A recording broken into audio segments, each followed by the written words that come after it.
All right. What up, though? What's popping? What's happening? What's going on? You already know what it is. You're back in the lab with your favorite neighbor, your man, Mark Nash. He is I am he. Back off of my sabbatical for another great episode of Breaking Beats. How y'all feel? What's the deal? Make some noise for yourself in the building. What up, though? Yeah, this should be a good one, man. I'm blasting the link out right now. I'm going to open the phone lines. I'm going to open the conversation up early on this one. And yeah, we're going to have a good cook-up. 2023, is it still going to go down? Is Spence going to give Terence Crawford the Keith Thurman treatment? Is he going to be like, nah, you had your chance and blew it? Should he say, hey, you know what? I'm not going back to the table with Terence Crawford. We're going to talk about all of that and more. So give me 5 minutes. I'm going to run this intro, let this room populate, and I'm going to blast the link out. And yeah, we're going to have a good time on this episode. Breaking Beats, your man, Mark Nash. Let's get it, baby. This is my passion. This is what I love to do. But some days, sometimes, I'm just like you, man. I hate this job. Damn, I hate this job. Damn, I hate this job. Damn, I hate my job. Damn, I hate this job. I'm just like you. Damn, I hate this job. Man, I hate this job. Man, I hate my job. From a good dream I wake, sun rays on my face, planning out my day, hoping this ain't the one that I catch a case. I feel so good, I feel so straight. My manager keep calling me saying, hurry up, you late. Hurry up, you lay off. Y'all, man, I hate this job. Man, I hate this job. Been trying to play it cool, but it's hard to play it off. I've been hanging on to this bullshit, cause my car still ain't paid off.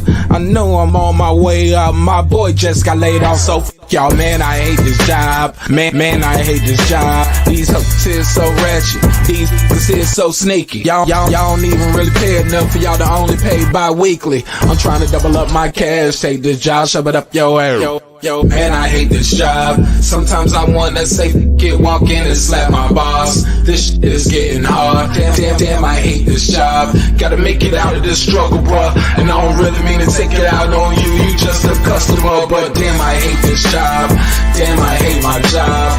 Damn, I hate this job. Damn, I hate my job. Damn, I hate this job. Damn, I hate this job. Damn, I hate my job. Damn, I hate this job. We're the reason why your stockholders always stay afloat. Yet I'm asking, are they hiring? Like everywhere I go, schedule will say 9, but I think it's fine if I clock in at 9:04. I work 40 hours a week plus overtime just to be bro. So y'all, man, I hate this job. Hate that I applied. So much has transpired since the day that I was high. Told me I could advance, but you were telling me lies. Gotta give your notice before I quit, but you don't say shit right before I'm fired. Damn, man, I hate this job. Sometimes I wanna say, walk in and slap my boss. This shit is getting hard. Damn, I hate this job. Gotta make it out of this struggle, bruh. And I don't really mean to take it out on you. You just a customer, but damn, I hate this job. Damn, I hate my job. Damn, I hate this job. Damn, I hate my job. Damn, I hate this job. Damn, I hate this job. Damn, I hate my job. Damn, I hate this job. You and your procedures, you and your protocol, you and your policies, none of that shit don't apply to me. You and your quotas, you and your standards, you and your 2 sick days a year. Y'all niggas bananas. Wonder why the postman's posted with hammers, going postal with Popo on camera. His wage got him enraged, stressed out, it's hard to maintain. He flips the middle, grabs his.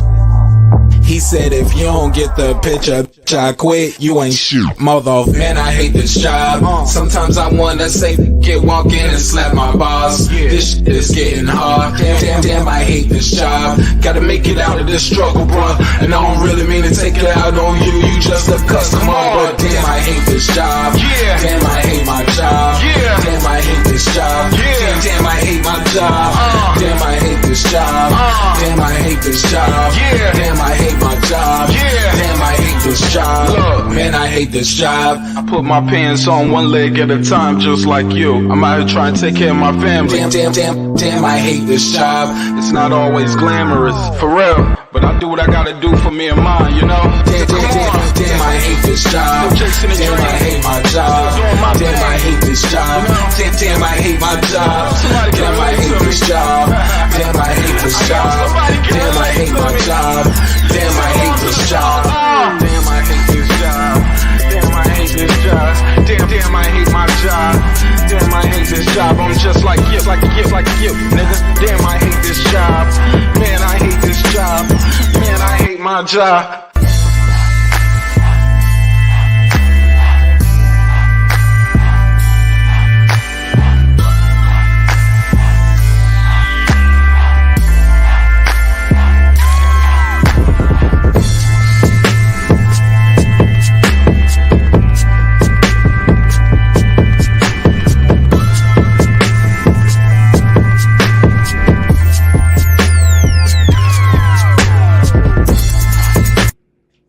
The views and opinions expressed in this program are those of the speakers, commentators, experts, and or the host. They do not explicitly nor necessarily reflect nor represent the channel's policy or the views held by the channel or broadcaster.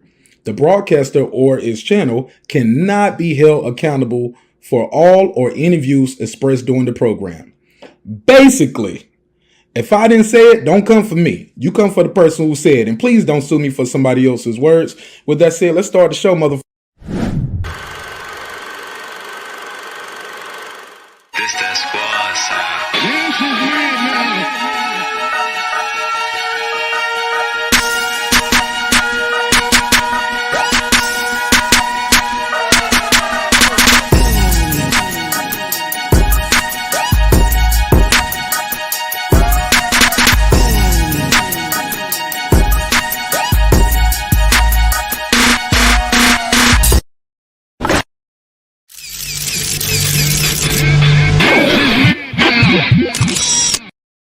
Yeah, man. What up, though? How y'all feel? What's the deal? Welcome home. Feels so good to be back, man. Do that again. Yeah, man, your boy Mark Nash was on that damn road while I was up in the clouds, me and my spouse. Yeah, hearing a lot of noise on the ground, though, so it feel good to be back. Let me make sure I got this link out there early so you can join the conversation. And we're going to talk about it. She said, yeah, we're doing sports right now. I'll do something else on members only. I got a good members only topic for y'all on the next members only. She said, sports stream. She ain't feeling that shit. She said, sports stream, never heard of it. Never heard of it. Yeah, we got some big news we got to talk about in the boxing world. Got some big news. Well, breaking news. Broke a few hours ago, but you know, my show's a late night show. Smash the like button for your homie Mark. Absolutely couldn't agree more. Appreciate it. Let me let's figure this thing out, man. Now we got a lot to unpack. Make sure I got the link out there. I'm gonna open the phone lines up as well. Make sure I got the phone lines open. Yeah, we're gonna get to the bottom of this. We're gonna get to the bottom of this as much as we can, right? Within the confinements of the show, with the information that we have, because we only know what's been told. What I do know is somebody is recording Errol Spence Jr. when he talking, so we got to put a case on that. Errol Spence Jr., his circle, boy, somebody's recording this guy. Who's recording Errol Spence Jr.? Who's recording him? Somebody recording this dude when he's not. Shout out to Texas, though. Shout out to Texas. Got a lot of love and support in Texas. Definitely plan on going out to Texas sooner than later. Ain't gonna be this year, though. Probably be next year. Top of next year. But let's get into it. As always, we got to do our members only roll call. Shout out to everybody who's here early. Let me make sure I got the other phone line open. We can take some calls because I definitely want to know what you guys think of this topic. Also, I'm gonna put a survey in the chat. What do you guys think is next for the big fish? Errol Spence Jr. Damn, I did not do that. Hold on one second. Damn, I didn't do that. Damn. All right, bear with me. Want to know what you guys think is next for Errol Spence Jr.? I'll put a survey in the chat. Damn. Let me change this up. I got to change a couple things real quick on the settings because you know how I go. You can't talk to me unless you subscribe. Nah, Subscribers only. You can't talk to me or the crew unless you subscribe. So that's how I'm at with it. What's next for Errol Spence? We'll talk about that. We'll definitely talk about that. Shout out to my sister Lisa Bell, G Funky. What up? So we'll talk about that. But we got to go through this audio, man. Break this down round for round, pound for pound. Who is recording Errol Spence Jr.? The crazy thing, too, if you ever been in a situation where you hear yourself talking and somebody's been recording you, if you're like me, you can hear the conversation and you be like, oh, I know who I was talking to. That nigga recorded me. Yeah. Sometimes it's just as simple as that. You can hear the conversation and you be like, oh, I know who that is. Homie was recording me. And of course, they're going to be like, nah, it won't me, King. It won't me. My baby mama had the other. Nah, dog. You recorded me while I'm talking? That's a violation, homie. I'm sorry. That's a violation. All that sneak recording people. Look, I ain't feeling that. And Errol Spence, somebody definitely violated his trust on this right here. But we'll talk about it.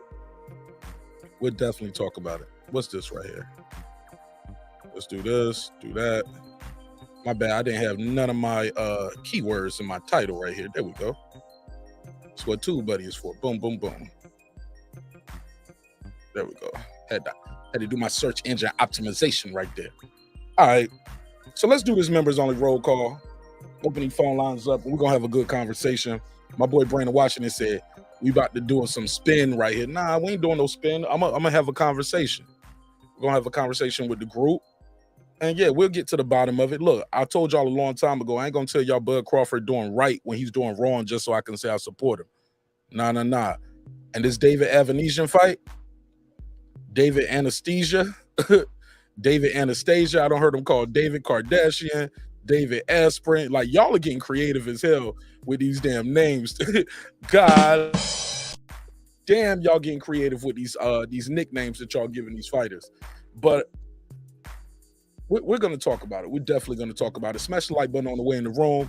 And let me make sure I got the link in the chat and pinned to the top so I don't have to keep dropping the link all night. Cool. So it's at the top. Let me do this member roll call, then I'll pin it. Shout out to Tony Boswell. Where we at? Get my drops right. Yeah, I'm a little rusty, man. I'm a little 4 days being on the road kind of threw me off a little bit. And threw off my my sleep schedule, being on that West Coast time. I was on the East Coast, West Coast getting sleepy, but I was fighting to sleep. I was like, nah, it's still early. You just on East Coast time. Then I came back to the East Coast and now I couldn't sleep last night. So here we go. Tony Boswell. What up? Deuce Times. What up? Boxing Lounge. What up? Toya the Tutor. What up? It's Mex. What up? Mike from Boston. What up?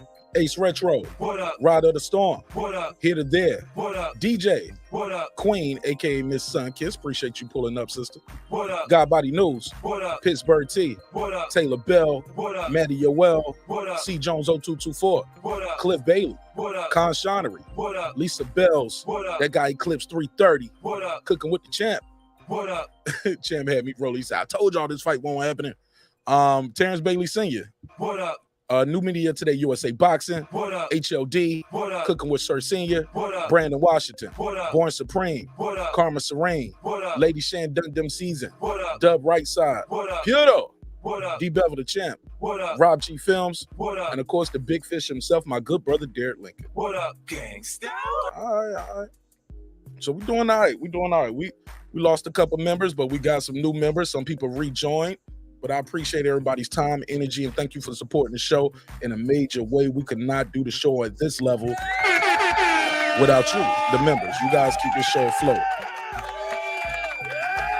Yeah. So when you upset about this show, don't get mad at me. Blame the members. They sponsor this shit, man. They sponsor this. This bullshit ass show. I don't know what we're gonna do with it. We'll see what happens with it.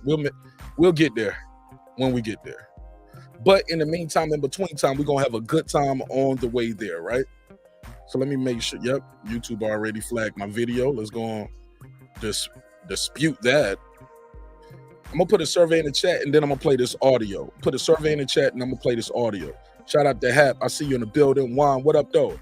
Lisa Bells, what up? What's next for Errol Spence Jr.? Let me put a survey in the chat. Survey in the chat. Do y'all want to see him? Do y'all think Spence gonna give Terence Crawford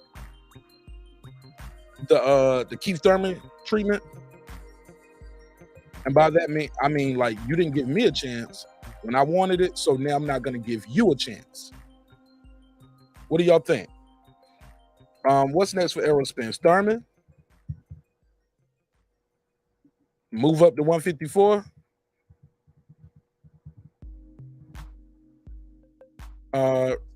Revisit the Bud fight.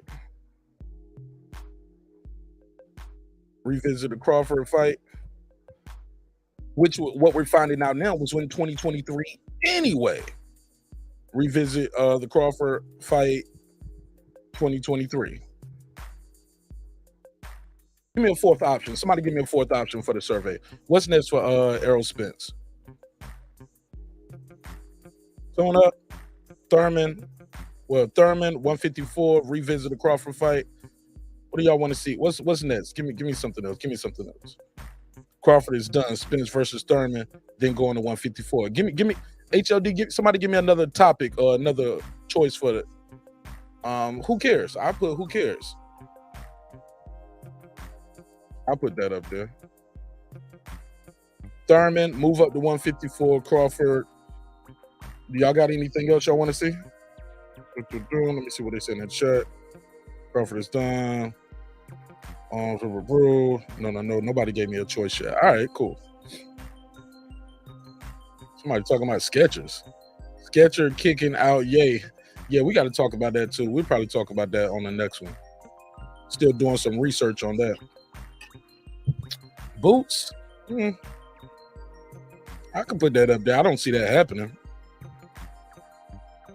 Definitely don't see him fighting Boots in his next, but I'll play along. I'll play the game. All right, so let me put that serving in there.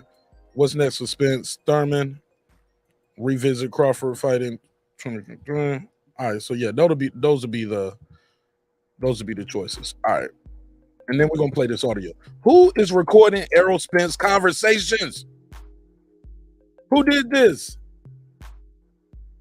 Now, y'all know I believe Bud Crawford is going to win that fight. If they was to fight, I thought I had Bud winning, but I like Errol Spence. I didn't like some of the yellow beezy shit that was going on, but I respect that man. I think he's a hell of a fighter, hell of a competitor. I made my jokes, had a little smoke about it, but I left it alone. I moved past it. Every now and then I put the picture up just to pick on give Brandon Washington a hard time, just to fuck with Brandon.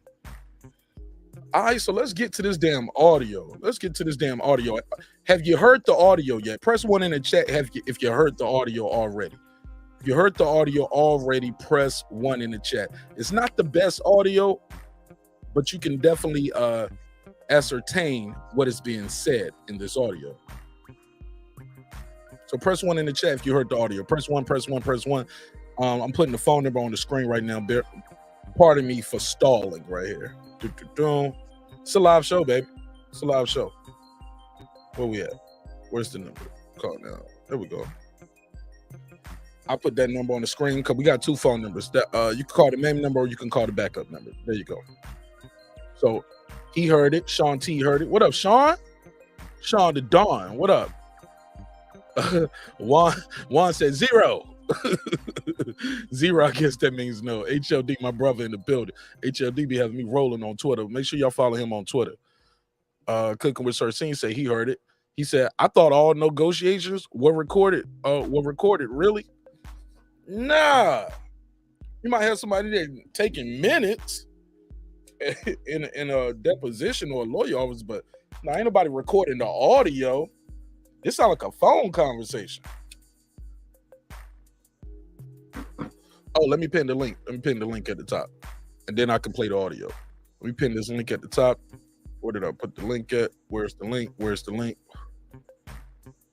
But other than that, we do have a lot of other topics we can talk about, and we're going to talk about. It's a lot of good boxing match coming. A lot of good boxing matches coming forward in the future for us. Shout out to my guy Hablo, UGC Flame in the building. What up, fam? Drumming for life. What up? It's popping, my G. All right, G Funky in the building. All right, let's go to Twitter, man. Let's play some of this Errol Spence, this audio that says the fight wasn't gonna happen here. He says a lot of things here. He was talking about how his oh man, I'm supposed to cover that Ashanti shit too.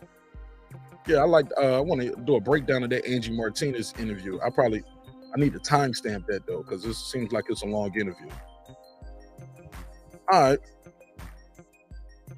So we got this audio going around of Errol Spence Jr., where he's talking about the fight. He's talking about the negotiations. Look, where is it at? Spence. Hashtag.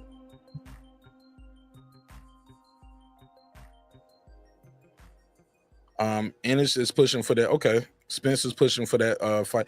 I would rather see him fight Ennis than Stanionis, though, right? Wouldn't y'all rather see that? I definitely would rather see Spence versus more than Stanionis. Where's the audio? I lost the audio. Okay, I found it again. It's out there. It's out there. Okay. Not right there. Yeah, I found a different version of it. I don't want to play it from that channel I found it from because that audio wasn't the best. Let me see if I got it right here. I might have to just play it through the phone. Here we go. Let me retweet it so it'll pop up on my feed. There we go. All right. Let me retweet. Boom. Where's my retweets? All right. Sorry for the delay. Let's talk about it. Let's hear some of this audio. Yep. Not much tonight. Cooling. Just came back from Disneyland a year ago for my kid's birthday. You know what? All right, so first and foremost, we can all agree that is Errol Spence's voice, right? You know his voice when you hear it. So we can agree that is Errol Spence's voice. Nobody's disputing that, right? Nobody's debating that. Just wanted to make sure. All right, let's continue. Yeah. What are you talking about? He just said, I guess Crawford don't really understand what's going on. All right, now right there. Now, I do take umbrage with a couple of these things right here. Now, I'm not trying to make this. I'm trying to be as fair as possible. I'm not making this a bash Errol Spence type of thing. Somebody said he sound like everybody from Texas. Nah, I'm not. I'm definitely not trying to make this a bash Errol Spence type of party. I'm not in it for that. I'm sure some people are gonna have their own opinions about how this flowing, but it is what it is. And I'm trying to be fair. Somebody was like, "Yeah, you sure that ain't Brandon Washington?" I don't know. It might be. Spence is Brandon. Brandon is Spence. She said, "I don't understand what he's saying." All right, let's play a little bit, and I'll break it down, Lisa. Now, somebody had this titled at first that this was Errol talking to Steven Espinoza. I talked to Steven Espinoza a few times. He didn't sound like Steven to me. Yep. Not much tonight. Cooling. Just came back from Disneyland a year ago. He said he came back from Disneyland a couple of days ago. He took his kids out there for his birthday. I'll break it down, Lisa, because the audio isn't the best. I have on headphones, and it's still hard to decipher some of it, but we'll talk about it. My kid's birthday. You know what? And it's a cut right there. It sounds like this has been heavily redacted. Yeah, I hear you. So that person, now Spence is saying, yeah, I can hear it, because that person probably checking their recording, like, make sure this shit recorded. Yeah, I can hear you. Yeah. What are you talking about? Who's he talking about? He just said, I guess. Damn, they sound like the same person, but I don't know if that's Spence saying who's he talking about or somebody else. But yeah. They do sound alike though. What are you talking about? He just said, I guess Crawford don't really understand what's going on. Crawford don't really understand what's going on. He asked a question, and I guess He's asking questions. he don't really trust his attorney. So Now Spence is saying Crawford said he don't really trust his attorney. Can y'all hear it? Can y'all hear me? Yeah, the audio is bad. To be honest, yeah, it is. It's not the best audio. Earl is OJ from Nope. You a fool, man. He said that's definitely a violation of. Absolutely, we're gonna keep violating it though. now, personally, and He's saying Crawford questions about he don't trust his attorney. what's going on. He asked a question, and I guess he don't really trust his attorney. Crawford is asking questions. He don't really know what's going on, and I guess he don't really trust his attorneys. That's what that part is saying. Let's continue. So he want to talk to Al personally, and So he wants to talk to Al personally. I'm breaking it down for you. I'm trying my best to translate. ask questions about what's going on and this and that. He wants to talk to Al personally, ask questions about what's going on with this and that. All right.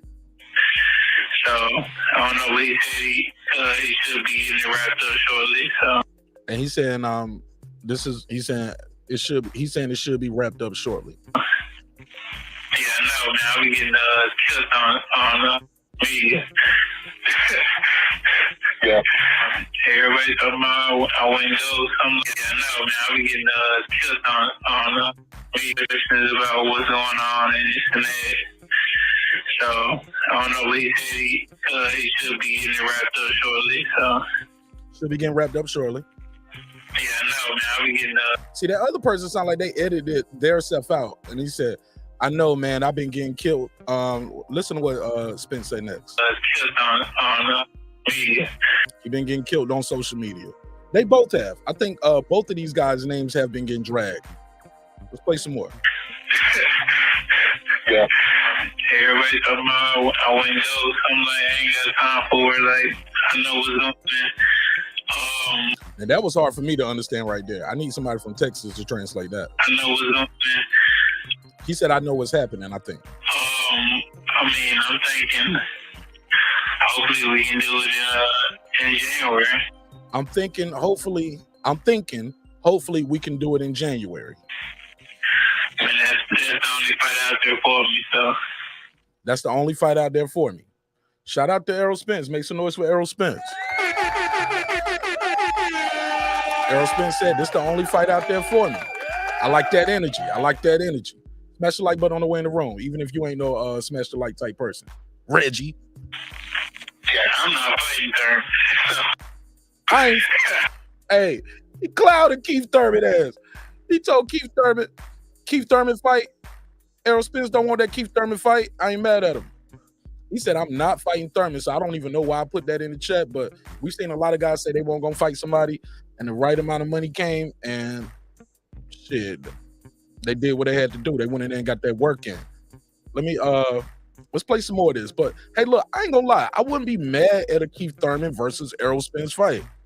I wouldn't look at it like this. You know, I wouldn't be looking at it like, you know, like this David Avanesyan fight. Tell me this shit fell out your pocket, man. Tell me this shit fell out your pocket, man. Smitty, man. Hey, man. Tell me this fell out your pocket, man. Tell me. Nigga about to cry looking at the fight. That's how I felt. Oh, man, I was crying looking at the fight. I ain't reaching it all. No reaching it all. No go gadget arms. I'm not reaching, homie. Truly disappointed, but I understand it's business, homie, and it's not gonna always go the way we as fans think it should go. Let's play some more of this audio. No Keith Thurman. That's out the window. Yeah. I already told him that. Say, nah, He said that's out the window.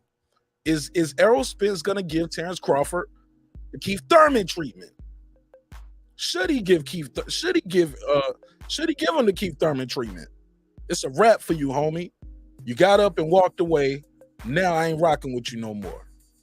I can't millie rock with you, homie. Get your millies off somewhere else. HOD Spence versus Thurman is 10 times better than Crawford versus David Kardashian. Shout out to my boy HOD in the building. Shout out to my sister Carmen Serene. What up, sis?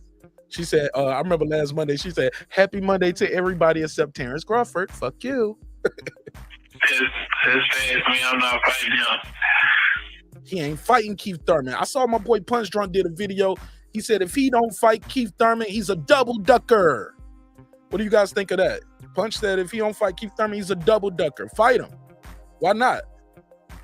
Because you didn't get the shot when you wanted the shot? How many fights would we have not seen if a guy just didn't get the fight when he wanted it? Damn, I moved to the marker. Did I lose my spot? That's a lot more quick. That really decides who's the best. Alright, so I say, nah, his fans, me, I'm not fighting him. He said, I already told Al, I'm not fighting him. I'm not fighting Keith Thurman. If I don't want, I mean, that's the most money, that's the legacy fight. Said fighting Terence Crawford is the most money, and it's a legacy fight. It's a legacy fight. I couldn't agree more. I believe it's a legacy fight for both guys, and I think anybody out there telling either one of these guys that the other guy ain't shit, you ain't got to fight him. You ain't got to fight Terrence, he ain't shit. You ain't got to fight Spence, he ain't shit. I think you guys are doing the sport and both guys a disservice. Definitely doing both guys a disservice. I believe they both need this fight for their legacies, in my opinion. No, that's it right there. That really decides who's the best in boxing. Me and him. He said it really decides who's the best of what? Let me hear that again. Who's the best in boxing? Me and him. He said, who's the best what? Decides who's the best in boxing? Me and him. Yeah. Oh, you talking about Terrence? Yeah. Well, I mean, Somebody like, who you talking about, Terrence? Yeah. I don't know. I just say you just think he got a lot more questions. He got a lot more questions with him than he did with Bob. I like that energy though. Shout out to Errol Spence Jr. He said he got a lot more questions for Al than he had for Bob. Got a lot more questions for Al than you had for Bob. Arguably he should, right? If you just left that promoter and you're suing somebody, now you were dealing with PBC Al Heyman, who is not your promoter. He's not the promoter. He's in charge of a TV show called Premier Boxing Champions. He's going to be an advisor. I saw a lot of people saying, hey, Terence Crawford went to the table by himself. I don't think Terence Crawford went to that table literally by himself. Like, so what y'all got? I'm sure he probably was in the room. Sure, he's privy. I saw Bernie the Boxer. He had some issues. He was like, why you didn't call him? Why you ain't how did he word it? Why you didn't come to the table, or why you're not at the table? Why you didn't call Crawford to find out everything you can do to make the fight happen? We'll get on that later. Somebody said, Errol Spence said, I think. I'm trying to translate this in real time. He said, Mark, you heard the Bomac video? Said everything we needs to know on how Crawford rolls. Click the link, HOD, or send HOD, send it to my IG. Send it to my IG on my DM. DM me on IG so I can play it. I'll play the audio right here. Hook me up with that, bro. All right, let's get back into this Spence audio. Yeah. He said he asked Bob all these questions. Now, to be fair, Bob, he had a guarantee. From what we've been hearing, if what we're hearing is true, I like to preface it with that. If what we're hearing is true, Terrence was going into this with no guarantee, right? So you surely should have some questions. I'm sure some questions that need to be answered if you're going into this shit without no guarantee. But that's just me. I was watching that Dan Raphael interview that Reggie had put out too. I went back and checked that too. And Yeah, we're gonna talk about all that. We're gonna break it all down. Let's go. Let's get some more of this Spence audio in. Yeah. But he said, "Yo, you asking more questions for Al Heyman than you asked for Bob Arum. You ain't ask him all these questions. How y'all feel about that? You think Terrence is playing hardball, or you feel like Terrence, like, hey, look, I just had a bad situation. I don't want to leave one bad situation going into another. Is he justified in that position? Leave me a comment. Let me know. Let's continue." I mean, everybody expert on social media. Right. Everybody's an expert. Everybody's an expert on social media. I like Errol Spence. I'm telling y'all, man. I told y'all I've been like this kid, man. I've been liking this kid for a minute, man. Followed him since the Olympics. The kid is special. Kid is special, man. Got love for both of these dudes. Nothing but love and respect for both of these dudes. Even if you don't believe what I'm saying is true, nothing but love and respect for both of these competitors. Let's go. Everybody got out of here. Correct. Oh, no, I just want to get it done, signed, and so everybody get off my back. I got the shit to get off my chest too, so. Okay. He said, I'm ready to fight this guy so everybody can get off my back, and I got some shit to get off my chest too. Let's go, big nigga. Yeah. I like it. I like the energy. Puro, talk to me. What up, Mark? What up, though? Same old shit, different day, man. I hadn't heard this audio, so I'm listening in. I'm trying to translate it because the audio isn't the best. Before I continue, man, what you think about somebody is sneaking recording Errol Spence without his knowledge? It's kind of weak, right? It's fucked up. It's kind of fucked up. Somebody is definitely. He said sounds my boy Hablo said he sounds drunk, sound a bit wasted. Let me put a case on him. What up? Hold up, wrong button. Let me put a case on him. Puro. Yes, sir. We talk to drunk niggas every night on YouTube. Is that a little saucy, or is that just his Texas twang? No, that's just the way he talks, I think. It sounds like he always talks. I think he talk like that. I think he just talk like that. He said, shout out, is Spence clearing it up, or did somebody leak the audio, or is this a planned leak audio? What you think, D-Young? Yeah, about people like Paul Mack and other people in his ears. Hold on, I got to hear that again. Paul Mack and too, so. Yeah, he got a lot of people like Paul Mack and other people in his ears. He said he got Bo Mack and other people in his ear, so. But I mean, he don't have no Paul Mack and other people in his ears. Bo Mack's supposed to be in his ear. That's his trainer and his manager, rightfully so. I'm coming right to you, HOD. Let me get the rest of this off, and we're gonna get into this next gear. But I mean, he don't have nowhere to go either. Aha! He said he ain't got nowhere to go neither. Put a case on it. This was before the David anesthesia argument came out. I mean, news was released. It's either me, because I mean, he's not gonna go past me and fight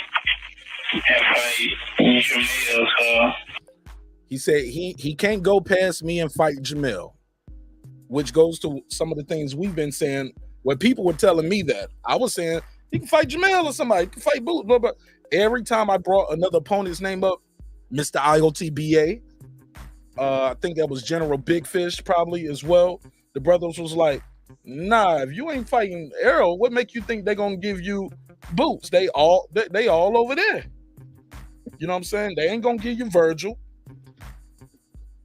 And you can't get none of these other PBC guys. You gotta fight Errol. that makes sense. Yeah. 30 seconds. It's just me. It's just me. It's just me. He said, really, it's just me.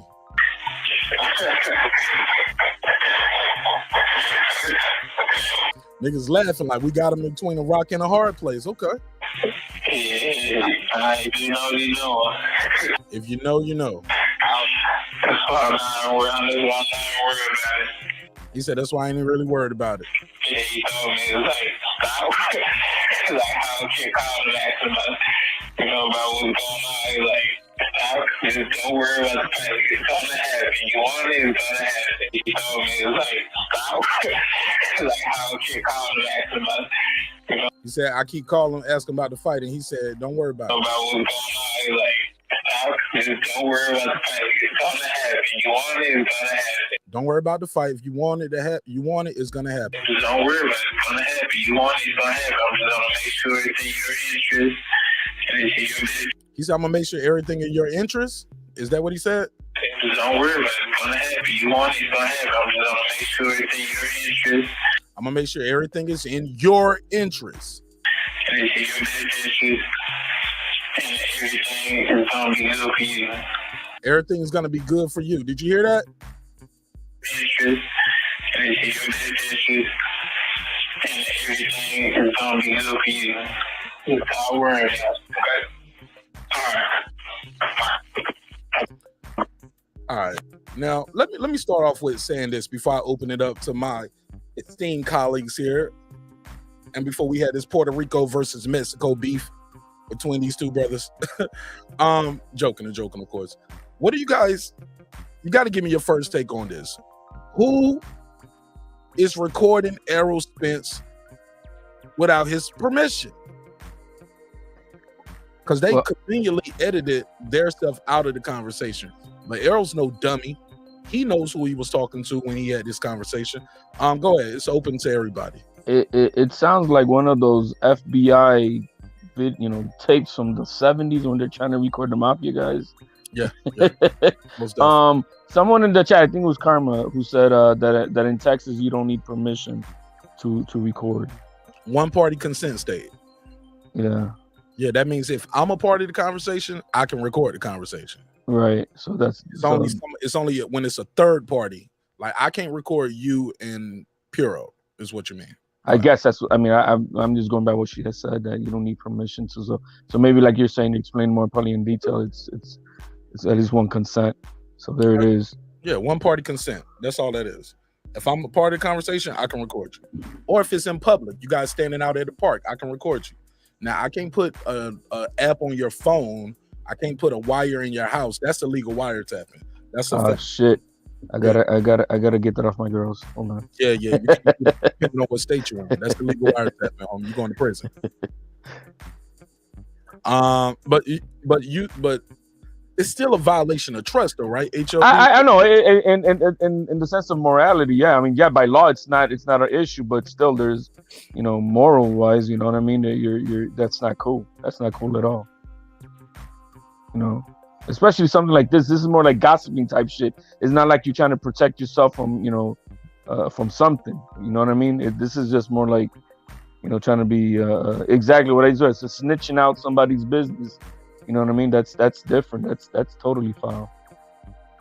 All right. Before I go to Sir Senior, let me go to Puro because he was here first. Then we'll go to. I sent you that thing on the IG, Mark.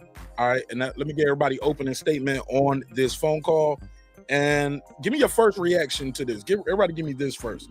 How do you guys feel about somebody recording Errol Spence without his consent and putting this out here? I'm assuming it's without his consent. Puro, talk to me. Yeah, I don't think it's right to record somebody without telling them. Also, I was going to ask you, Mark, when they released the audio, is it recent? Is it from a few weeks ago? Do we know the timetable of this audio was recorded? Audio sounds like it was before the David Evan, what you call him, HOD?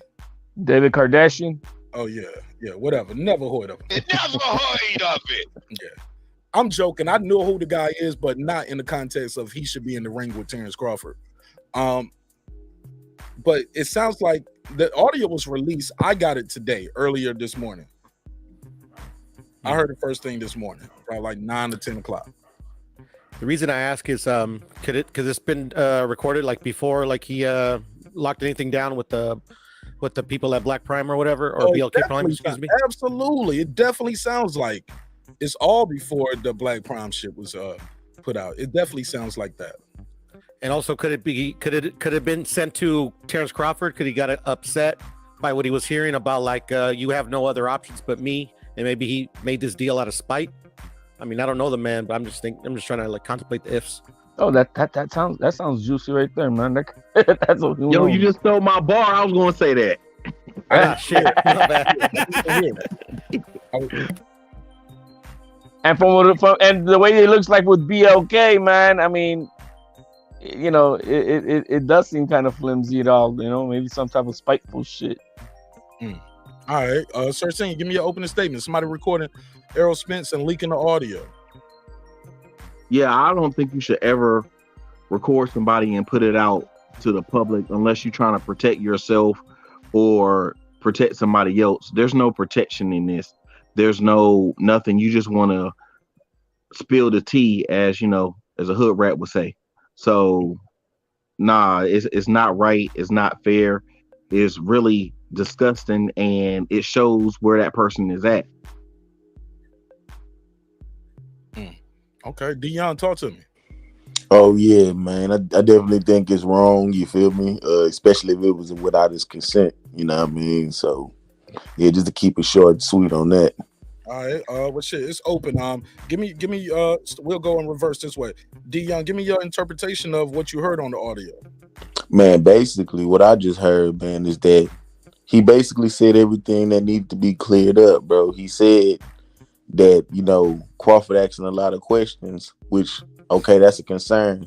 But the part I don't understand is that how he don't trust his lawyers, you know what I mean? And then another thing is, what's wrong with questions? If you feel me? So, and how they know he asked him more questions than he asked Bob. You feel me? And didn't Bob say that Terence was also a difficult guy to work with? So that just proves everything. He dots every I and cross every T. He said exactly. So he just trying to make sure he ain't getting fucked. That ain't no ducking shit to me, man. It sounds like it's a power to be problem to me, bro. And then he said the fight gonna happen and everything gonna be in your favor, bro. So that just kill all that shit. No, you said it would be in the everything, you know, the things would be in his interest. In his the same thing in his favor, bro. Doesn't mean the lean in his not all in his favor. It just means that you're gonna be taken care of. He said it was gonna be in his interest. I didn't hear. He said everything was gonna be in his interest. Yeah, he said that's what Al told him. So that's just basically telling you everything you need to know. The point of it is, bro, is that Spence said you don't get to it, HOD. Yeah, goddamn, bro. He said, I know. He said, I know, and I think it's gonna happen in January, which is next year. So that I mean, that ain't no what Crawford did ain't no duck move. He did his business. Now I get it. Okay. All right, go ahead, HOD Puro, start singing it. Go ahead. What's your interpretation of the audio? The interpretation was I heard the man wanting this smoke, not trying to run from the smoke, not looking for any other options, regardless of what they're trying to force him to do, because his people are telling him to what? Fight Thurman. No, I don't want that. I want this. This is legacy. My money. This is what I want. I want Bud Crawford. To be fair, I didn't hear him say nobody's telling him that. I heard him say, I've already told Al I'm not fighting Keith Thurman. Well, then that he's replying to that, and it's not the first time that the reports are out of you know them wanting him to fight Thurman. If this didn't happen, because it was supposed to have happened on the 19th. If Bud Crawford wasn't gonna fight, then it was gonna be Spence versus Bud. He rejected that. So that's not new news. What he wants Crawford. Period. What do you take of him saying saying everything's gonna be in your interest? I'm gonna make sure it's gonna be all for you. Well, he's his representative. That's what he's supposed to do. I mean, I don't know. But don't he supposed to be representing both of them? No, he's not. He doesn't represent Crawford. No, he represents premier bots and champions. He's trying to put a fight on for. He's not a manager. He's not a promoter. He's in charge of the TV show. Yo, man, that's cap. That's cap. No, it's trying to say like the head of the mafia says I'm a plumber and I'm not. You know what I mean? Or is Al Heyman capping? Al Heyman is the boss, man. We all know that. Exactly. He's the Wizard of Oz of that company. Exactly, bro. But he's not the representative of Crawford. Crawford messed that up by beating Bob. Bro, you're proving my point, bro. I ain't proving no point. You proved the point. So that means he don't give a fuck about Crawford. Who says it doesn't? He's got to make a deal where everybody's kind of happy. But guess what? A lot of people, including even Porter, was saying that he's the most stubborn man on the planet. Bro, he put it in Spence's interest. He like you just said, he don't work for Crawford. He worked for Spence. Man, you just don't understand. Your man is on Pornhub.com trying to have a fight, bro. Your man is on bootleg Pornhub over here trying to get a fight. Can I get in here now? Can I get in here now? I'm with Logic, bro. No disrespect. Don't judge me. I would watch that. HOD. I mean, I watch Pornhub too, but I'm just saying. Yeah. Shout out to Pornhub Love for them lonely nights. It's wintertime. Hey, look, but stripper boxing is a big thing. Maybe we should get into that later. We're gonna crown us a Breaking Beach champion over there on stripper boxing. But look, on a serious note, HOD, you kind of seem like befuddled right there. You was at a loss of words, which is rare. But a loss of words of what?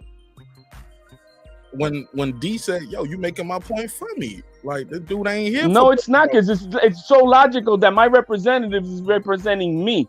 You're coming to me with your divorce lawyer over here to try to make a multi-million-dollar deal. I mean, that's somebody who doesn't know the business, unlike a Bob Errol, somebody who knows the game.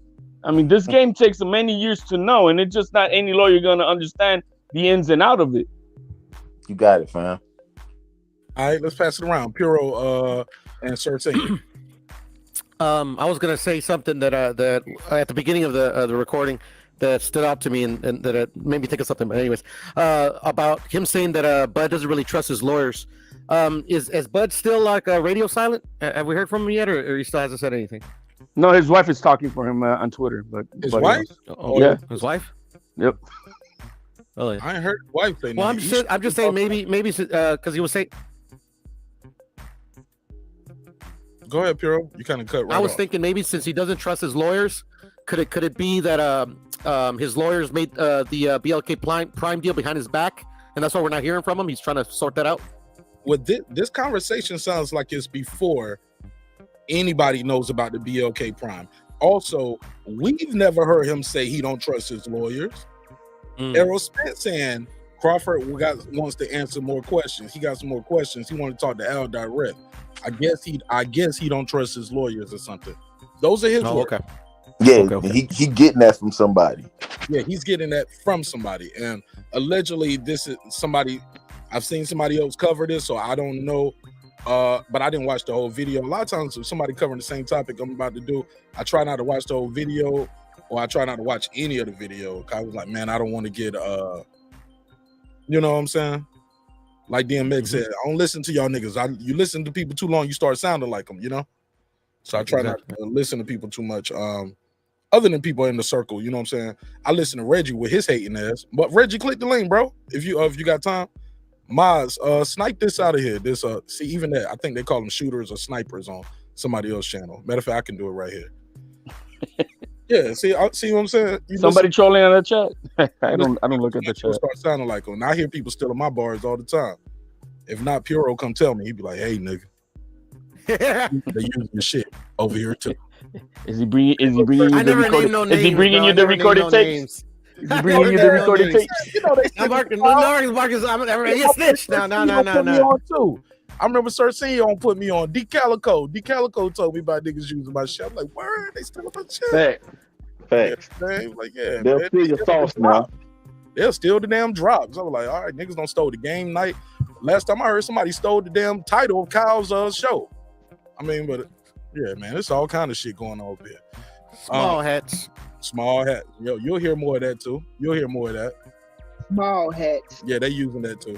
But it is what it is. And shout out to the small hats because some of them support the show as well. If they supported more, I'd be bigger though. Pause. But that's neither here nor there. Let's keep it moving. Keep it boxing.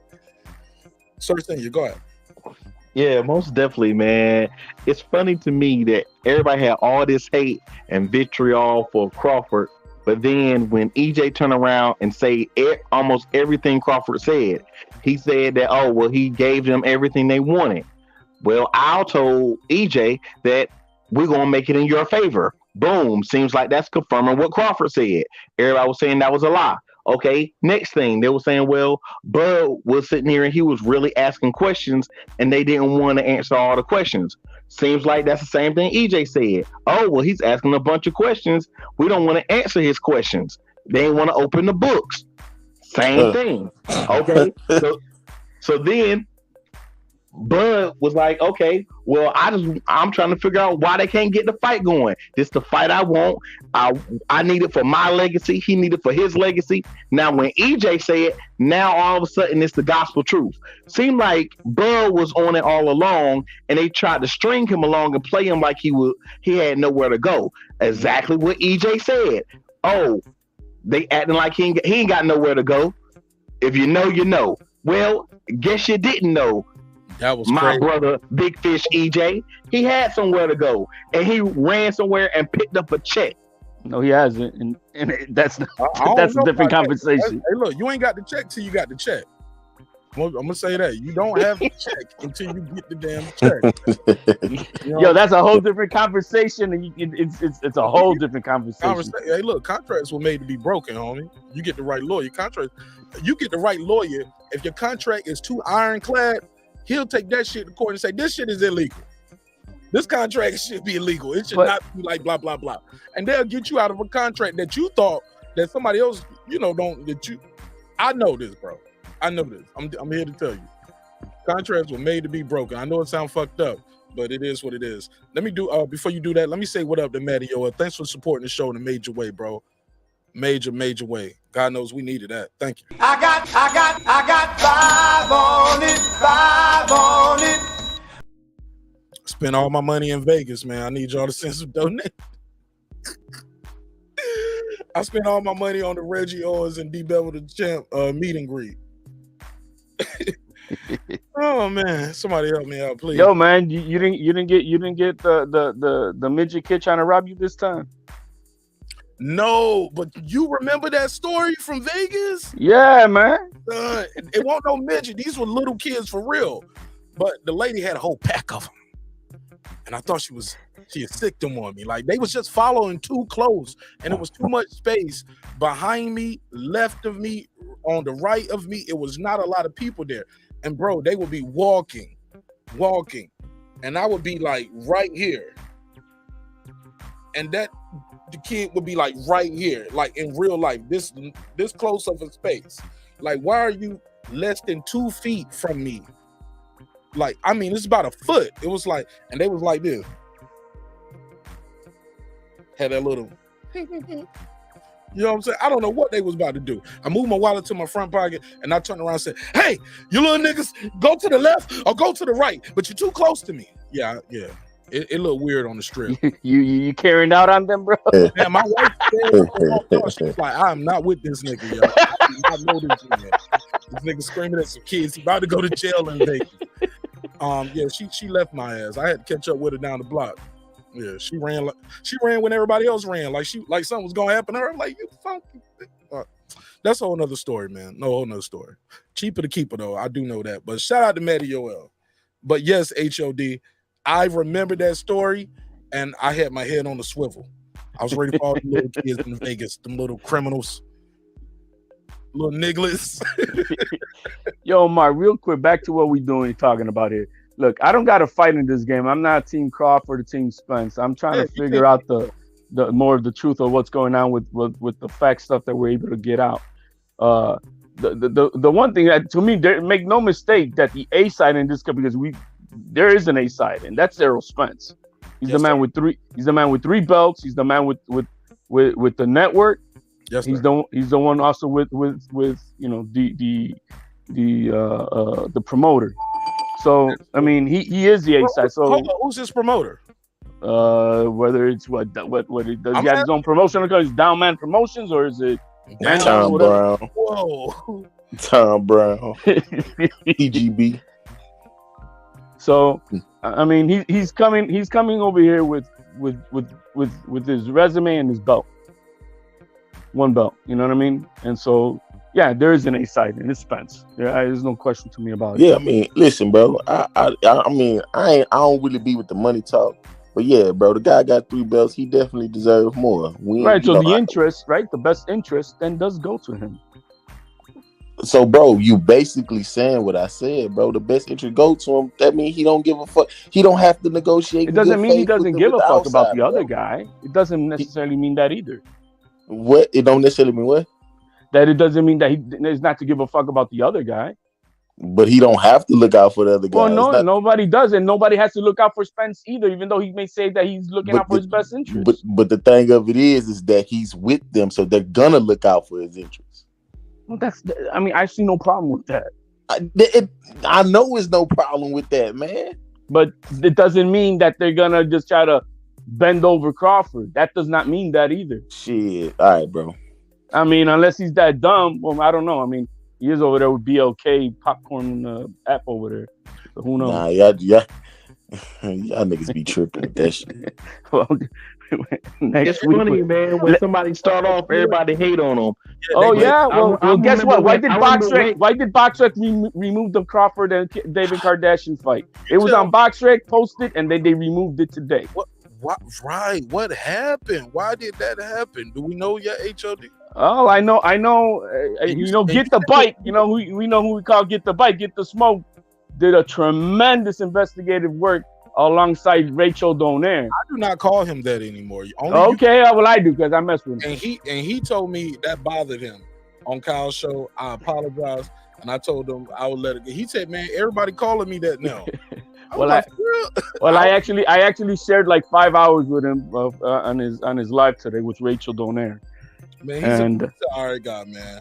And he did my man did a tremendous. Is it okay for me to mention his thing, Mark? I don't know. Yeah, he did I subscribe to him. I'm sub to him. He did a tremendous job. He went to BLK Prime listed address. That's what Reggie showed on his show. I saw it on Reggie's show. And then after that, this morning, he found out that they don't have a business license, that the place that they have an address is a defunct school. It's not there, but that the old principal that used to be there is now part of the media CEO of BOK, but they're not there. What?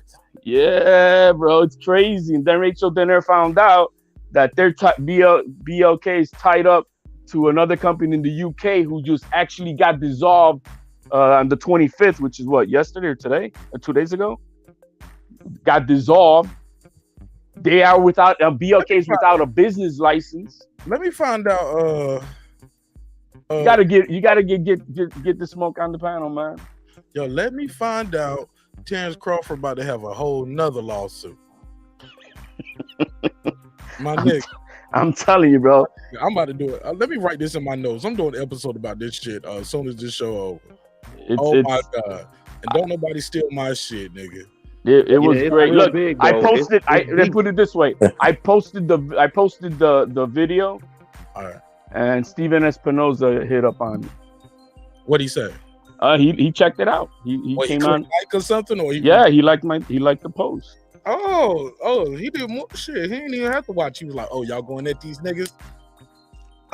Great. Let's put on a smear campaign." As far as that video, the tape that you played today, right now, a minute ago, about the fight was going to be 2023. That was already established. I was on a chat with on a space with listening to Espinoza, and he confirmed that we got blindsided by this whole thing with Crawford. However, it was already known. It was already known to them that this nigga Crawford, man, look, nobody can get mad at somebody for saying 8 figures, but I'm curious that did he tell them to open the book, or did they promise him a guarantee? Did they give him half up front? We don't know anything. We don't know anything is legit. Did they give him 5 up front? I'm gonna give you the other 5 on fight night. Did he just? And then the whole thing about this, everybody's got confused that BOK is backed up by some Silicon Valley and BS, bro. They Get the Smoke also investigated that. Right, because Silicon Valley wouldn't even let you call your shit BOK. I'm like, hell no. No, but he looked up the EFC company that they were saying, and it's a whole totally different entity. It has nothing to do with BOK. But everybody was mixing it up. Oh, shit. Did the smoke don't put a case on them? Big time. Woo! And then this morning they did even more work on it, and I'm like, no notifications. But I've been, I've been out the loop. I've been in Vegas, homie. Then the guy that Adrian Broner mentioned yesterday, they have another hotel somewhere in Cali, hotel, an apartment building somewhere listed in Cali, bro, and it's like the Carter building when Nino Brown took over. He edited it too, or is it's alive, or he just keep moving, or no, he did like a 7-minute good video yesterday, and then this morning he had a live, and somewhere I don't know, man, what time I clicked on, but somewhere between 8 and 12 o'clock, Rachel Donaire also came in. She's the one who helped him out with some public information that you can just look up yourself, but she just knows how to do it. That's the wife of Nonito Donaire. Right. And yo, man, she had to stop because she started fighting. Or is he coming back? How's that? Pure to move down. Is he officially retired, or is he gonna keep fighting? Do we know? Nonito, I think it's still gonna be in the game. I think, to my understanding. Okay. Let me hear some more of this, because hey, yo, if what I'm hearing is true, sound like this, and I hope it's not true, but this is gonna be.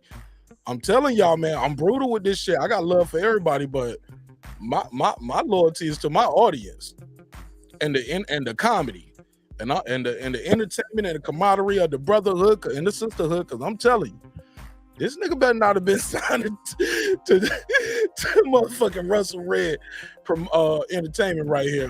This sounds like some janky promoter shit going on. Dude, the place, the listed place for BLK was locked up with leaves, bro.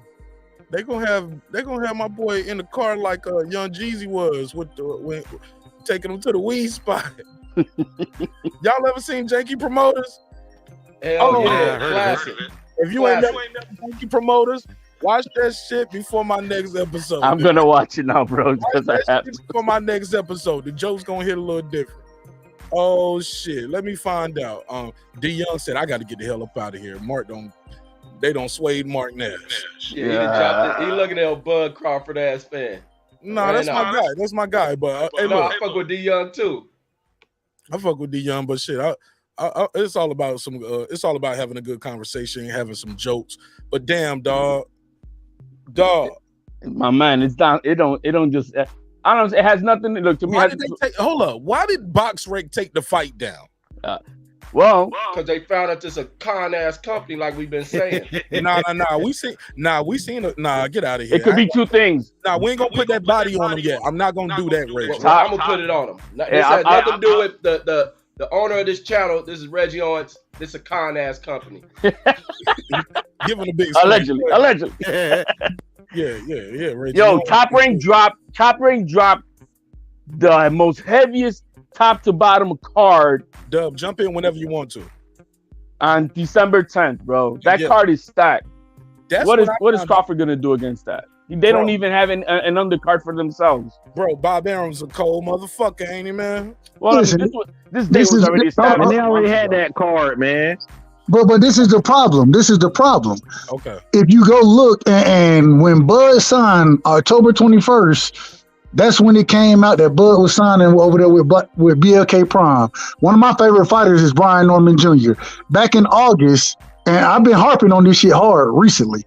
Brian Norman Jr., he signed with Blue Brick, or he was on Blue Show, I believe it was August 7th, you know what I'm saying, announcing that he was signing with BLK Prime, right?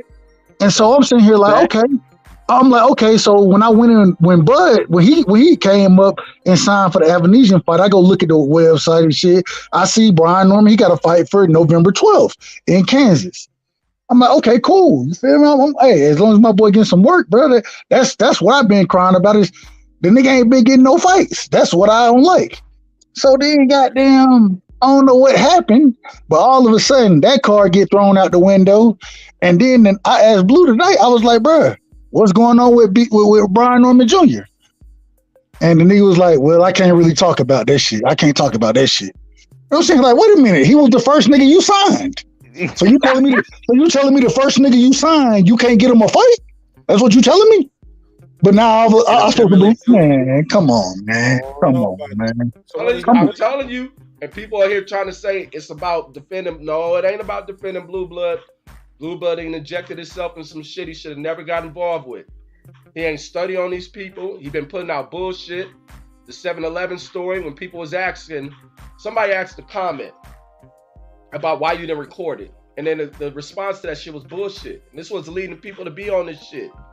Everything bullshit about this shit. Give a fuck how cool Blue Blood has been. Fuck, wrong is wrong, and fucking up is fucking up. He fucked up. I want to make an announcement. He was part of this promoting of the shit with Mickey Bay and Tevin Farmer. He was in the mix of that shit, and then the shit turned into a fucking scam. They tried to get both of those fighters in the fucking ring to beat each other up and wasn't gonna pay them. Like, niggas don't be looking into shit and think they niggas in the chat thought they making boss. Ain't no boss moves about that shit. Niggas just money hungry. Hey, real quick. I just want to say, I done had. Oh, go ahead. I just want to say this, Reggie. That you in the boxing business to get money, though, right? You're not in the boxing business to make fans happy. You got. But what do these niggas preach on here about how the boxing game mistreat these fighters and they do them like this and we got to change this and they doing no different. Ain't nothing being done differently. Ain't nothing being done to improve this game. No integrity. None of that shit. Then it's just trying to roll out bullshit. And that presentation was everything. That wrinkled up banner spoke volumes. That empty ass fucking room that looked like some abandoned shit spoke everything. That was in Miami. No billionaire investor. Ain't no billionaire investor. I can't talk while Reggie's talking because we get a double. Yeah, so this ain't no how Reggie. Whatever you got your audio set on, Reggie, it's double. Like if you're unmuted, it's double. If somebody's talking, so I don't know what you got to fix with that, but go ahead, Reg. Yeah, no, I was saying all this billionaire talk is bullshit. This ain't no rollout, no millionaire invested ass shit. And then everybody trying to deflect shit and bounce shit back to Al and PBC, and this dude left PBC. Broner's nobody. Then I'm seeing shit of Gary Russell. Gary Russell's nobody. Boo Andrade's nobody. So what the fuck are y'all talking about? You guys are trying to improve. Slide somebody of note to this damn game of boxing. Not the people who ain't worth shit, who ain't gonna turn around and make you shit. You ain't gonna sell the event with no Gary Russell. You ain't gonna sell no event with Boo Andrade, and you ain't gonna sell one with Adrian Broner. Adrian Broner ain't what he used to be. That horse has fucking hopped. That horse has trotted away. It's gone. Like these dudes is crazy. And then you didn't check into who this company is, and you destroying yourself as you recognize the brand. That fucking 7-Eleven video you run the bud was what got everybody on your head. And this company ain't got the decency to show face of who they are, what they are, to present it to the damn people. And Bud ain't even got the fucking appreciation to show in speaking about his next damn fight. That's crazy. And Bud been posting too. Is that the story? Sounds like that Juicy Smollett story, man. Like you smell it, man. It's bullshit. You know, I'm gonna make an announcement. I bumped into Kanye at 7-Eleven today, man. We're going into business making chancletas. That's, you know, those are you know, Caribbean style sandals. So you know, just letting you guys know, man. Me and Kanye, we going into business now. Bumped into him at 7-Eleven. This brother right here. Go. Okay. We got Warren G. Go ahead, Warren G. What's your name? Where you from, family? I'm from the Shy. My name is Warren G. All right, talk to me, Warren G. Get your bars off. So let me ask you gentlemen a question. When PBC started out, which was in 2015, they started out in the same way, just as the Zone. They started out in the same way. Right, billionaire. They had a billion investment, right? My point is that we started out with the fact that I know for me, I was like, they not gonna make it, you know, because, you know, we were just talking shit. We was just talking shit, but Eddie Hearn is still surviving. We could talk about whether they corrupt or whether they treating their fighters right or wrong all day long across the board. All I'm saying that PBC also started this way too, sir. They didn't start with $4 billion. Let him finish. HOD, he's new here. This is first time. Yeah. Thank you. Let's be good hosts. Go ahead, sir. Thank you. I appreciate it, brother. Yes, sir. All right. So BLK is starting out.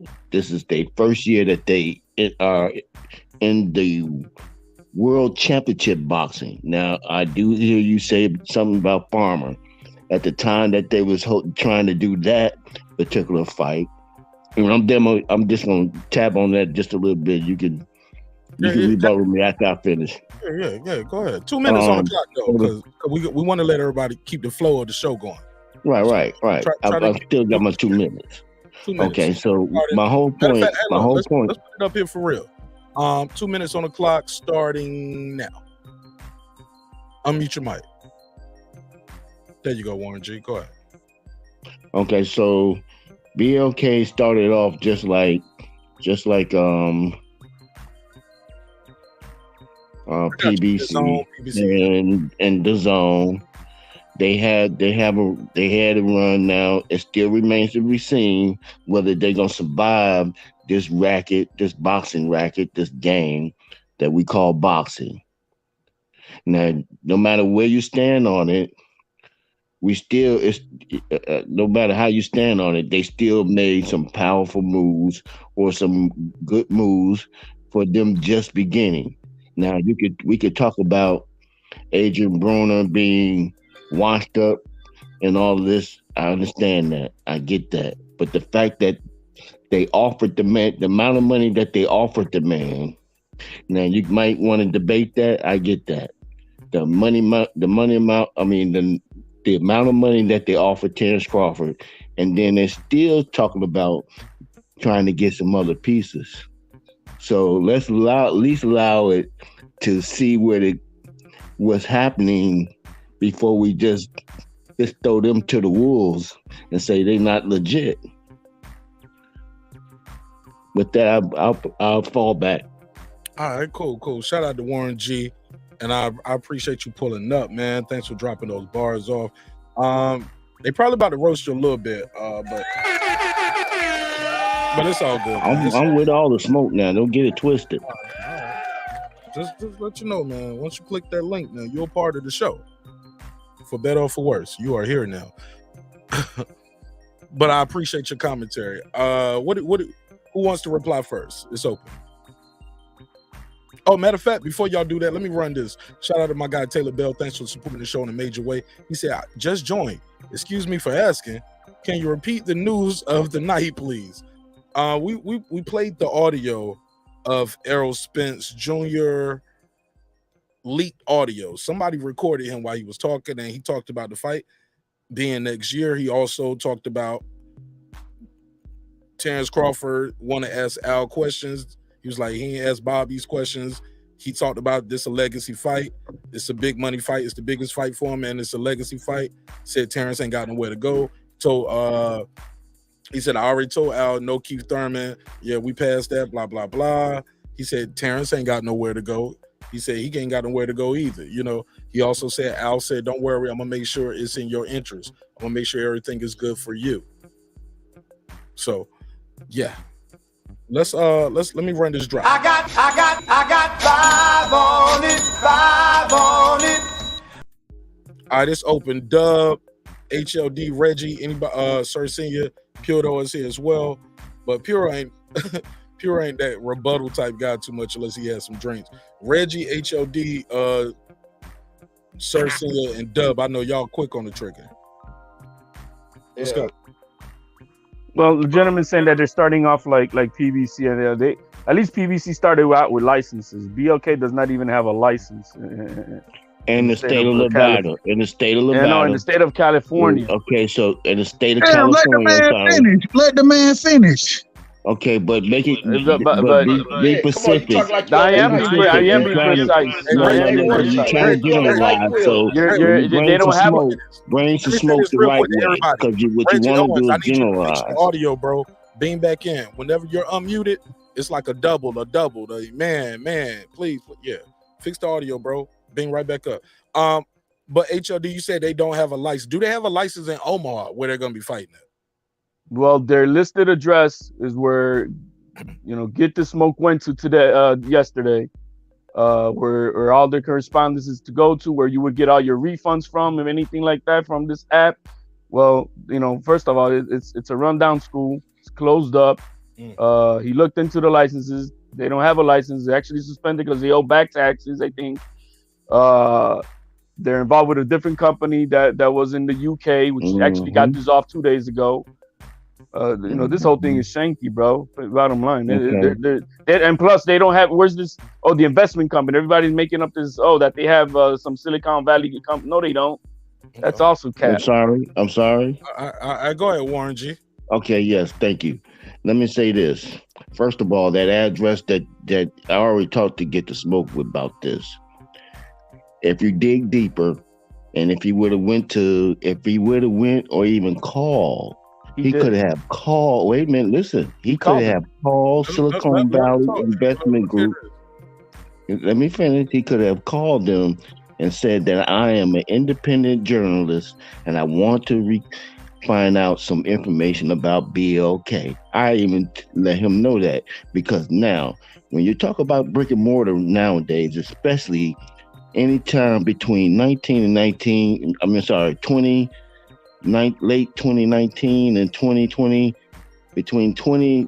I'll just say 2020 to 2021 was the pandemic.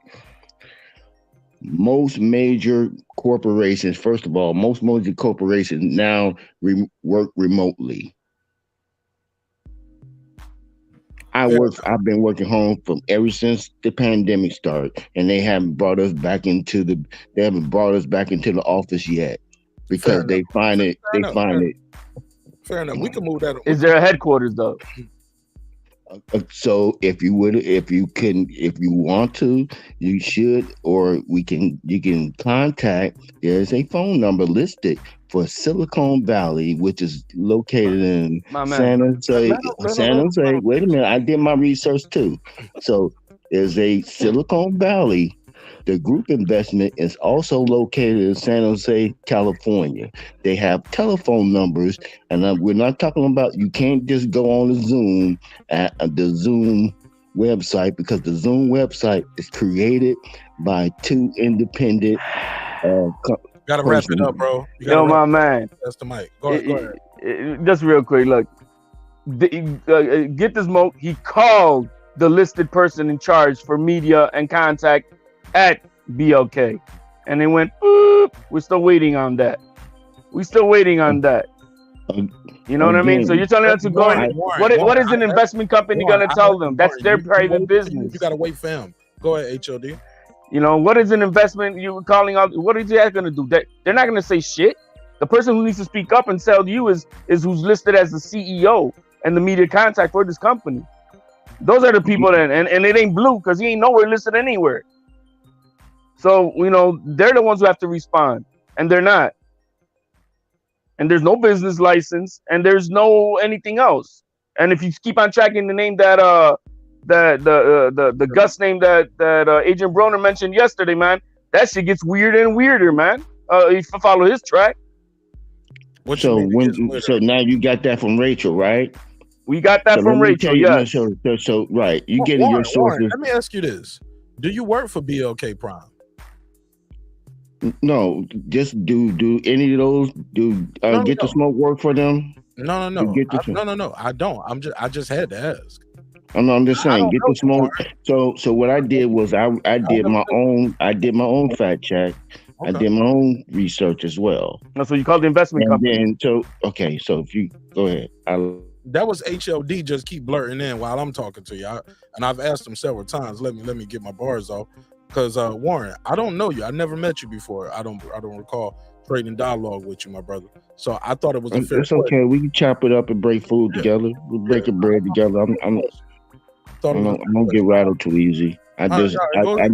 know. Finish what you were saying, and I'm gonna let HOD and Reggie jump in.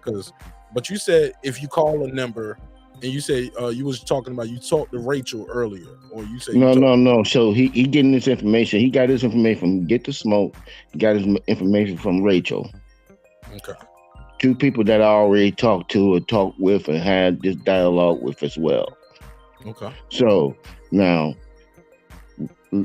the person that did Desmond Goldman is a film director who also happened to have him and some of his family members also happen to own some property. Okay. Now, it is said that they have filed bankruptcy numerous times in California. Now, if you look at the time that they filed bankruptcy was the time that we was going through, not only we was coming out of a recession. Yeah, but that's irrelevant. Okay, Warren. Let's move forward because shit. Okay, Trump but no, it's all valid to my see. Donald Trump is broke. So it's all to my point about BLK because HD was about to hit on all of those points. So I'm trying to hit on those points for him to let him know where I'm at. So he don't even have to bother with going over those points because I can rebuttal those points as well. But if you want me to fall back, I will. Okay. No. I was just making the point that bankruptcy is neither here nor there.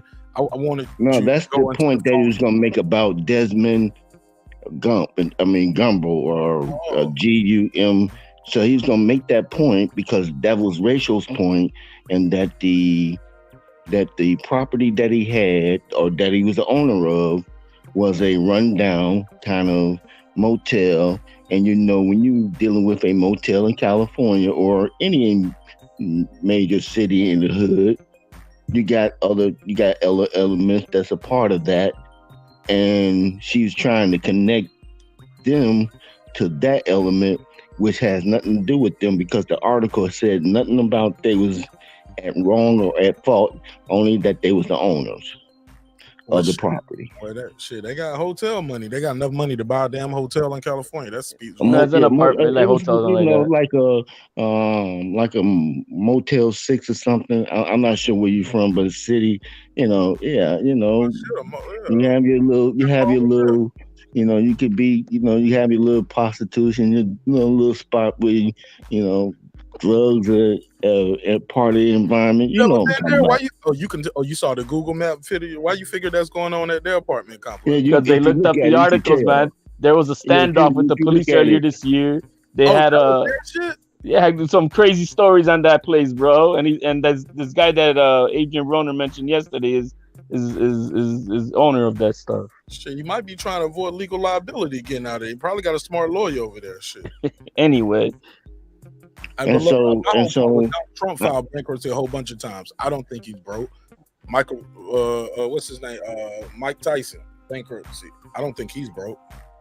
Yeah, sometimes bankruptcy is just to protect most business people or most corporations or most LLC would file bankruptcy. We hear that numerous of times with Donald Trump. Bankruptcy. I don't think he broke.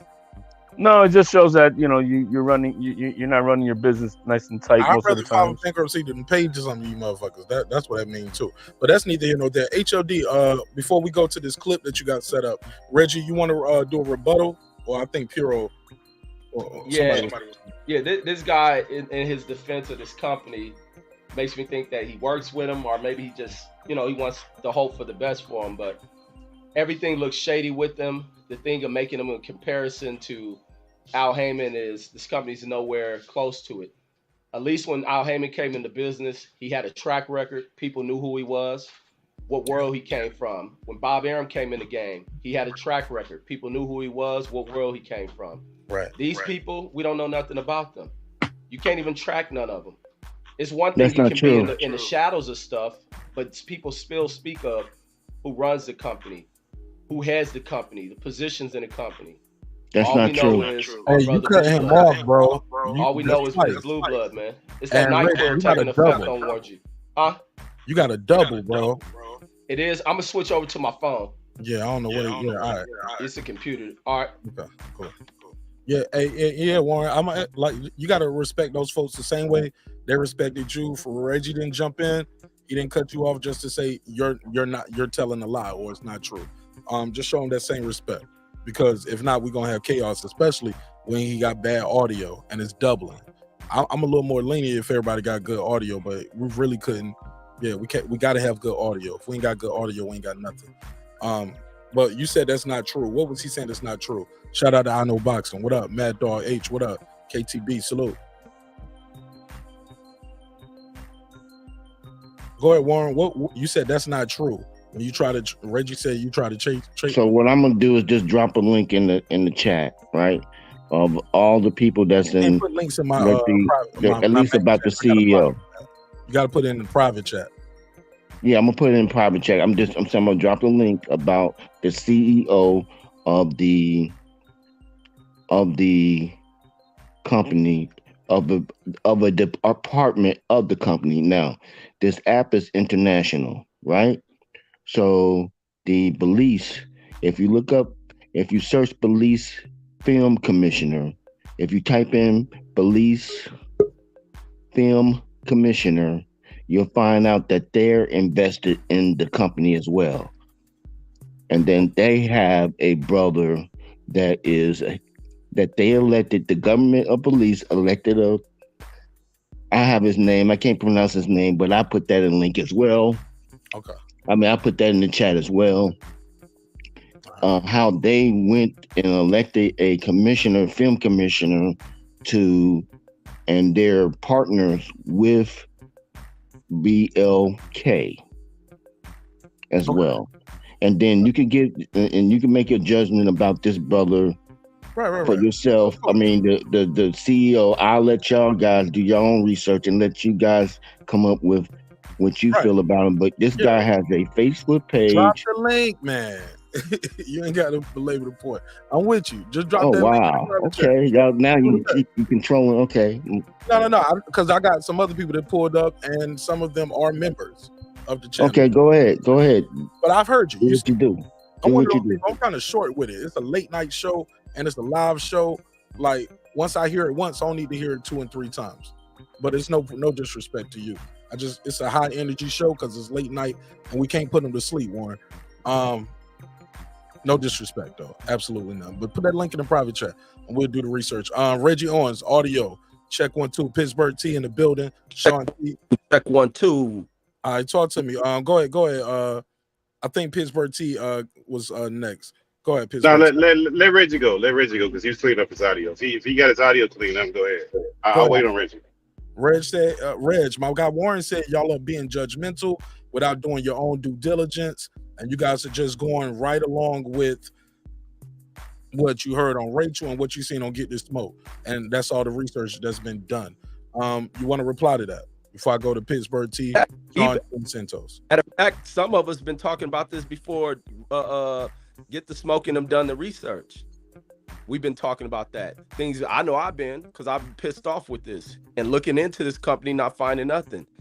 And it just added more into confirming a lot of things when Get the Smoke went up there and they looked into this company and researched. They did more diligence into looking into this company than the people who were said to be signed with them.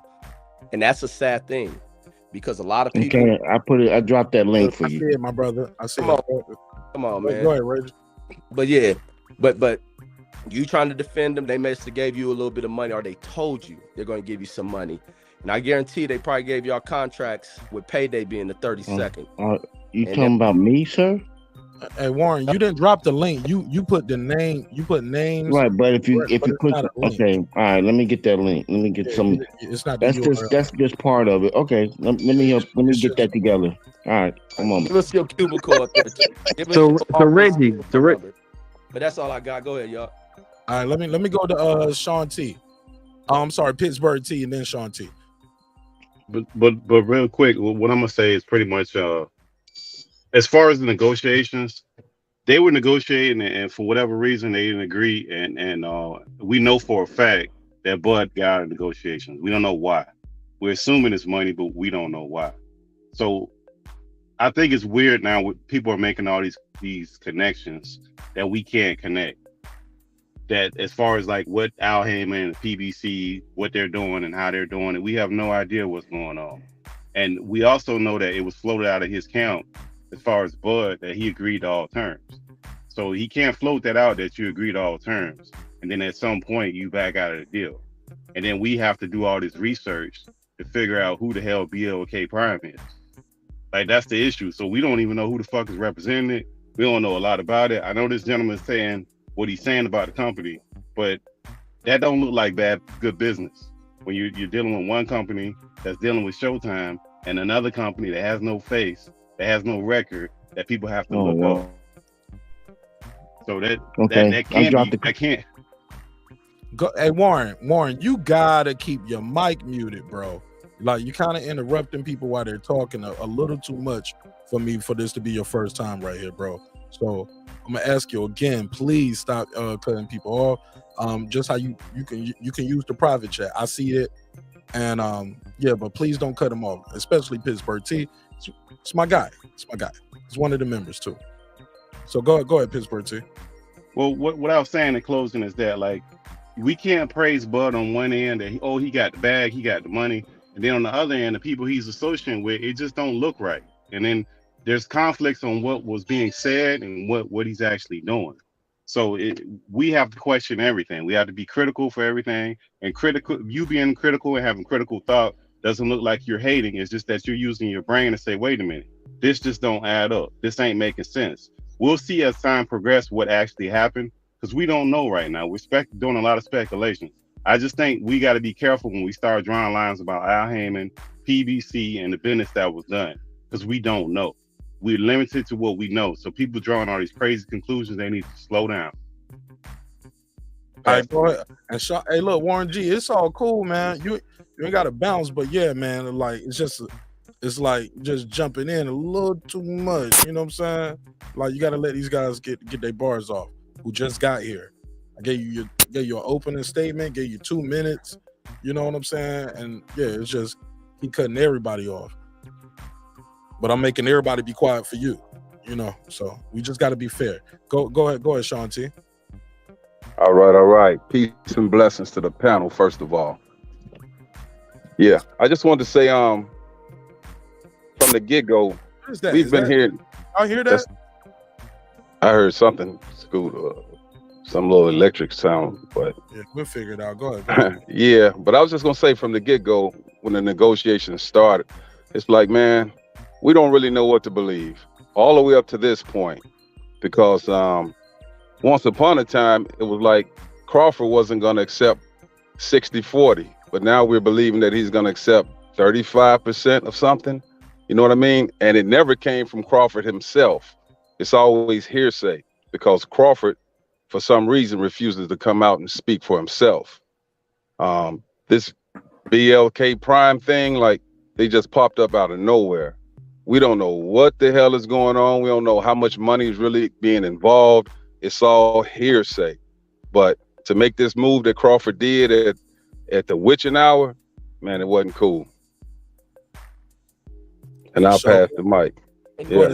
It's to his point about BLK popping up. And you know what's the cold part? They ain't really pop up. Blue presented them on the show. Like, that crazy shit. And that's where you can't compare them no PBC.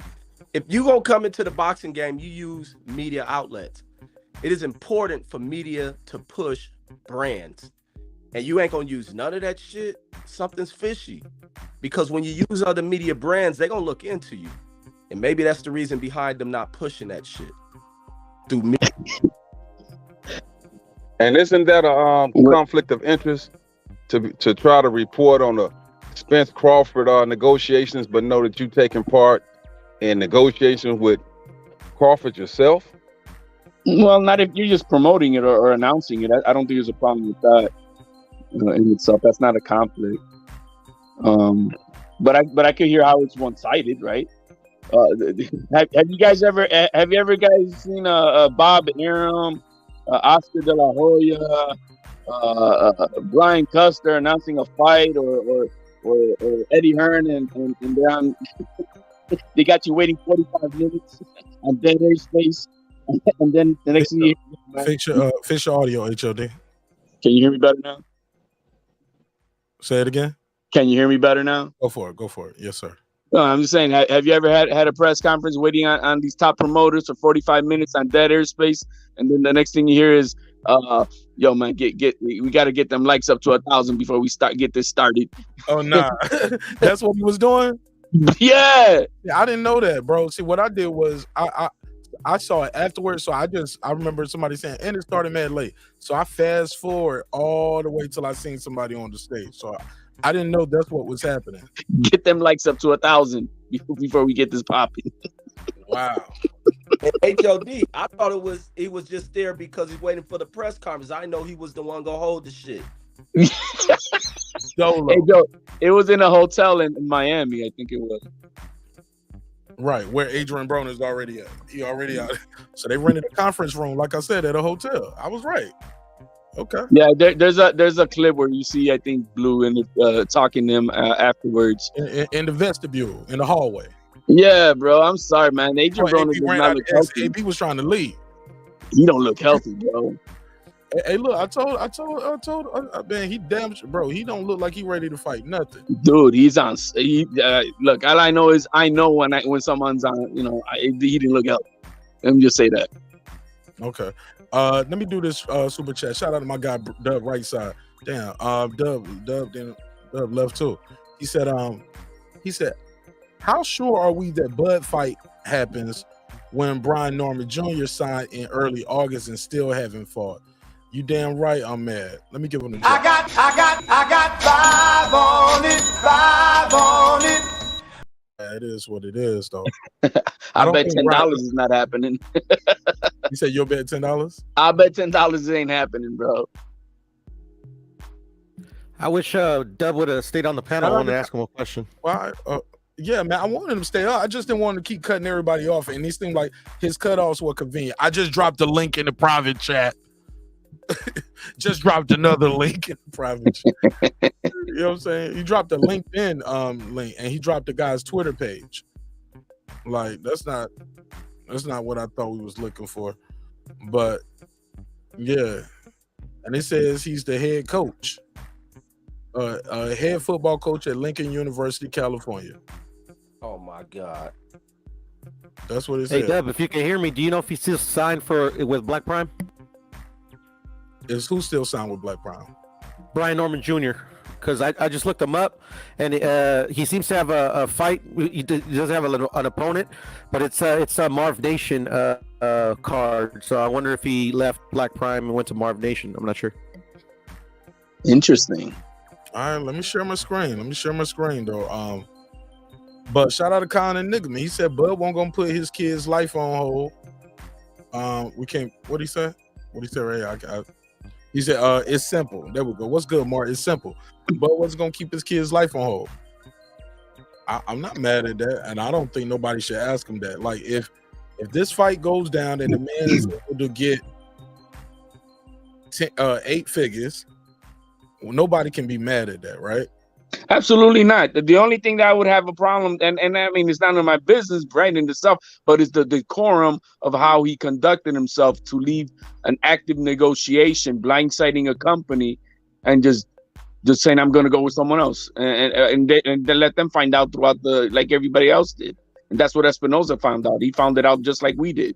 They were blindsiding. That's a better deal than you're offering, and we've been negotiating since June. It ain't even, and even then, the deal that you're offering is for next year. That shit ain't even a better deal. And the bullshit about no. If he's getting 8 million, I mean, or well, whatever. Let's just say it's even 8. Let's say something comes up and he don't even get the whole 10. I mean, 10 million or 10 million plus, whatever it is, whatever that cut is on that pay-per-view revenue. You get what I'm saying? Yeah, I mean, the money thing can be good for him, but as a fan of boxing, I won't support the motherfucker. I won't get When you play that other video I sent you, you're gonna tell me what you think about it. Yeah, and let me set the clip up. Set the clip. Oh, go ahead, Reg, and then you can set the clip up. The motherfucker making the 10 million is good on his end, but as far as you making the 10 million, you fighting this motherfucker, I'm like, I'm not watching that. And then you go and fight somebody That's a whole else. another conversation about you not watching it. But you can't be mad at somebody who hasn't fought since last year.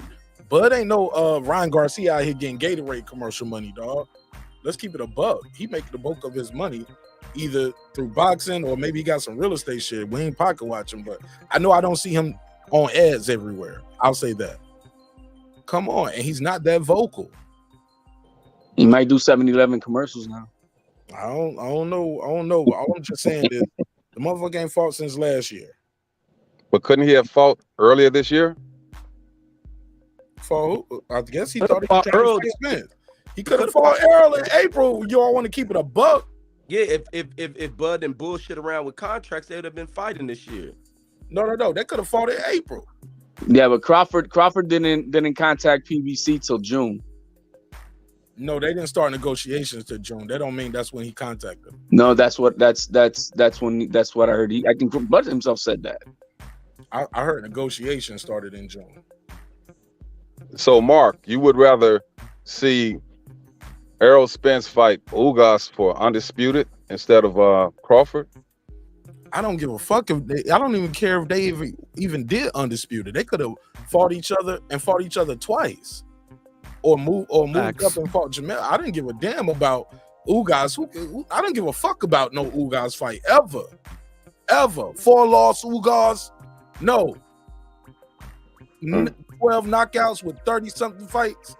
Come on, bro. No, my question was Crawford doesn't mind fighting those type of guys, though, Mark. But my question was for undisputed, who would you rather have seen? Man, two undefeated fighters, supposed to be the best, fight for all the marbles. I didn't care if they went for undisputed. I just wanted to see him fight. I don't care if it was 2 belts on the line. Like I would have loved to see him fight when he had a belt and he had a belt. Okay, you got right after the Sean Porter fight. I didn't need the Danny Garcia fight. I didn't need the Ugas fight.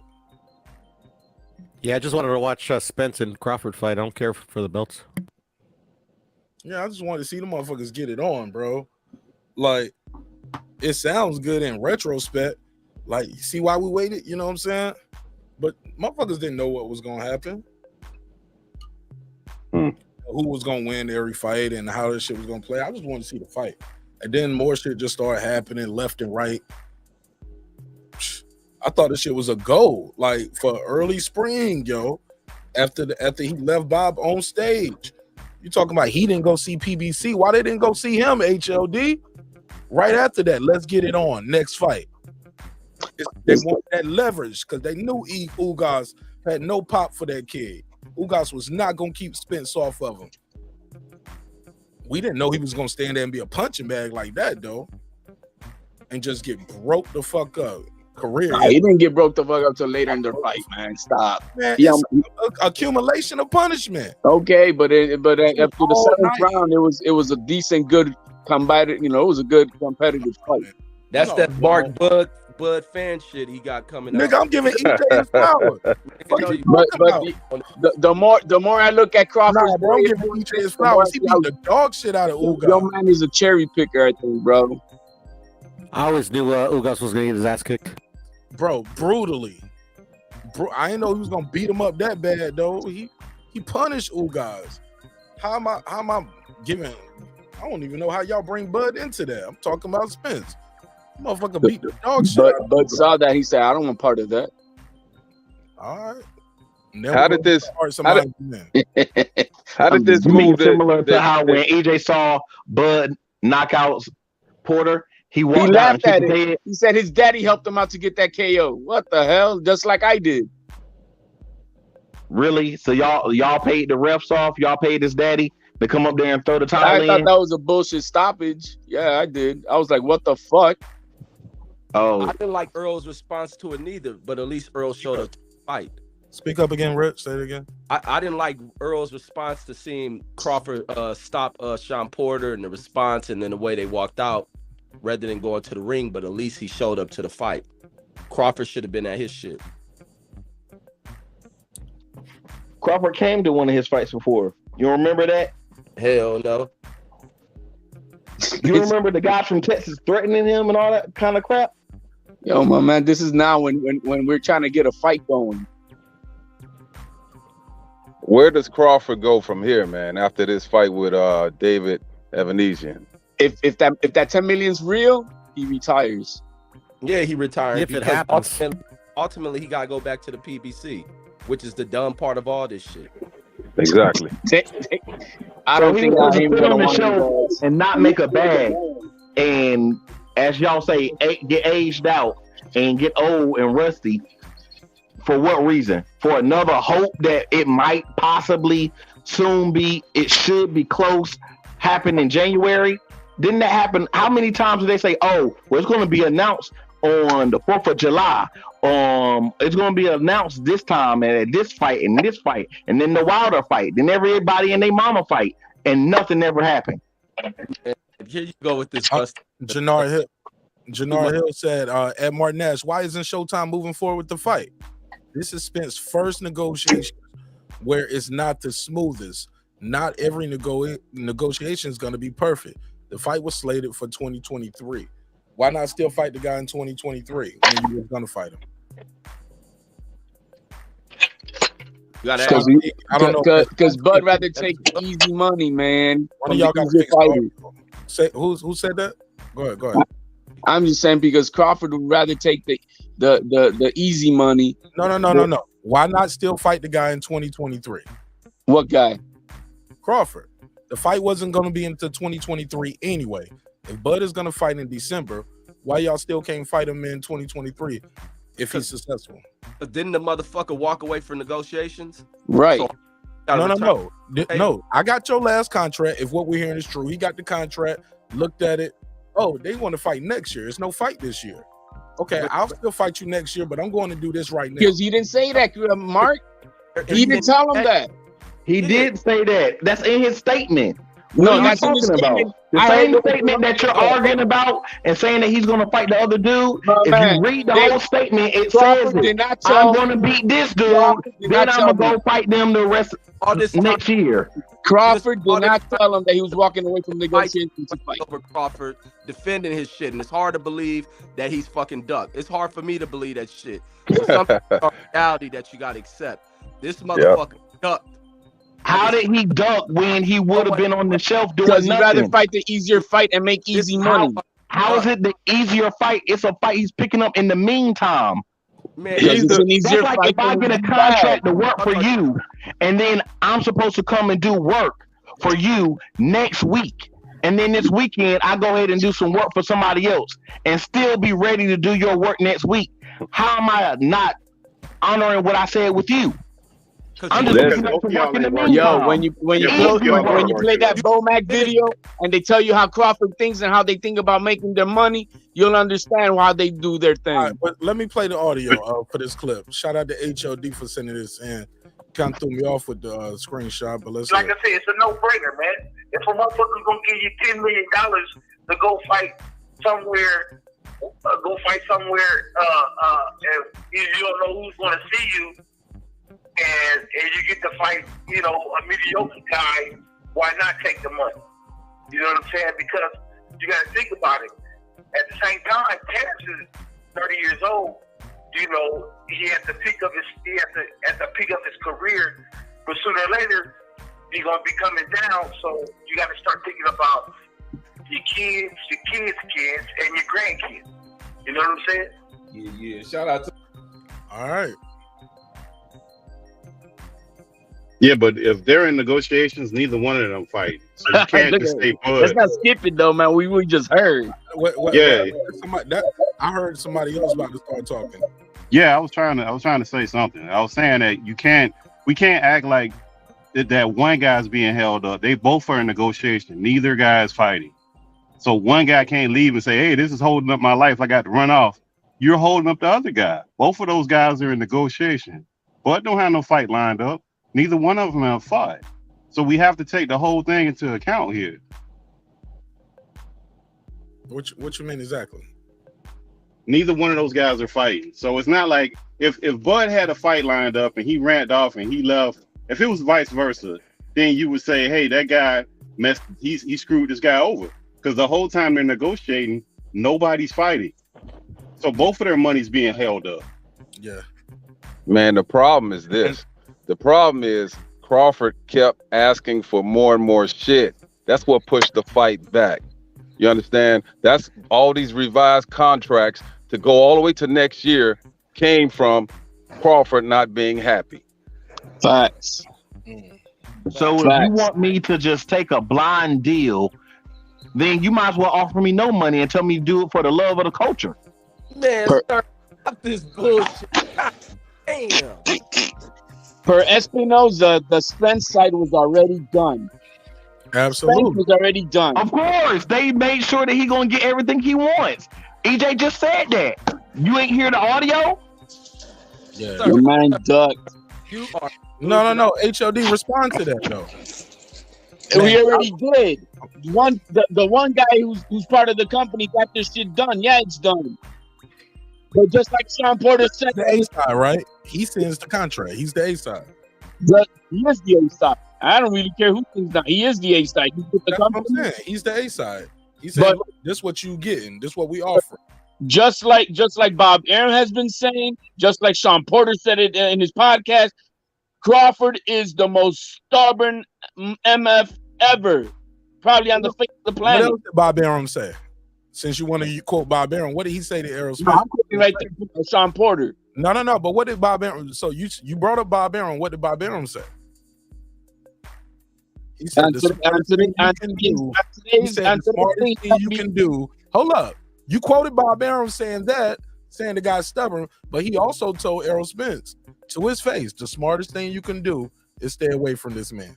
Bob Arum has picked Terence Crawford to win the fight. So, like, come on. Well, I mean, that's his promoter. He's got to say that. No, Bob Arum said that since he's not his promoter, too. Mark, that was irrelevant as fuck what you just No. said. But my whole point is he's quoting Bob Arum to make Bud look bad, but he won't. But Bob Arum don't say shit about Terence too. I mean about Spence too. But that was irrelevant. Why would you duck the guy?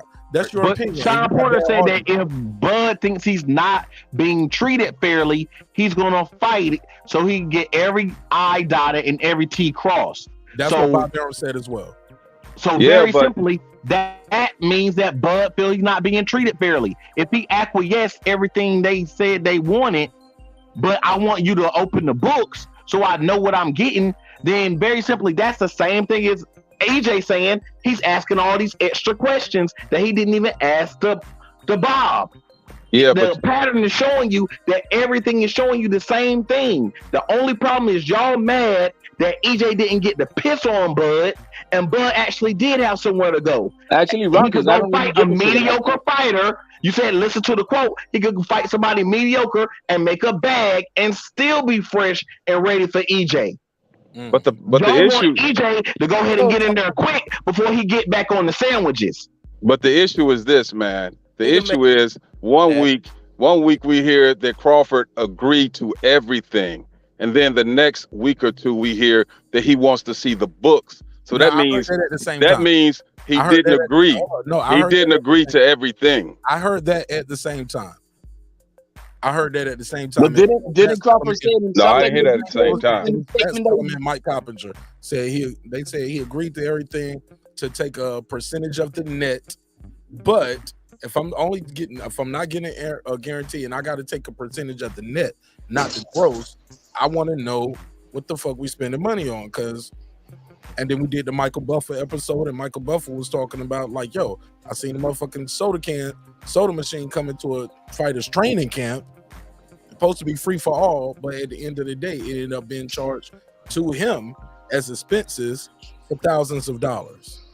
Yeah, but before that statement came out, everyone heard the 35%, and he agreed to everything from Blue Bloods.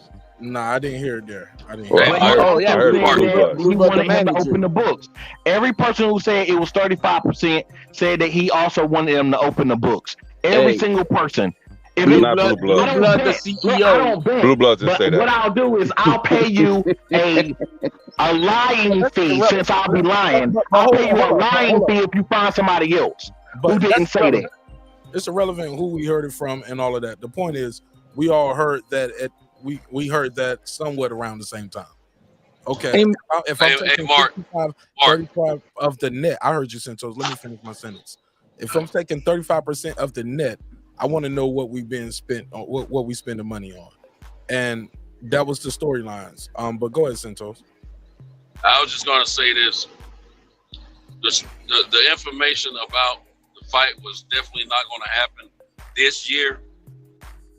Had to have some truth to it, in my opinion, because I was in New York the 15th, and I got word from a reliable source that fight was definitely not happening, because I was talking about I'm waiting on them to get this fight together so I can fly to Vegas or wherever, to watch the fight. I was told this fight was not happening this year. Now, I know if Crawford and his team heard the same information from whatever source they heard it from, they felt it was beneficial. I mean, the information was bona fide. Why wouldn't you, as a businessman, take the bird in the hand and make a deal to make you some income for 2022 and still get the money for the biggest fight in 2023? Especially if the money was no problem to get you 8 figures, and there was a problem getting 8 figures with the other fight possible. Okay, so how do you go about doing that? Since y'all want to use that, and no one on this panel can tell me honestly that they would turn down the same opportunity for their family that Terence just did when they know they can't get the money for the biggest fight right now. Yeah, right. No one to tell me that honestly. If you are, you lying and you don't love your kids. That's a bullshit defense, because he's gonna get the same money fighting this fight. It don't matter about the money, Reggie. It's a matter when you get the money. Hold on. What if he's in a car crash like Errol Spence was a few years ago? That fight gets pushed back even more. What if one of them died? You don't get that money. You take the bird in the hand. Going into the camp, one-on-one. Is you thinking like that? In between this camp, you can get in a car crash. Exactly. So why not take the money now? Reggie, what he's saying, the guy ain't made no paycheck from boxing since 2021. Man, he made millions of fucking dollars. He got enough money to fucking sustain. We don't know what he spent it on. How do you get to tell him how much money he got is enough? We know a lot of these. Reggie, we know NBA players live check to check. NFL players live check to check. That's why they can't fight no lockout. He's talking about fighting in December. Broke the next Sunday. He's talking about fighting in December, and they're talking about fighting January or February. February. Y'all look at 22 and then 2023 and thinking it's a whole 12 months. No, it's February. Guess what? What if you can put 8 million or 10 million on your tax financial? Reggie, your shit is breaking up. Reggie, your audio breaking up. If you can put 8 figures on your financial statements and your taxes for 2022, good. Because when they look at the history of all the revenues you've earned over the years and everything, when businesses are looking at other businesses, they want to see your financial records not for 1 year, but for a few years going back.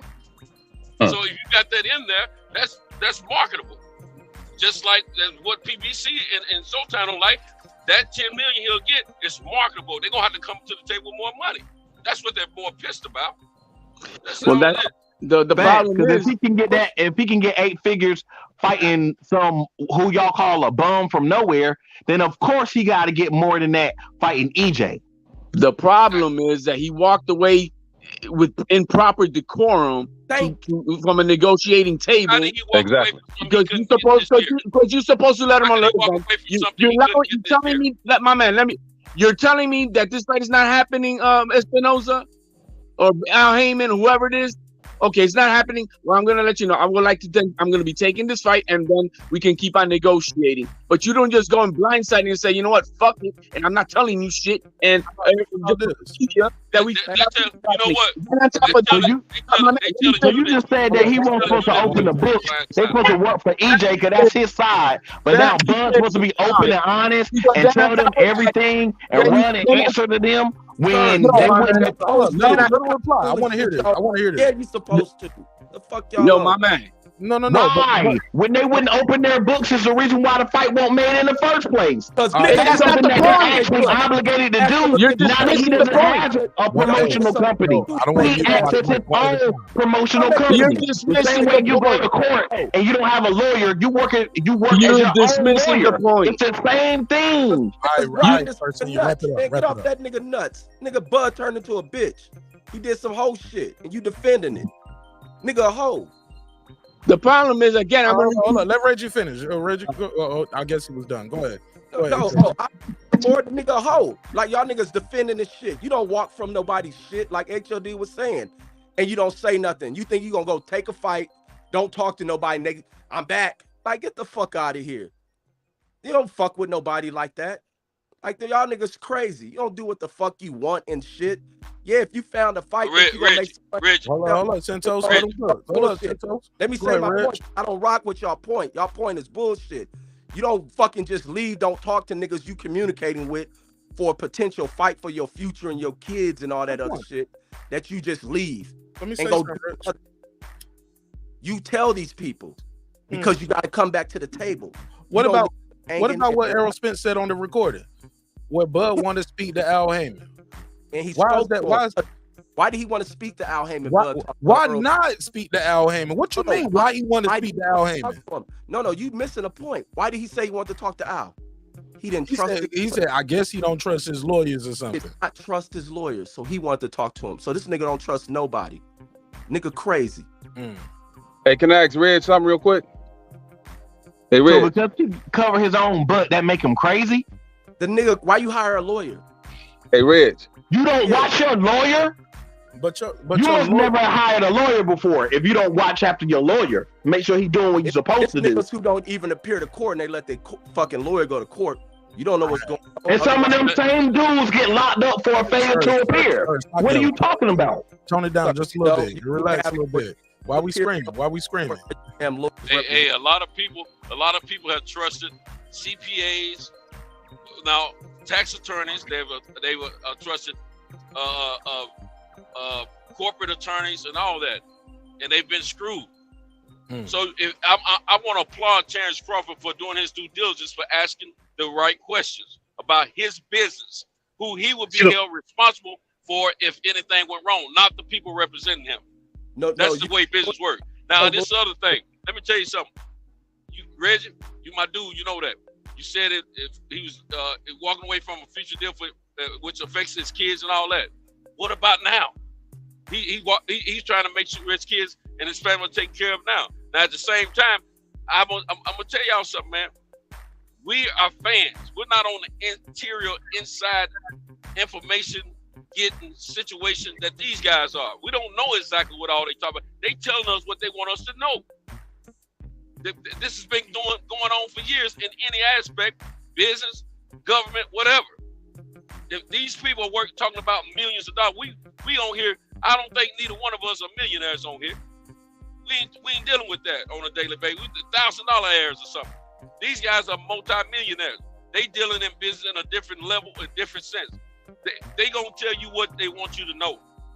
And the thing is, from what I understand, from what I heard, and from what I understand, they're the ones that let Terence know that the fight wasn't gonna happen this year. So they had to already know the man's about to do something. And from what I also heard, is before the announcement was made that Terence was making this other fight, Al Heyman, PBC, and Espinosa, and Showtime knew the information. So it ain't all what they saying about blindsided. They knew what time it was. They want us to know something else. We don't have the truth about everything. I applaud this man for looking out for his family, looking out for his well-being, and getting him some money on the book. I'd be damned if somebody gonna tell me I can't make no money this year and I gotta wait the next year. Bump that. All right, let's pass it around because people was jumping in and I had to mute some mics. I just want to be fair to everybody. Go ahead, HOD Pittsburgh T. I think y'all. My man, look, I don't have a problem when you saying, but when you start pointing out some bullshit, that's cat. That they knew, that's cat. Because I heard it from the horse's mouth. From the horse's mouth myself, I heard him say they got blindsided by Crawford's announcement. They did not know. They did not know. So when you come on here, then you start spreading these narratives that are bullshit. That's a problem. That's a problem. Now, I'm not a fan of either side, either Crawford or Spence, or I'm not a fanboy to either one of them. I would have loved to have seen a great fight, but I'm not a fanboy to either one of them. I'm right here just trying to get the facts as best as we can. Now, the thing that I have a problem with You're telling me that, oh, he's a smart man trying to dot his I's and T's and blah, blah, blah. So then you're going to leave the table for one of the world-renowned TV shows, whatever you guys want to call them. Your audio breaking up, bro. I'm sorry. You're going to leave, step on the your audio, HOD. Is it better now? Say something now. Copy. Go for it. We'll try it. I'm just saying, this man is talking about that Terence Crawford is trying to dot his I's, cross his T's, blah, blah, blah. Yeah, it's doing it again, bro. It's doing it again. You might have to beam out and beam back in. Give me a sec. Go ahead. Anybody want to chop in, I guess. Let me just Yeah, say but this, let me say this though. At the end of the day, at the end of the day, we were not getting that fight this year. So we can cry all we want to. Cry, we go to the car, cry. All we want to do, want to get that fight this year. Because somebody, I'll let you speak for other people want to cook in. Yeah, but that's not necessarily true, Santos. They were engaged in negotiations, bro. Like you can't be in the middle of negotiations talking about you're not getting a fight from your side. That's bad faith. Santos, please, bro. Santos, please. I want to hear him, bro. Go ahead. Let me hear this. You can't go into negotiations. There's a such thing as bad faith negotiations. And there's certain tactics that you do where you're liable, you get sued. And if you're negotiating as a contractor in certain cities and states, and you go and negotiate some other deal, and you use that deal as leverage to say, hey, this is what they offer me over here. Can you beat it? And you run off, and you don't tell them people, you don't notify them that you're in negotiations, you could be liable. The person that you got the deal from could be liable. So we can't be promoting things that we don't know if that's even a good business practice of what he's actually doing. So that doesn't even, he's in negotiations with those people. He didn't notify them just by what Stephen Espinoza said that they were actually, they were blindsided. So they had no knowledge of it. So we can't be promoting that. We don't know that. We don't know enough about that stuff to even be sitting on here saying that that's a good or a bad move. He could legally be held accountable for that crap. We don't know. So we shouldn't be saying that's a great business move because he was actively in negotiation. Like Pittsburgh, I hear what you're saying, bro. We talked about this last night.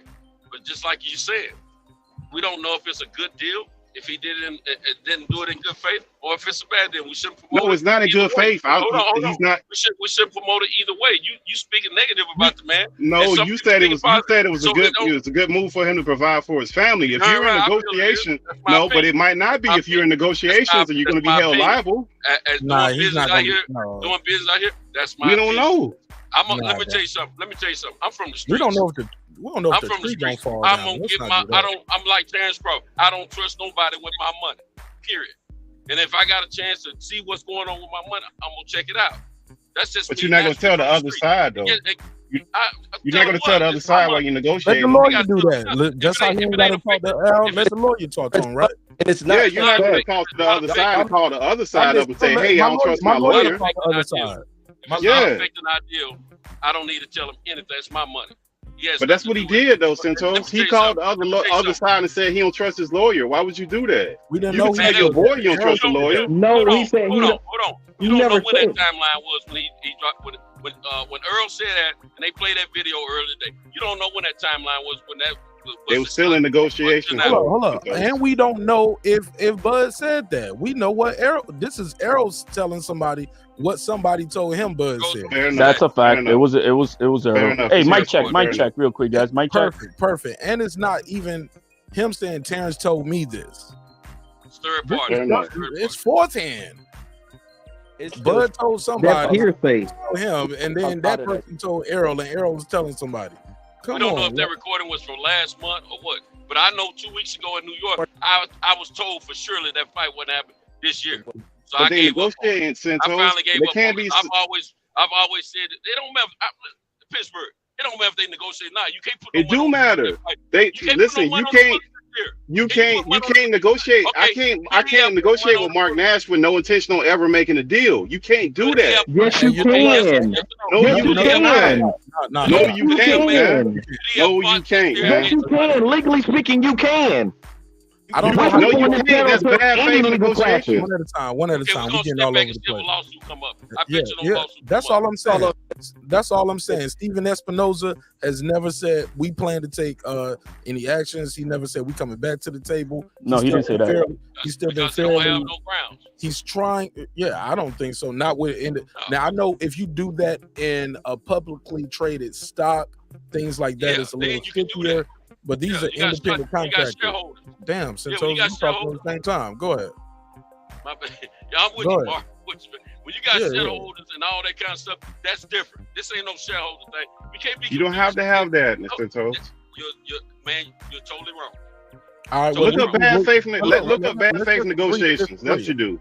Yeah, and let's just agree to disagree, and we can move forward on that. I just wanted to finish my thing. Everybody's talking about that he had it right, so he leaves and you know, a slap in the face to one of the biggest companies who makes fights in the world, to then sign with this janky company to insult them. Do you think they're gonna want to deal with Crawford again?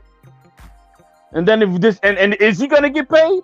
Are you guys sure? You want to bet $10 this fight doesn't happen on December 10th?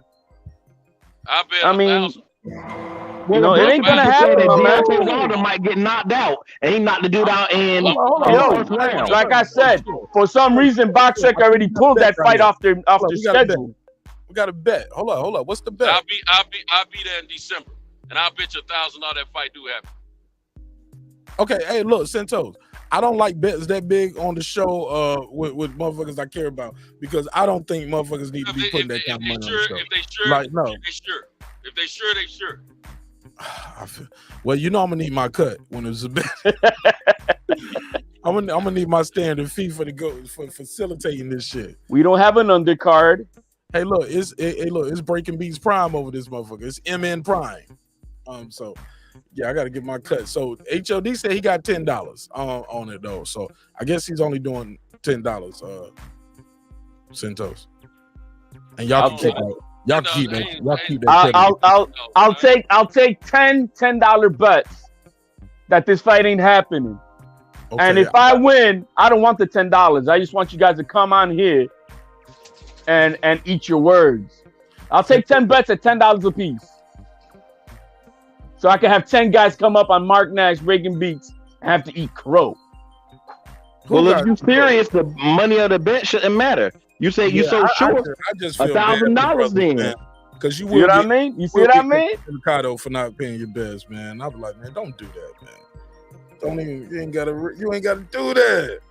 Cause motherfuckers change their screen name to get missing. Come back 6 months later. I don't get why we upset about a man trying to make a living, man. I don't get that, man. I never heard of it. Never heard of it. Punch Drunk Boxing in the building. He said the no guarantee. I can't think of no person. I can't think of no person. He said the no guarantee is the biggest shit. Is the no guarantee is just the biggest crap I've ever heard in boxing. What do you mean exactly? Well, when everybody was saying there was no guarantees and it was only off the net, and I was, I'm like, damn, he's trying to do that, and then Punch had Rachel Donner explaining, and she's like, no, and I'm like, okay, so no, that has to be bullshit. What did she say? What did she say? She broke it down that there has to be a guarantee, no matter what. There's gonna be a minimum amount, but there's always gonna be a guarantee, so that could be reported. Right. It's just not nothing. And she writes contracts and she deals with promoters. I saw Dan Raphael do that Dan Raphael interview, and he said just the opposite. He said that's very common. Well, Dan Raphael is interview. Lion share, like he said, you kill what you eat. You got to promote and build this shit up. Did you hear the Dan Raphael shit or Reggie? You know what I'm talking about?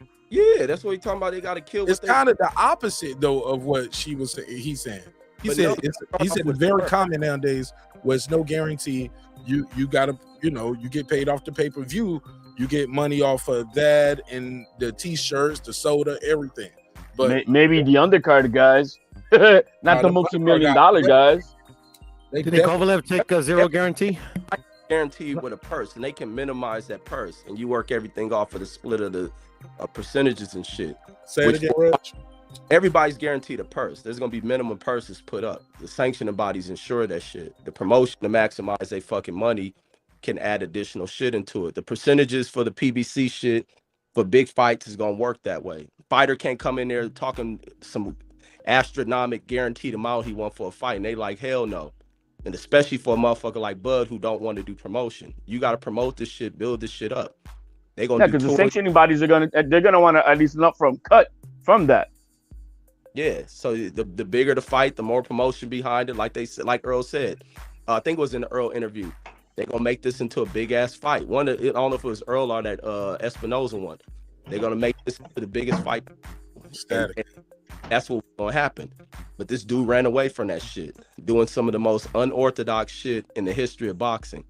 You just walk away to pick up some bullshit, and that fight ain't gonna happen. When this Earl showed y'all he fighting this dude, I mean not Earl, but Terence showed y'all he fighting this dude. He ain't showed none of y'all that shit. Nigga won't even talk about it. See him playing dominoes with his family and shit. Oh, he ain't. And punch. That's what I said. Maybe they agree. In fact, let me highlight that. He partying at the house. Where's the training camp at? December 10th. Okay. So I saw Punch said so Crawford never wanted to open and check Daniel and BLK books, but he wants to check the Harvard proven legit businessman Kaiser Soze. I'm sorry, Al Heyman, who's been successful in boxing and music business. Absolutely, but who knows? Thank you, Punch. Thank you. Reggie, you got the static, bro. I don't know what's up. Facts, Punch. Thank you, Punch. You ain't gonna come in doing all that. Brandon Washington, you a hoe ass nigga. Facts, Mark. Brandon, was that you in the recording that Mark was playing, bro? Yeah, he don't record it, EJ. But look, let me say this: we don't know what they agreed to, if they agreed to it. Damn, go ahead, Brandon Washington. This Jerry beeping in. That Jerry, Baltimore. Go ahead, Brandon. Oh no, I just wanted to say, can you hear me? Yeah, go ahead. I just want to say, shout out to HLD for holding it down. I can't wait for Teofimo to fight. I'm excited. I'm gonna be pushing the Teofimo Lopez fight on the 10th, and that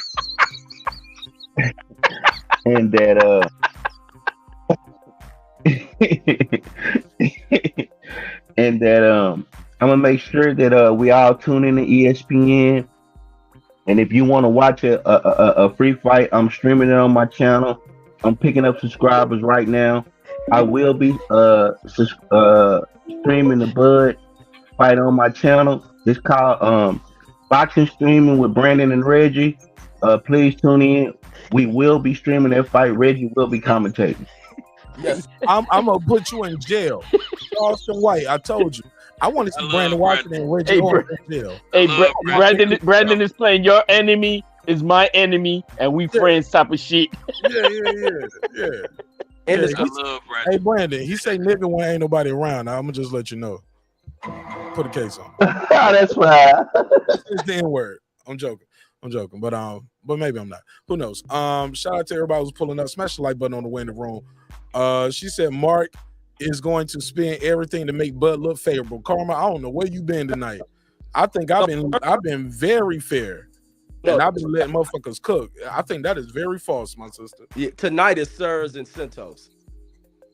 Hey, I think, you know, with all due respect, I think all of us as fans hate that we did not get this fight this year. And I understand people being upset about that, but I promise you guys, it wasn't happening.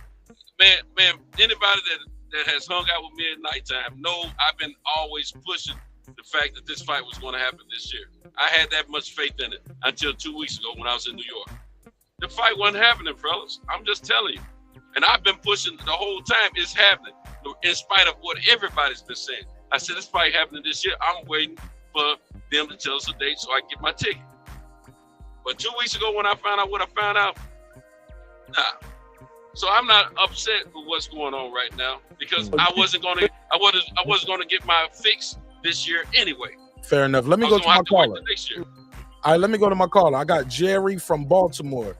Jerry from Baltimore. Welcome home. What's good, man? Talk to me. I'm on that late night grind. What's poppin'? I hear you. I woke up just and called in. Let's get it. Just a couple things. They was talking about this the other night, and they were talking about Bud negotiating for another fight while negotiating with the PBC, and the guy pointed out that the PBC, after they started negotiations with Bud Crawford, they made it public that they had made an offer to Canelo to possibly fight Errol Spence and Jamal Charlo. And that was right during the same time frame when they was negotiating with Bud. So I don't think it's valid that you can't negotiate other fights while negotiating one, simply because you know, and the guys on the panel all know, tons of fights fall through.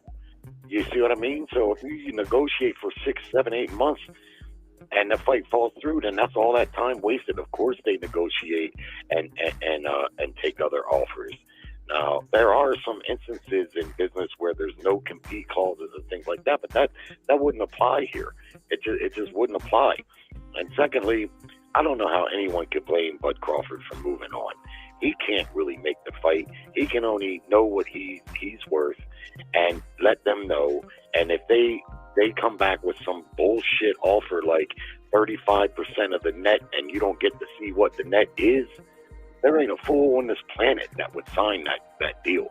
Now, I like Spence and Bud, but let's be honest, man. Nobody's going to sign a deal where you got to trust a boxing promoter as to what you're going to get. It's laughable. I tell you what, it's so laughable that it makes me believe that they didn't even make him that deal, because I don't think they would have to think he's the biggest fool on earth to accept a deal like that. So I don't blame Bud Crawford. I wish he was fighting up a higher level opponent, but man, if he can get $10 million to dust this guy off, shit, I can't hate on him.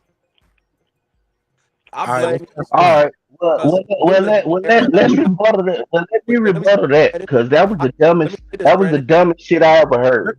Let me hear it, Brandon. That Go was ahead. dumb. Go ahead. Okay, first of all, he don't know what the fuck he talking about when he said they were offering Canelo and Charlo to PBC. He's a damn liar. He's a goddamn fan, a casual fan who calls around to these shows spreading this dumbass propaganda. Okay, let's keep it cooking. Like, damn, man. Like, let's stick to the boxing. Now, you right. My apologies. Let's so I just debunked that the PBC never formally offered Charlo or Canelo to Errol Spence during negotiations of that fight, just like he said, which that's not true. Let's debunk that. Now, when it comes to dealing with promoters and all that, Al Heyman is not a promoter. Al Heyman is an advisor / manager. So Al Heyman does not advise Terence Crawford, nor does he work for Terence Crawford. Al Heyman is a Harvard-educated lawyer, and he deals with lawyers and paperwork and shit like that. So when you come to talking about Bud should be asking Al Heyman, Bud don't have no business talking to Errol Spence manager / advisor. None. He out of pocket. And then when you talk about signing a deal with PBC, now let's talk about him signing that janky ass BLK to an app, running away from negotiations. That's a fact. So everything Jerry said is debunked. 35%. He heard that from Blue Blood. He heard that from his YouTube daddies. He didn't hear. He's never heard that from PBC. Hold on, Jared. Mike, Jared, let him cook. Sorry. Go ahead, Jared. Go ahead, Brandon. All right. So when he's talking about numbers that have been thrown out, he's never heard that reported from PBC or nobody on PBC side. What he's heard that from is junky YouTube channels and junky YouTube promoters, and he's going around spreading it. All right, Jerry, you can reply, and then I'm gonna go to Sir Senior. Go ahead. Okay, first off, he didn't debunk anything. How is what I said debunked? Because he says it is. I'm not the one that released that deal that they made, that 2-fight deal for $100 million. The PBC, someone over there did that. I didn't do it. They did. So right out the gate, he didn't debunk a goddamn thing. He just doesn't want to go along with it. But I didn't release that information. They did. And all you got to do is look at the time frame, and you can see that that was during the negotiation then. Secondly, let's stop all this fronting about Al Heyman not being a promoter.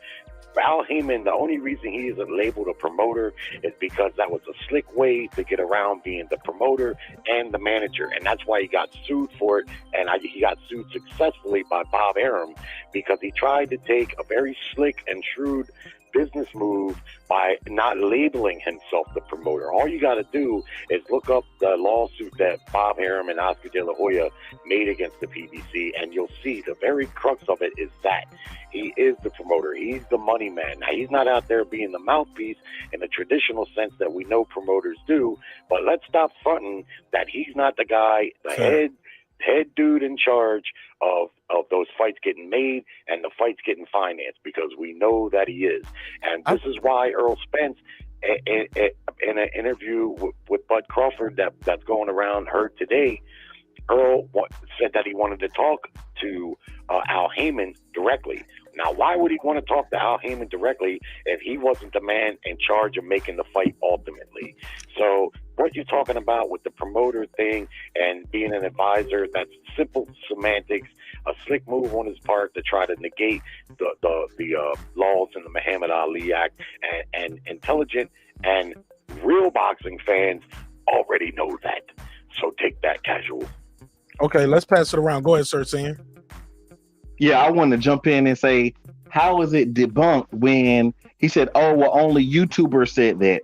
Well, if you do a simple Google search, not even no real research, the first thing that pops up is that ESPN.com says that Al Heyman offered Alvarez a one-fight deal with a possible conjoined deal will top out over $100 million. The one-fight deal was upward of $45 million for a May 7th defense of his undisputed super middleweight championship against Jamal Charlo. So very simply, that wasn't just He bumped small hat. No, Small no, hat. no, I just could you scream small hat? Go ahead. Finish saying what you're saying. Sir, we're trying to keep it real respectful. We got a good audience here, and I think they like the way the conversation is flowing with everybody getting a chance to speak. So go ahead, sir. So I'm gonna keep moderating the way I'm doing it. So very simply, that was actually undebunked. And the fact that he want to sit here and play these semantic games, he know that those are his same YouTube daddies that he run to. Soon as he get in trouble, he run to them YouTube daddies. So now they no good when they not saying what you want. Go ahead, Brandon. Okay, let me ask. Okay, first of all, the question, Jerry stated that the PBC put out that they were offering Canelo a fight with Earl. They were fighting. They offered Terence Crawford a Charlo, or they offered Errol Spence Canelo.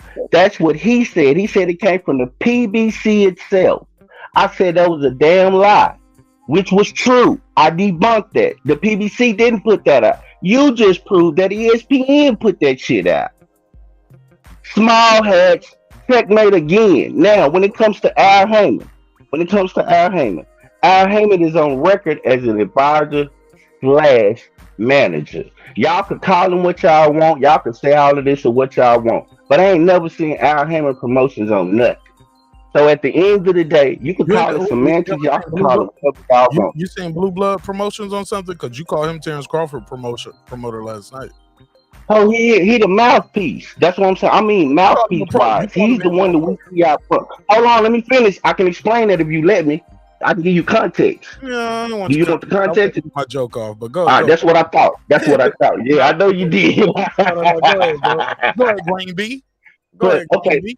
So that was beautiful too, bro. I give you that. Stroke of genius. But my brother, go ahead. So I did debunk that. The initial argument was Jerry said that came from the PBC itself during the negotiations. I said that was a damn lie.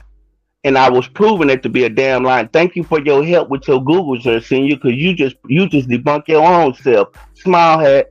Didn't Canelo refute that, that article? And how did I debunk myself when you the one said it only came from YouTubers, janky YouTubers?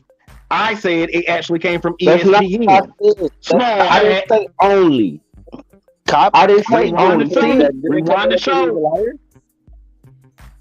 Janky promoters. The motherfuckers said they got Russell Red in that bitch running the show. Hey, Punch, what you mean, Al Hammond? Why he Hammond? He's not flip. What you mean? He's not flipping the bill? I don't know what you mean exactly. Explain that to me. And all call outs. The money comes from Showtime, the network. Right. I think what he means is because Al Heyman is the manager / promoter of Spence, or not promoter / advisor, he gets a customary 10 to 20% cut for being the manager. So that's what he means by that. He don't get a cut of Bud's purse. He gets a cut of Earl's purse. Because he's his advisor. Or manager. His manager. Right. Yes, sir. And other people come and promote. And as far as the flipping the bill, or is he Spence promote? Or is he is manager? He's manager. He's managing. And as far as flipping the bill, Earl Spence would have been promoting this fight too. He would have been a promoter of the Terence Crawford fight. He's promoted the last fights that he's been on ESPN. But that's by name. That's not by money. Hey, Brandon. I'm just telling you. Hold on. Go ahead, HOD. Cook on that. Let's go. Well, yeah, I mean, all these fighters, they all got their, LLC companies. That's just a tax haven. It doesn't mean they're coming in to the table backing the fight with money. You know what I mean? Like with PBC, it's Showtime or Fox who fronts the bill for these fights. And that's why Al Heyman gets whatever his percentage is as a manager, right? So that's it. But as far as that he's promoting, let's stop that. These fighters don't have no money coming into pushing this fight to flip any bills. All it is just putting their name on the thing so they could then move their money through the LLC so they can have tax havens and protections. That's about it. That's pretty smart. That's a bad thing. It's smart. It is. It is. We should have been doing this. Al Heyman. Brandon. Hold on. Thank God for Al. Yeah, thank God for everybody, man. We need people. You can't lead people without people. Rotman, let me go to Rotman first, Santos, because he just got here, and I just want him to give his opening statement on everything we're talking about. Rotman, hey, what's up, everybody? Yeah, you got your. What's up, everybody? What's up? You want to call, son? I got the windows up. Brandon, please. Say that again, bro. Yeah, I got the windows up. It's a truck, you know what I'm saying? Okay. Truck is kind of noise. Go ahead, get your opening bars off. 2 minutes on the clock. All right. All right. 2 minutes. Yeah. All right. I'm gonna click the button and just unmute your mic. Unmute your mic. All right. Ready? Yes, sir. Go ahead. All right. The main thing everybody's missing is that Tim Smith said it wasn't enough money. Leonard Ellerby earlier said the fight's not happening. Floyd Mayweather been saying the fight's not happening this year and whatnot. And what we're finding with that phone call that happened, I guess the end of September, is that the fight wasn't going to happen to 2023 anyway. And then we get the revised contract coming back that February 2023. You know what I mean? But meanwhile, we got everybody getting so emotional and trying to blame a particular person or a particular fighter and whatnot. And I think that's just what they wanted us to do.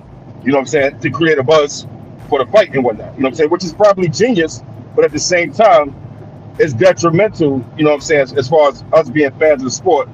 You know what I mean? And not being distracted or even being tricked into believing that it's either one of these fighters that's holding up the fight. It's the business. It's the business. They didn't want to put the fight on this year. I mean, we get reports that Showtime was bought out by Paramount. This is the last quarter of the year as far as business goes. 9 times out of 10, if that budget is not in springtime, then they're not going to be putting on anything by surprise, especially of that magnitude. It's going to be in the next year's budget and whatnot. You know, and that's pretty much it. Like I think everybody should save their emotions and whatnot and stop telling a millionaire what he should do, saying that he's dumb and he's this and he's that, and this guy doing way better than us. Like that's the craziest. That's crazy talk. You know what I mean? To criticize a millionaire. Right. You know what I mean? Who's getting it out the mud? You know what I'm saying? He started out the same way we did. You know what I mean? But he's using his body, his talent. You know what I'm saying? Put his life on the boxing, line. bro. Relax. But go ahead. We Go talking ahead. about boxing. You I'm talking about boxing too. I'm talking about boxing. I'm talking about boxing too. When we talk about boxing, when you talk about boxing, you talk about business as well. You can't separate the two. All right then. So we're talking why we can't talk about? So why we can't talk about all aspects of it? And we talk about business, then we talk about millionaires aspect, that no, do you talking about you have no aspect. Hello, my man, hold up. You have no aspect. You have an opinion, but you ain't got no aspect. No, But you have no aspect. You not contributing. No, You not. Hold on. If you butt in, if you butting on my 2 minutes, if you got 2 minutes. My 2 minutes is Your 2 minutes over. Your 2 minutes been over. Your 2 minutes been over. If you really want to know. Now it's back and forth. Okay. So now is that Mark Nash saying my 2 minutes been over? Yeah, yes, sir. Yeah. I had the clock. Okay. Go ahead. It's been over. All right. It was open when I put the. I know you're driving, so you probably, and I don't want you to look at the screen, but I put I put the wrap it up, B. Okay. I see that. I see that. But I don't say wrap it up. I just flash it on the screen. No, you can say you can definitely say it because I can't look at it. It's all love, homie, and I appreciate your time. Appreciate your energy. I'm gonna mute your mic though, because you got some background noise, and I'm gonna let Brandon and Reggie. They're gonna give you some free smoke real quick. But I do get back to what I was talking about, that money interrupted. So, but go ahead. Well, finish your bars up real quick though. No. Go. I want to hit other dudes and say they probably gonna build on whatever they're gonna build on. But I do want to chime in on. You here. It's all love. How long is your trip? About 2-3 hours.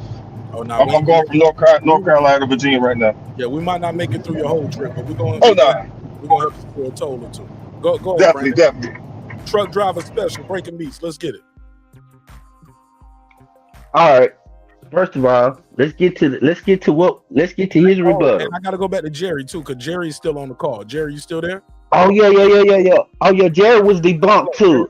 Bob, I saw what you put up. Al Heyman was not sued successfully, Jerry. You were wrong again. I told you, stop going around spreading propaganda, Jerry. No. Jerry, can you see the screen? A federal judge granted Al Heyman's motion of summary judgment Thursday in Los Angeles, dismissing the lawsuit filed by Oscar De La Hoya, Golden Boy Promotions. And I don't think that lawsuit was about Oscar lost, not Bob. Okay, well, lost. Billy Bible English. Pull up the top. Shout out to Bible English. I got to get him a wrench, him or her a wrench, because they in there doing they doing moderator type shit right there. That's how you get your moderator's wrench, Bible English. Fact checking the fact checkers. When we talking about this shit, the shit is not accurate. Pull that shit up and put it in the private chat. Pause or whatever. Y'all know what I meant. Put a case on me. Fuck it. Whatever. But yeah. Might have to wrench you up. I like that energy. Keep that going. But go ahead, Brandon, and we can pass it around. Get HLD, Sir Senior, Rodman back into it. HLD as well. Go ahead, Brandon. Yeah, and also I wanted to make the point where he said that Tim Smith said that there wasn't no money in the fight. Man, stop misquoting Tim Smith. He did not say that. Rockman, I respect you because you got a Muslim name. So you're going to get respect off the top, Rockman Saludin. You got a beautiful name, brother, and it means a great thing. But that's neither here nor there. So you're gonna get your respect from me off the top, but you were wrong on that. That's everywhere. Right. You're gonna get. So when you talk about Tim Smith, that's not Tim Smith quote. I wish we would actually start quoting Tim Smith. He did not say there was no money in the fight. He didn't say that. He even started off with great respect to how he didn't want to disrespect Bud, and he talked about how they didn't even really know how to come to Bud because they didn't want to disrespect the man. That's that. And when it comes to Floyd and all that, Floyd, most of the time interjects himself around most of the biggest fights. I mean, you see his ass at all the big PBC fights, at all the big fights. He's always talking on this, he's talking on that. That's just Floyd being Floyd for attention, I believe, just so far. But do I think Floyd is actively in negotiations of this fight? Nah, I don't believe that. Now, when it comes to Bud, people keep talking about Bud and Bud's well-being and his family and putting money on the books. If we heard Earl in that phone call shoot for January, he talking about fighting December 10th. That's a few weeks away. So if a few weeks away is gonna make you or break you, then Bud not doing what he's supposed to do with his money. So we can get that. He trying to make money for his family out the window in a year. The month is December. The next 20 something odd days is the next year in January. So y'all trying to make it seem like it's this long ass time, and it's not. It's just Bud ran away from negotiations, and that's it. Hey Brandon, but with negating what Cento said, can you reply to what Cento said? Like when you're buying houses or businesses, they want to see your revenue. Bud Crawford, can we at least agree he is a business? Whether you think he's doing good business or bad business, he's an independent. So how does Brandon? Brandon, hold up, Brandon. That was a rhetorical question. I thought I was gonna get a quick yes or no. Oh, my bad, bro. My bad. I'm sorry. I didn't know. You to fire off another question at me. My whole point is this: the man has bills, business, and things he needs to take care of. If you're a person who's in a certain tax bracket, we all know everybody get in trouble with their taxes a lot of times because they don't pay their taxes. Some people pay their taxes at the end of the year. You get what I'm saying? I'll pay the taxes I owe y'all from last year in the fourth quarter of this year. I get extensions. It's loopholes you can get through if you owe money. Some people don't never owe money. Some people don't even know what that's like to owe money. Most people always get, I ain't gonna say most, majority of Americans get a refund. Can we agree to that? Quick yes or no? Yes. I'm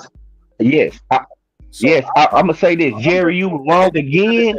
Bob English debunked you again. Bob Law. Bro, I'll get to that. Let me do my thing, bro. I'm sorry, bro. You so content that going at Jerry. Enjoy the ride, man. We got time. We got time. We kicking it. So right, my brother. I apologize. Enjoy the flow. Yeah, when you ain't got. Yeah, he gonna be here. It's all good. And if not, and I'm ignoring such things. No, it's all love. Go ahead. I'm done. Fuck it.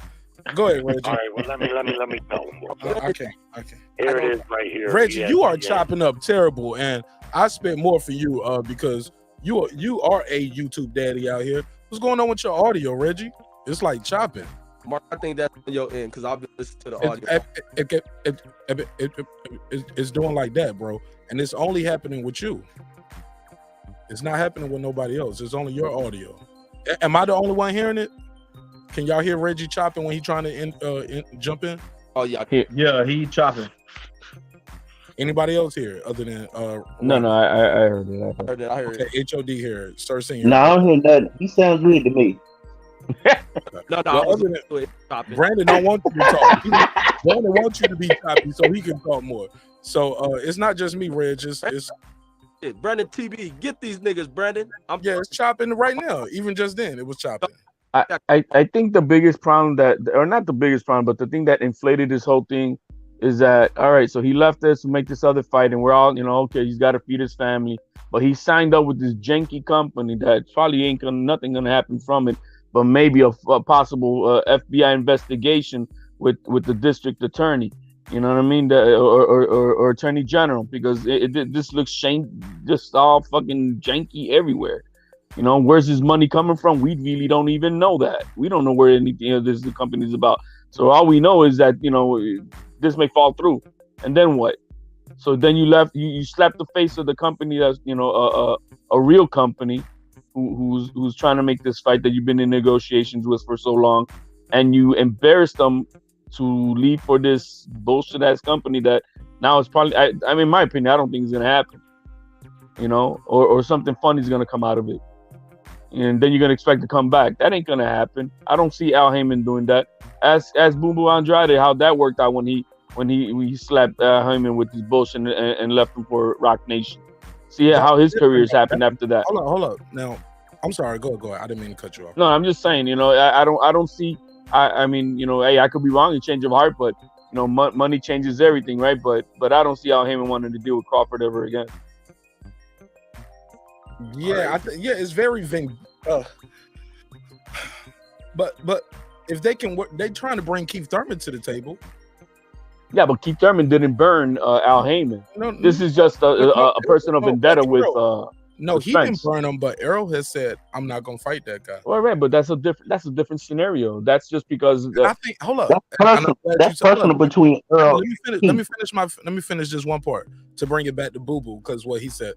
If I'm not mistaken, and if I'm wrong, shout out to Bible English. Correct me in the chat, somebody, or HAD as well. Anybody who do that. I love the people that do the fact checking. People who fact check the fact checkers. I love that shit. Well, here's PB. Hold up, real quick, Jerry. That was just me taking a deep breath to say. I didn't even finish saying it. All right. PBC Al Heyman paid to get Boo Boo out of a deal. If I'm not mistaken, am I wrong with that? I think that was correct. And what happened next? Instead of fighting Jamel Charlo for the 154 WBO title, right? I'm still on point.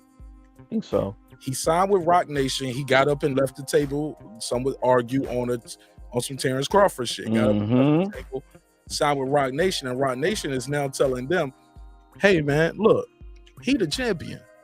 He should be getting paid more than that guy. Give him an extra $250,000. I think the number was $250,000.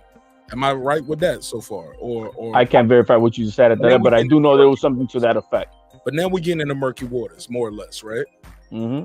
That's where I'm at with it. I think that's different from this. No, it sounds very similar to me. No. They didn't pay no money to get Bud. How much you think it costed them to be a negotiating table? No. For 5-6 months. Hold up, sir. I'm talking because they pushed their whole calendar back. They lost money fucking with Bud. Hold on, let me answer HOD first, Brandon. Let me answer that. Me helping you with my legal expertise to get a fight for you, and I'm thinking you about to sign up with us, and you're gonna fight my guy over here, and you're gonna be under our umbrella, and we're gonna rock with you.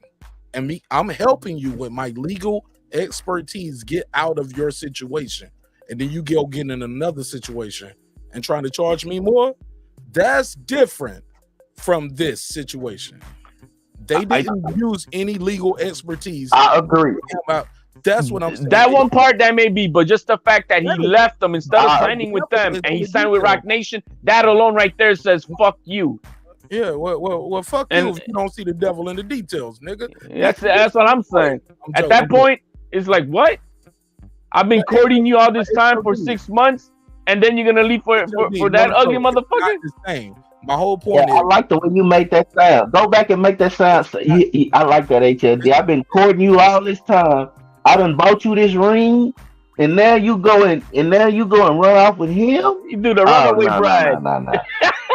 It's not the same. It's not the same, fellas. That's Bud. Yeah, hey, that's Bud's new name, Runaway Bride. I like that. Runaway Bud. Call him Runaway Bud.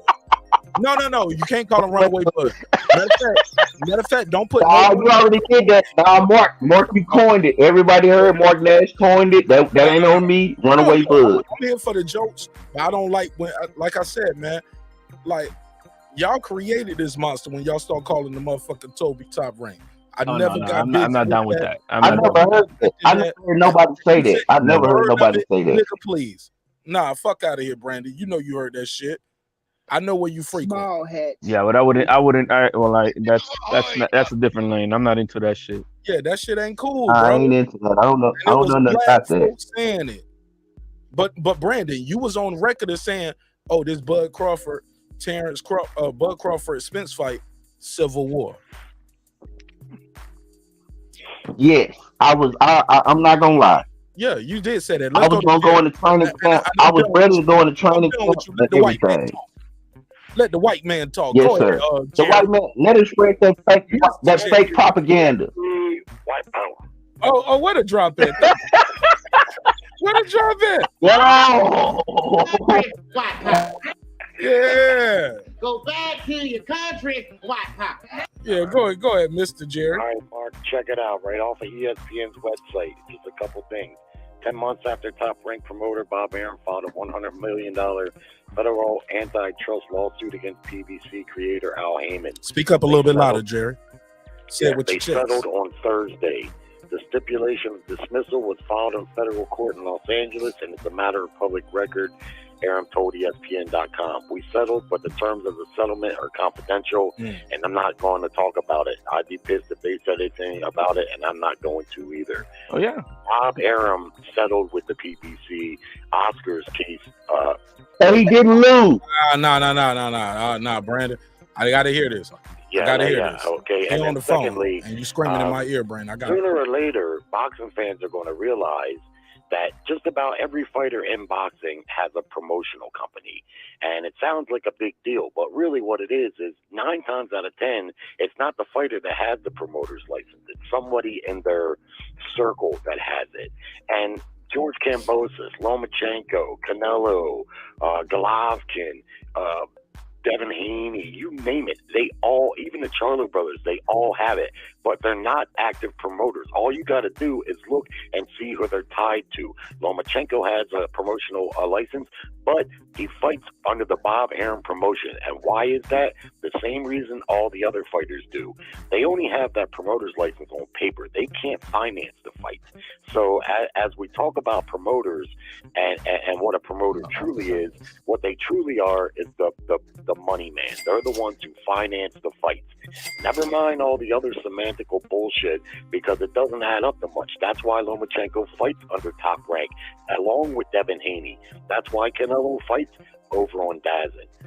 They all have their own promotional license, but it ain't nothing like what we know of the big promoters, BBC, Bob Arum, Oscar, and DAZN. See, there's a difference. The key difference is the promoter is the one who's going to finance the fight. There ain't a fight that ever took place over there at the PBC that Al Heyman didn't check off on. You can believe that. Okay, now, Jerry, you were wrong. Jerry, you said Al Heyman lost. He was sued by Bob Arum, and he lost the lawsuit. Is that not what you said? It is, and I just read to you that he did. Okay. He did not lose. Okay. So you were wrong, right? What do you call a settlement? He settled with him. A settlement? All that A settlement? Nah, that ain't winning. That's a mutual agreement. That's not losing. He said he got sued by Bob Arum. No, you don't know what. No, you don't know what he had to pay. So you just talking. Let me ask you this: have any of y'all ever sued anybody other than me and got a settlement? I have. I have. Okay, Martin Nash has. Jerry has. Who else said they had been in a lawsuit? I have. I have. Okay. Can I testify? Okay. So that's everybody. We don't have to say who it's with. Out of all these, because right now we 6 for 6. Everybody up here has been involved in some kind of litigation. All of my shits ended in settlement. I felt like I won. Let's go around the room. HOD, did your shit go? You don't have to tell us the amount or none of that. Did you settle? Did you go to court and lose? You don't have to tell us who it was with. It's a settlement, but when there's a settlement, even though I may feel that I won, the other side won too, because they both sides win. Okay, Jerry. Yeah. Did you settle, or you went to took that shit to trial? No, I settled, and I do agree with his point that oftentimes it's beneficial for the party that's being sued to settle so that they don't have to get sued for more. So that's what you can read into a settlement. What it is they came to some agreement, which Arum doesn't disclose, probably because he couldn't, but that's what happened. Now, Jerry, you filibuster. Oscar lost. Okay. Bob, they settled with. Okay. Rodman, did you settle or did you take it to trial and lose? I settled. I got a settlement and received funds. I'm sorry, you settled and what happened? And received funds. Yeah, Hey, look, they can't pay us in gum. They ain't gonna pay me in cotton, nigga. That's right. That's right. That's right. It's over. I'll pay you with your family. You get your family back. Right. Oh, you want your wife? You want your kids back? Well, just drop the suit.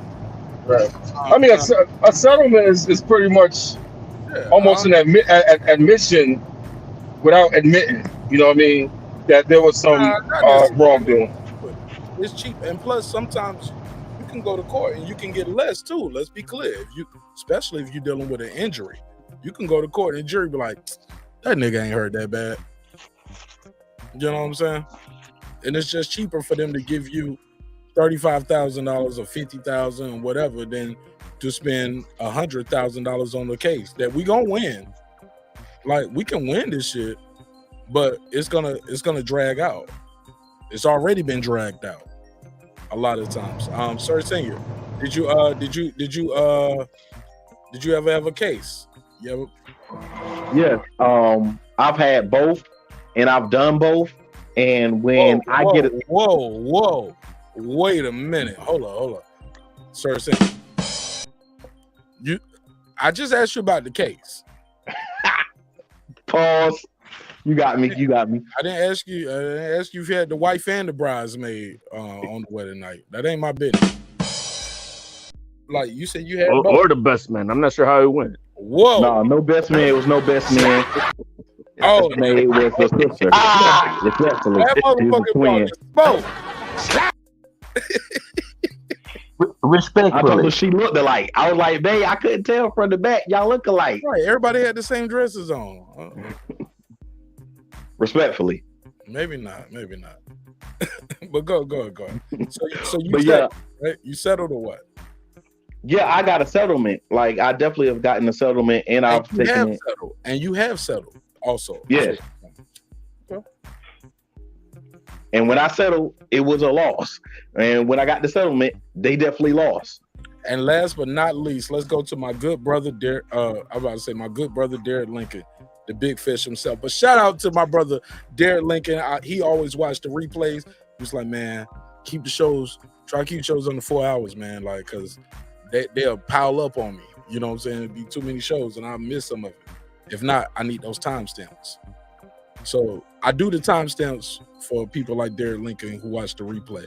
Brandon Washington, I do know you are on record as saying you have settled. And you was like, I didn't want to put my child through the bullshit.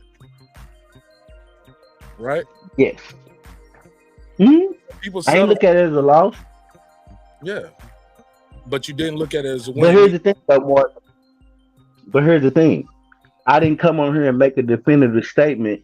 Like I said, spreading propaganda, like I said they do. Speak on it. And I didn't make he made a declaration for a fact, like he knew what he was talking about. When I told y'all, he don't know what he be talking about. What he did was Googled it. And what he did was once somebody fact checked him in the chat, he went and Googled it and pulled it up and found out that it wasn't a loss, like he said, and he lost because it would have said he lost in court. It didn't say that. So he was wrong. Basically, going back to my original statement, spread propaganda like they do off of hearsay without facts, and then once they get checked with facts, they want to come back and not admit that he made a declarative statement that said that he lost. And there's nowhere in court that says Al Heyman lost a lawsuit to Top Rank. You said he was sued successfully by Top Rank and he lost. That's not true. Propaganda. All right. Well, Jerry, you want to reply? Yeah, I mean, the guy apparently can't, I don't know what he can't read or he can't understand. When you settle, that means you're conceding. You see, that's what it means. That's not a win. If you want to put up a whole bunch of gray area and try to make it a gray area subject, you can do that. But best believe, Bob Arum walked out of there with something that was the PBCs. How much? I don't know. The suit was $100 million. They didn't disclose the terms of the settlement, but they settled with them, you see, so they conceded something. So Bud Crawford has a lawsuit against Arum right now, I guess, for like $10 or $12 million. If he settles for $7 million, you're going to call that a loss or a win? you're going to call it a win. Now, what the other guy said is sometimes it's mutually advantageous that the settlement, that one, the guilty party concedes so they can maybe do a settlement for less, which is what I imagine happened here. That's the only thing I'm speculating on, because they didn't make that a matter of public record. Aaron wouldn't speak on the terms of the settlement. But again, and I encourage anyone on the panel to just Google it. I Googled it again tonight, but I already read about it. And I read that Oscar and Bob both tried to sue him. Oscar's case was dismissed without settlement, and Bob Aaron's case was settled. So you can try to murk the waters, and on a higher level, what do you keep talking about? They, who you keep lumping me in with they? I'm speaking for me. That's it. That's all. Stop being a racist, man. Every time I get on here with you, all you want to do is spread racist fucking bullshit, and it's getting old. Well, Jerry, we all are getting old every day. Brandon Washington, I'm gonna give you a quick second to reply, but I do want to say something real quick to what Jerry said, like before I forget. And please, nobody cut me off, because I'm gonna forget. If I'm gonna give Errol his credit. What I don't hear is him saying, I got on the phone with Bud. You know what I'm saying? Like we saw Mayweather do with Pacquiao, like walk up to him at the damn fight and was like, I knew you was gonna be here. That's why I came here. And I'm gonna give you my number direct. You know what I'm saying? So we can really figure out what the fuck need to be figured out. Like a lot of people say what they want to say about Mayweather. That Mayweather Pacquiao happened because of Mayweather. He was in the driving seat. You get what I'm saying? Can we hold up real quick? Can I get the survey of the room? Can we agree to that? A quick yes, no, without a long soliloquy. Agreed. Thank you. Agreed. Agreed. Sir, HLD. Can we agree? Mayweather and Pacquiao happened because of Mayweather. I gave a shit about that fight when they didn't make the winning time. So I don't know about it. I don't know. Can we agree? Mayweather Oscar happened because of Oscar. At that time, I think it was because of Bob Errol? Man, it's Oscar. Are you okay? Okay, whatever. All right, so we got to agree or disagree. You're right on both okay, points. The that's only all. difference. Hold on, Jerry. Let me lay my plan. My whole point is that because I'm gonna forget. Let's say whoever was working Terence Crawford's side of the business, right, doing whatever he was doing with Bob Aaron, he still found a way where Bob did not legally go through everything he was supposed to do. And I ain't talking about getting him the Spence fight. I'm talking about 2 fights a year. I don't care who I'm fighting. I need to fight 2 fights a year. Bob still didn't do that. And in the midst of that, Bob was telling people he didn't sell. I think if Bob wasn't out here telling people he can't sell, and when he made it clear, according to the lawsuit, once it became clear to Top Rank that I wasn't going to resign, they started trying to damage my name, brand, image, likeness. I'm paraphrasing, but y'all, that's what it is. Violation of fiduciary duties. That's what the bulk of that lawsuit is. So in the midst of all of that, if you are Terence Crawford, straight off the streets of Omaha, right? Didn't come out the Olympics. You are out here, and yeah, you had a deal before Bob Aaron. Let's not forget that. He had a deal that didn't go all the way the way he thought it was supposed to go before Bob Aaron. If you're trying to cross every I, dot every T, you can't even get Bob. You can't even get Al Heyman on the phone. You can't do a face to face. We hear the audio now of Spence saying, Al said, "Don't worry about it."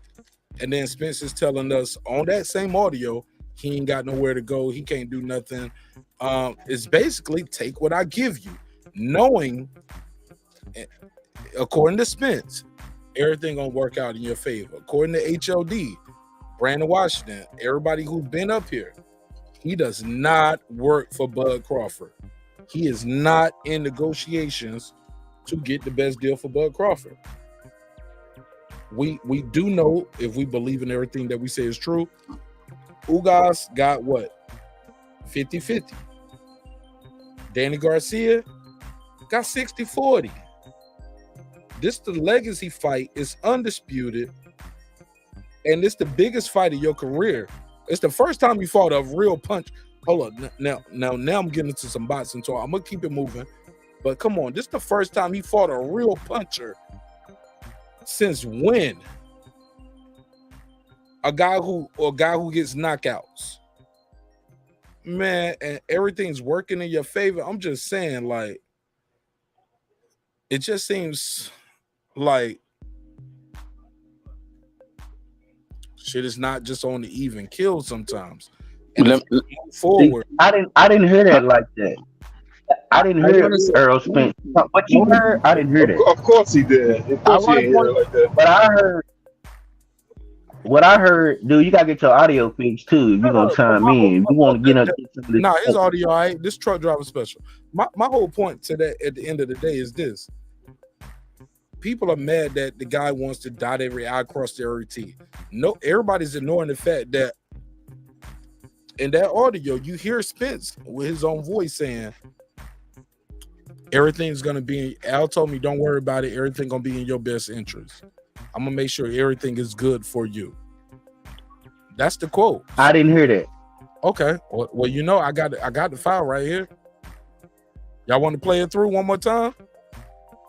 Can we hear it? Please, because I didn't hear Errol Spence. Al Heyman said, "I'm gonna make sure everything want to go in your best interest." I didn't hear that, but go ahead. I mean, everybody expert on social media. To find out what. I mean, that's the most money. That's the legacy fight. You know, that's it right there. He says the most money is the legacy fight. Who's the best in boxing? Me or him. Who's the best of our class? Me or him? Me or him? Yeah. Oh, you talking about Terence? Yeah. Well, I mean, I don't know. I'll just say you just think he got a lot more he got a lot more questions with him than he did with Bob. Got a lot more questions for Al than he did with Bob. Yeah. He said he asked him, Bob all these questions. He said, did he ask Bob all these questions? Yeah. I mean, everybody expert on social media. Everybody got out there. Correct. Oh, I just want to get it done, signed, and so everybody get off my back. I got the shit to get off my chest too, so. Yeah, you got a lot of people like Bo Mack and other people in his ear, so. He probably got Bo Mack and other people in his ear, so.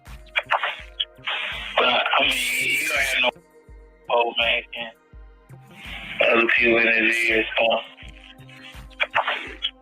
But, I mean, you don't have nowhere to go either. He ain't got nowhere to go either. To me, because, I mean, he's not going to go past me and fight Jamil, so.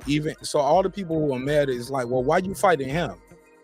He said he ain't got nowhere else to go neither. He ain't gonna go past me and fight Jamil. He ain't gonna fight Boots, and I'm paraphrasing, of course, but you're not about to fight Boots in this. Or fight anybody else. Or anybody else. So I just said anybody else. Basically, PBC stable. That makes sense. Yeah. It's just me. And they get a good laugh off of that. They got a good laugh. Now, it's been edited. It's been heavily redacted. So whoever recorded You framing this wrong. No, sir. I'm framing it how I hear it, and I promise I'll give you a chance to rebuttal. But that's what I'm hearing. I don't mean to put it in no kind of frame at all. I'm just trying to present it. But they are getting a good laugh after that. But to be fair to Errol Spence, I just said it's been heavily redacted, and somebody edited a lot of this conversation. This conversation is way longer than 4 minutes. This person was very strategic and what they edited out and what happened. So, but let me play the rest of it. You know. That's when they got the laughs off. But I believe it's been edited. It sound edited to me with my engineer ear. You know. That's why I'm not worried about it. All right, now this is the kicker. This is what we was looking for. I had to find the timestamp. So if you got the 4 minute and 8 second clip, this is at 3 minutes and 32. Let's go. Yeah, you told me, stop. Like how a kid called and asked about, about what's going on. He's stop. Just don't worry about the fight. It's gonna happen. You want it, it's gonna happen. Just don't worry about it. It's gonna happen. You want it, it's gonna happen. I'm just gonna make sure it's in your interest. I'm gonna make sure everything in your interest. So that's at 3 minutes and 48 seconds. I'm gonna make sure everything in your interest. I'm just gonna make sure it's in your interest. And it's in your best interest. And everything is gonna be good for you. And everything is gonna be good for you. Oh, he said his interest. Stop it. He said his interest too. I heard him say in his interest. What he said about his interest? Let me hear it. I gotta hear it again. Make sure it's in your interest. And it's in your best interest. And everything is gonna be good for you. I heard what you don't hear it and everything is gonna be good for you. He said everything in his. He said in your interest and in his interest, and I'm gonna make sure everything good, and I'm gonna make sure everything good for you. That's what he said. Okay, so what are you talking about? I didn't hear that. Let me hear it again, Brandon. I'm fair. Let's hear it again. We both okay. Yeah, we both.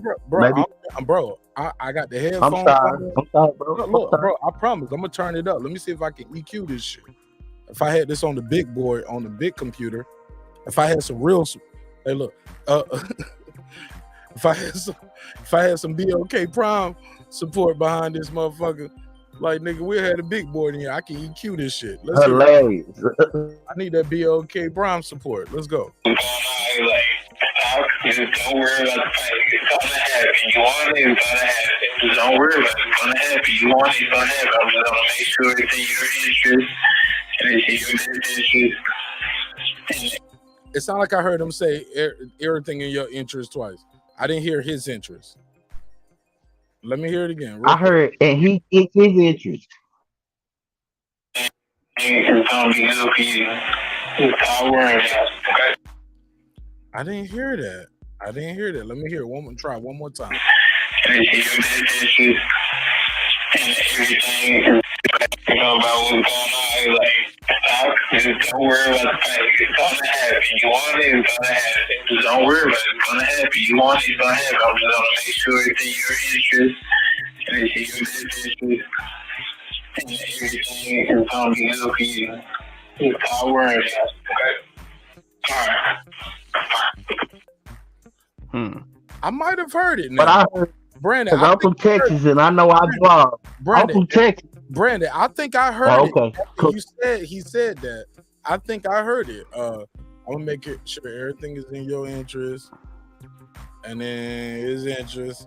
He didn't say his interest. He said and in his interest. He just let it. You got to draw to it.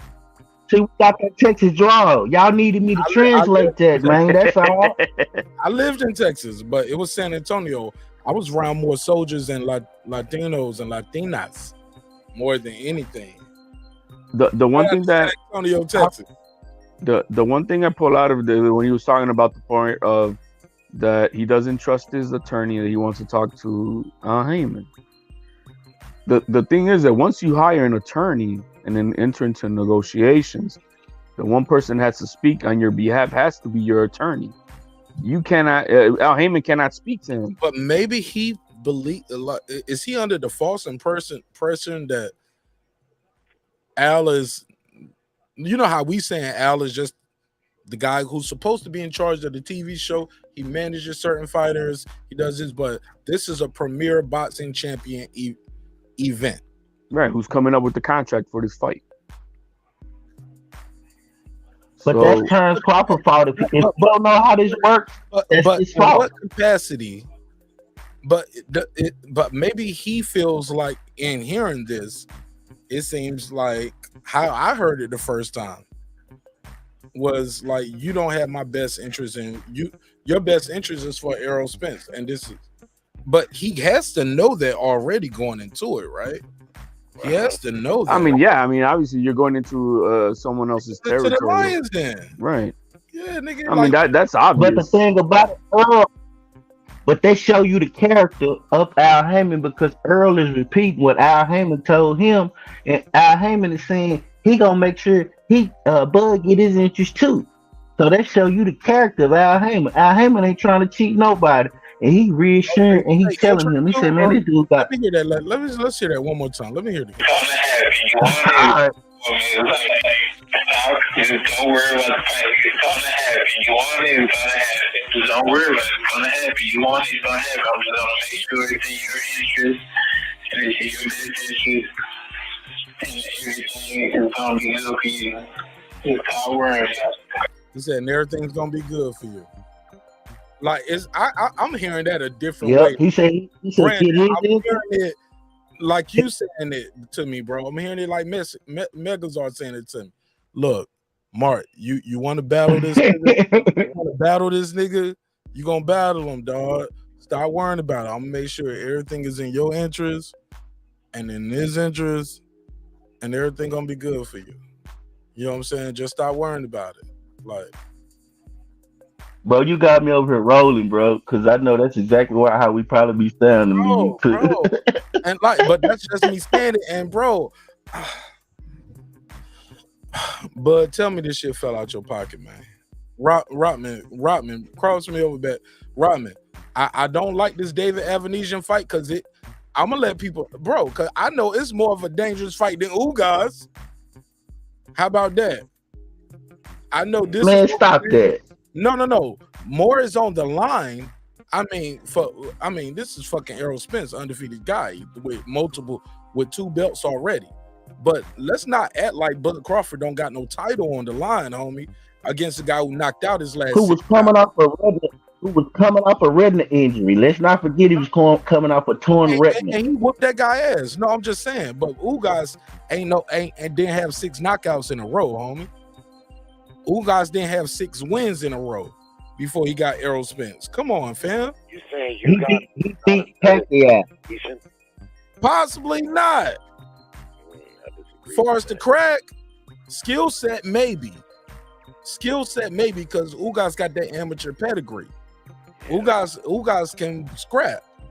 But far as a crack at that weight division, the guy say what you want to say about it's still a grown man in there and you dropping him or knocking him out. Well, he did crack Spence.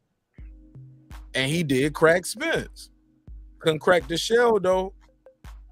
Spence found a way to. I got Ugas against David Kardashian any day. Well, maybe I don't know about that. Well, I got that. Yeah. I don't know about that. I saw that man beat Porter. I don't care what the scores cards were.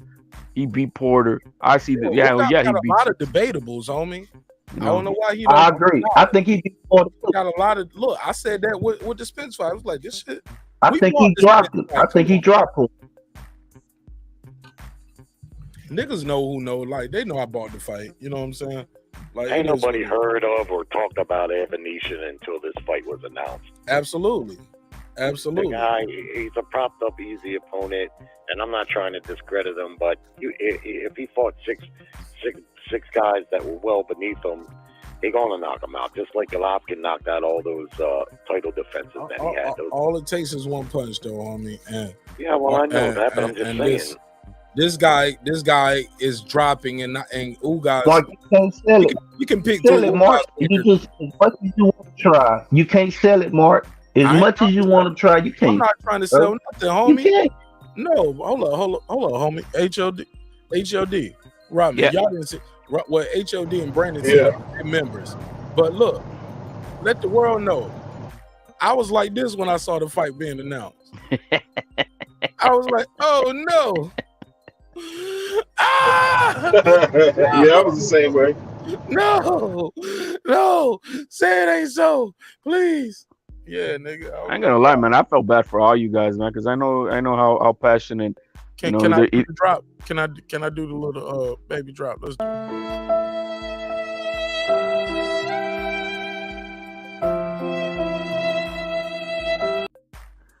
Oh, definitely, man. And all you hardcore fans who either Team Crawford or Team Spence, I definitely understand the emotions and the. But then it just escalates because then look, nigga got one more fight out of me, bro. That's it. Well, I mean, it hurts. It hurts. Oh, I bet it did. It hurts to not. It hurts to not see. I was angry. Hey, I was angry. I was lashing at everybody. Everybody could get it. I was angry. YouTube niggas cry when my boy go in there and do his work. But you know what? I'm still happy that I still get to see my guy fight this year because I ain't seen him fight since last year. Maybe. Maybe. I hope so. Look, HLD. I got $10. You shut the fuck up. You ain't your $10.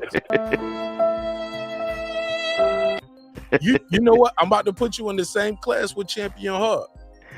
Champion Heart and HOD, the only two people I know that want to make bets on bad things happen. Like I bet you this child grow up to be a crack baby. I bet this crack baby grow up to be a crackhead. Like they play like the long game. Like I bet you he go to jail before he's out of high school. That nigga gonna have a record before he have a diploma. And the old niggas make little bets like that. Bet you $100. This shit gonna go up every year. Oh, they say, HLD. They say. Bernie the boxer said that they in Colorado now in training camp. HLD. Okay. Yeah. I bet you she can't fuck Magic Johnson and not get HIV. Let's see. Oh, you could do it now. Like that nigga want to play. That nigga play. He want to play the worst bets ever. Let's see this prostitute over there, the fucking raw dog. She don't even know what Magic Johnson is. She from Yugoslavia or something. Yeah, but now you can. You can't even detect that he's got it. So yeah, that's a good bet. HLD. So I like it, HLD. HLD. You do know I am streaming the fight on boxing. Get out of here. Get out of here. Go ahead, Robin. Go ahead, Robin. Go ahead.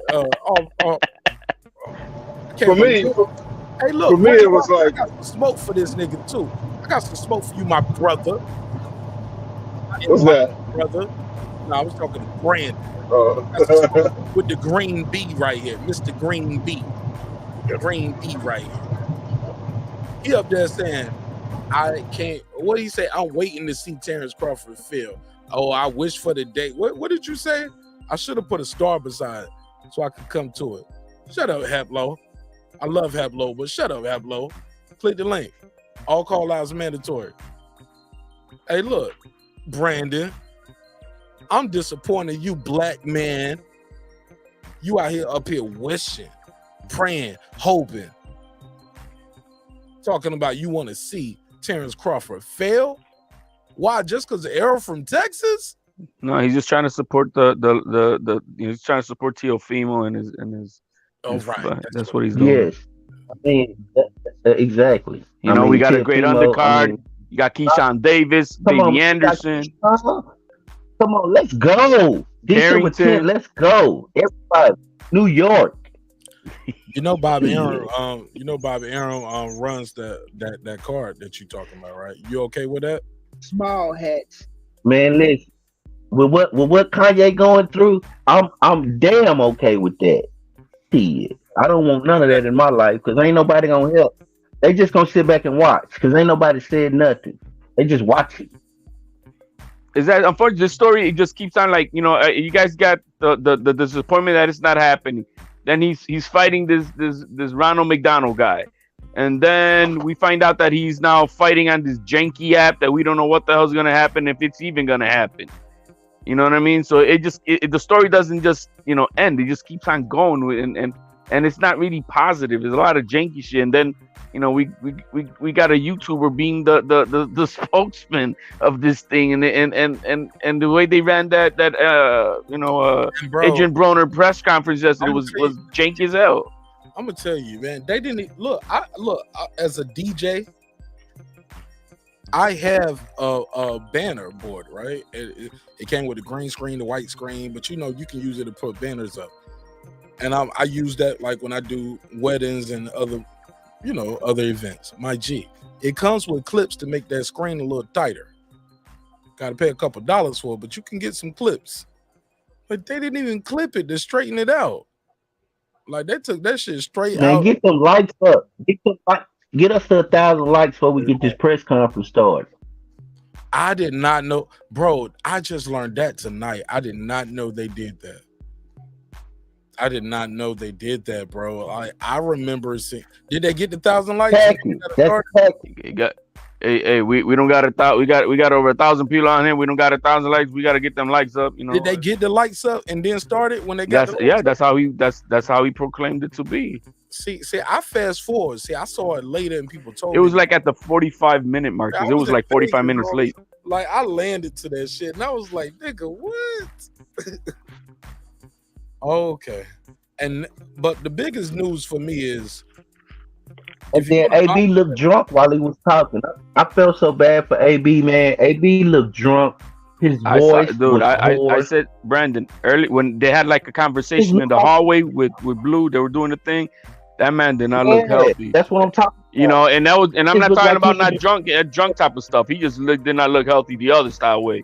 I'm like, damn, he itching over there. I mean, he just didn't look well. He was fidgeting. AB exactly. Don't look like he taking care of it. Yo, my biggest question is this. Hold on, this the biggest. Shout out to my brother Born Supreme. Yeah, he said, yo, he's somebody I won over too. Like he wasn't rocking with me at first, but I won him over because I'm impartial, homie. I promise you, I will still be covering boxing when God, if God wills it, and I'm still here. When Terence Crawford and Errol Spence retires, and hopefully y'all will still be here with me as well, and we can cover the sport together. I'm not about to throw away a lifelong relationship with good people over some people that I ain't never met and won't even call. You know what I'm saying? I can't call Terence Crawford Errol Spence. I could call HLD Brandon Washington. You know what I'm saying? I could call Terence Crawford and Spence. Yeah, all right. Well, congratulations. I wanted war though. I think that Civil War would have been good for boxing. We ain't really had one since Pacquiao, Mayweather, maybe a good Sugar Ray Leonard, Hagler, something like. We need that. I was ready. I was gonna go into training camp. I had all my talking points ready. Oh my God! You know what I mean? I was put a case. I did it, bro. I had all my talking points ready. I was ready to be dissecting the 24/7. I was ready to be looking at the side-by-side training.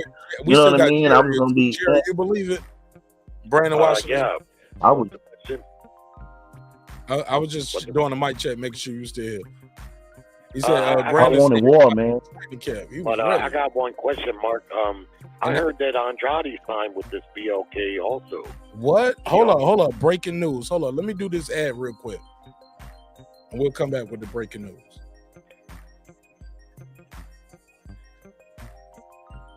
That ain't true.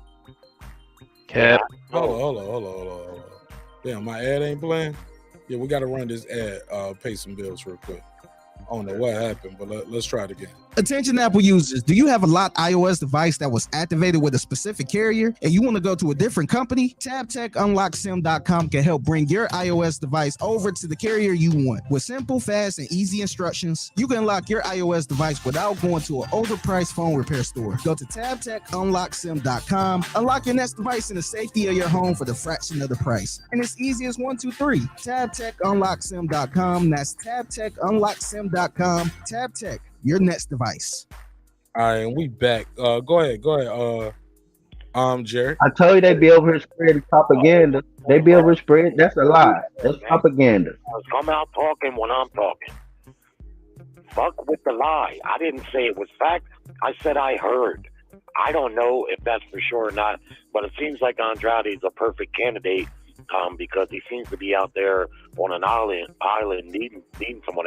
And secondly, when it comes to this app and whether or not they can pull it off, I agree, and this word janky keeps coming up, but the bottom line is, if they can pull this off and get Bud Crawford that payday, and Blue and them can pull this off, it's probably going to be a good thing for boxing and something that we should have seen coming, because everything is going to app format, and somebody has got a clue over there as to what the innovative part. Nothing ventured, nothing gained. So, but that's all pending if they can pull it off. If they can pull it off and get him that type of payday, and the pay-per-view is $40 is what I'm hearing. I like the idea of it. The numbers don't make sense that they're gonna make any money on this. If this $10 million is real, they gotta sell 400,000 pay-per-views. I'm gonna buy one of them. You're gonna be one of the maybe 25,000. I think maybe 50. One of them. Come to my channel. Come to my channel. We stream the free. You got a special. You got a special over there. Yeah, I'm a lock Brandon Washington up. Lock him up. Lock him up. Lock him up. Shame on you, Brandon. You know, if don't buy the fight, but shame on you. The numbers just don't make sense. I mean, and if you're they're gonna have to lose some money to get their name out there, right? Where do you get the 400,000 buys? Break that down. Break the math down. Well, I mean, if he's getting 10 million, I can assume that David Kardashian's gonna be making 2. No, you still have an undercard. No. You can't assume. No. HND, according to his promoter, now we ain't got to assume it. His promoter said they paying Kardashian $8 million and they got to buy him out of his fight. That's what his promoter so now it's up. So now that main card is 18 million. I don't believe that. I do That's not what Blue believe Blood that. said. Yeah. That's what I heard. Blue. I didn't hear that. Blue Blood is the spokesman. And he said that they got to buy. And he said that they had to buy. They had to buy. They had to buy what's him his out name the out of contract. it. Yeah, Hold on. Now who's spreading propaganda, Brandon? What he said. exactly. What he said. Brandon Washington, I'm disappointed in you. It just sounds like y'all don't want the fight to succeed. Like, No, if would you be- just make the it would math be- up, all you got to do is hold do on, the It's, math. it's not. I mean, you try to tell me. HOD, let him talk. He in the You truck. try to tell me those investors, because Black Prime is backed by an investment group. I think it's EBC, something like that. No, I mean, you try to tell that's me not those- true. Well, that's what's on the website. I forget the name of it, but they say they backed by investment group or wealth management. You know what I mean? Many people, a couple of people reported on it today. That I mean, you was can say debunked. it's not. It wasn't debunked, man. Like It this was word debunked. debunk, that's used too. You're using y'all using words like debunk and narrative too much. Rodman. Yeah. What did you look up on your Well, own? I got For it. what I can't go to it now, but it was an investment group. It's on a website, Zoom. I think it's Zoom Info or something like that. But anyway, we don't even know you guys' credentials to be saying that it doesn't make sense. Like stay in your lane. Like you could. All right, I understand talking about it, and you know what I mean. We we're in the barbershop or whatever. You know what I'm saying. But like how you gonna tell these guys that it doesn't make sense? Like they putting it on. Like you know what I mean? Like just come back from the ledge a little bit. Like and let these businessmen do what they're doing. You know what I mean? That's all I gotta say for that. It only takes a 4th grade math to come up with the numbers. We can, HLD, pull the math up. The CHI, we already did this. The CHI Center holds 18,000 people. See, Rockman, this is mad. It's basic, man. This ain't business. Let the businessman handle the business. No tax. Let's go. So the stadium, you're right. the stadium that they're holding this supposedly is going to hold that is an 18,000 capacity. The last fight that he had in Omaha, Nebraska, the highest paying tickets, buying tickets were $128. Then you had some $78 tickets. You had some $58 tickets. So let's adjust for inflation, right? So it was a couple years ago. Let's bring it up to 2022 inflation numbers. So I'm going to say $150 now for those top line tickets. Everything is more than 128. Right. I'm gonna say everything, but I'm instead of Vegas on me, and I'm telling you, was that everything is super high. No, okay, but let me finish, Mark. So, but not all the tickets were $128. That was just the main ones. But let's bring it up to 150. But instead of being just a few around the ring, I'm gonna say all 18,000 are 150. That's $2.7 million at the gate. All right, let's go. That right there. It's $2.7 million that they're only gonna make at the gate if you have every single one of them at $150,000. You say this is $10 million for Crawford. So you saying he ain't gonna have no $200-$300 seats, no $1,000 seats, no? Oh, come on. In Omaha, Nebraska? I don't know. Next to the farmer's market? He brought out Lil Boosie, I thought. Didn't he bring? Come on, man. You can get the tickets at your local farmer's market next to the corn and the beef. He brought out the Black Panther, nigga. He brought out the King of Wakanda. May he rest in peace. So basically, that's only. So basically, what the math is basically so to break even, that's not even counting the gate. So to break even, he has to say. I ain't trying to figure. Okay, now let's count the pay-per-views. All right, pay-per-views. 400,000. 400,000 pay-per-views at $39.99. I think it's like 16 million. No. Say that again.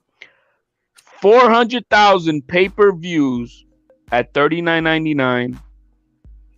Where we at? Who's got a calculator out there for me? Because I know I broke this down. You doing it, nigga. You doing it live. You supposed to have your calculator. I got man. Hook it up over there. Who's got it? No, nigga, I'm hosting. I'm reading the chat. Hold on. Let me get into the calculator. Give me a second. Now I gotta fact check it. What Pyoto at when you need them, man? Let me type in the calculator. So basically, what we're saying, because we did the math, we didn't need to be super duper busy. Okay, HOD, give me your bottom line. What has to happen for Bud Crawford to walk away with these 8 digits? Is what you're saying, right? Well, now that just like I said, at $39.95, 400,000 pay-per-views gives you 15,980,000. 16 million. We're right. 16 million. That's why I came up with the 16, rounded it up. Let's go. That alone right there tells you they're not going to do that. I mean, we just had Wilder do 75,000. Right. They're lucky to make maybe 50,000. Wow. Now, I was talking to Rachel Donaire because I understand she also the business acumen, but I also knew for a fact the hype around this Spence and Crawford fight. How's that? You don't think there's no hype around this where people are gonna watch this for fight? 400? No, I mean just to get Crawford against David Kardashian. The price point too. No, I mean, man. Wilder did 77 for 80. Yeah, but he's also 10 times more popular than Crawford. Not Crawford ain't came off 2 knockouts. With Caleb Plant on the undercard. And the guy, and he had Caleb Plant on the undercard. I'm just saying you're gonna probably make 50,000 now. Now, if people are saying, oh well, it's a startup company and they're gonna, they know they're gonna lose money. Well, if you got enough fuck you money to throw away, which is like $20 million that this is gonna seem like it's gonna cost, that means you gotta have at minimum at least $1 billion backing up that they can say, yeah, we could afford throwing away 20 million. To throw away 20 million, you need $1 billion, bro. That to make it seem like it's nothing. Yeah, that's minimum. Hold up, maybe it's somebody investing into this fight for this company. Then there's got to be a paper trail. The money can't come from nowhere because there's got to be money laundered. Everything has to be accounted for. Hold up, without saying too much. That easy they was to break down, no Mark. That was just easy. We didn't have to be businessmen. We didn't have to do none of that. We just did simple mathematics based on purses and what we know and what's been told by the spokesman. That was easy. So much that we ain't got to stay in our lane. We're doing good. Hold up, but it's so much you don't know. Like you can Google. We talked about what we do know, though. Well, let me ask you this. Let me ask you a question that I'm sure I can ask you if you do know. I'll be surprised if you do know. What is PBC's net worth? What is the net worth of their company? Brandon Washington, off the top of your head, do you know? HLD, do you know? PBC is not a publicly traded company, so I wouldn't know what they reported net worth. I wouldn't know. They're not publicly traded. I wouldn't know. Sir, now you asked me about PBC. I didn't know you was making a comparison. If you making a comparison, then make the comparison. I didn't know you. I know the zone. Specifically about PBC. Brandon, relax. It's all love. Just say I don't know, Mark. And we can keep it moving. If we're trying to compare if you don't, you don't. Like we I don't know. I don't know. A company that has an app, like the Zone. HLD, do you know?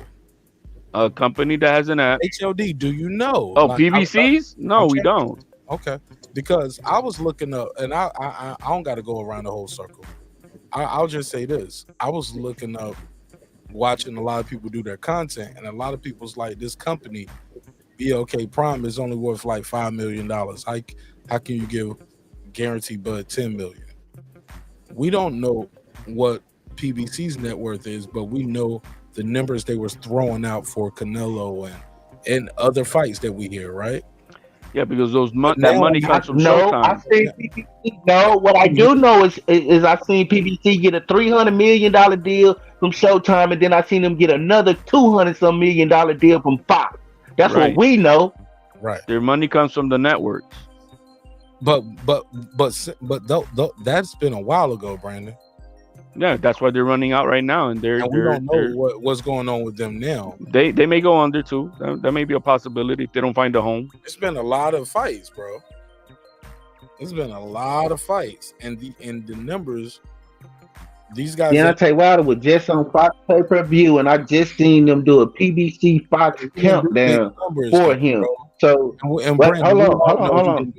Brandon, we know he didn't do record-breaking numbers. Cause the whole Let me world would finish. Trying to make a point about PBC in the business that we see them doing on a fight by fight basis. You don't even know what I ain't talking about like 8 times, bro. But it's all love. All right, go for it.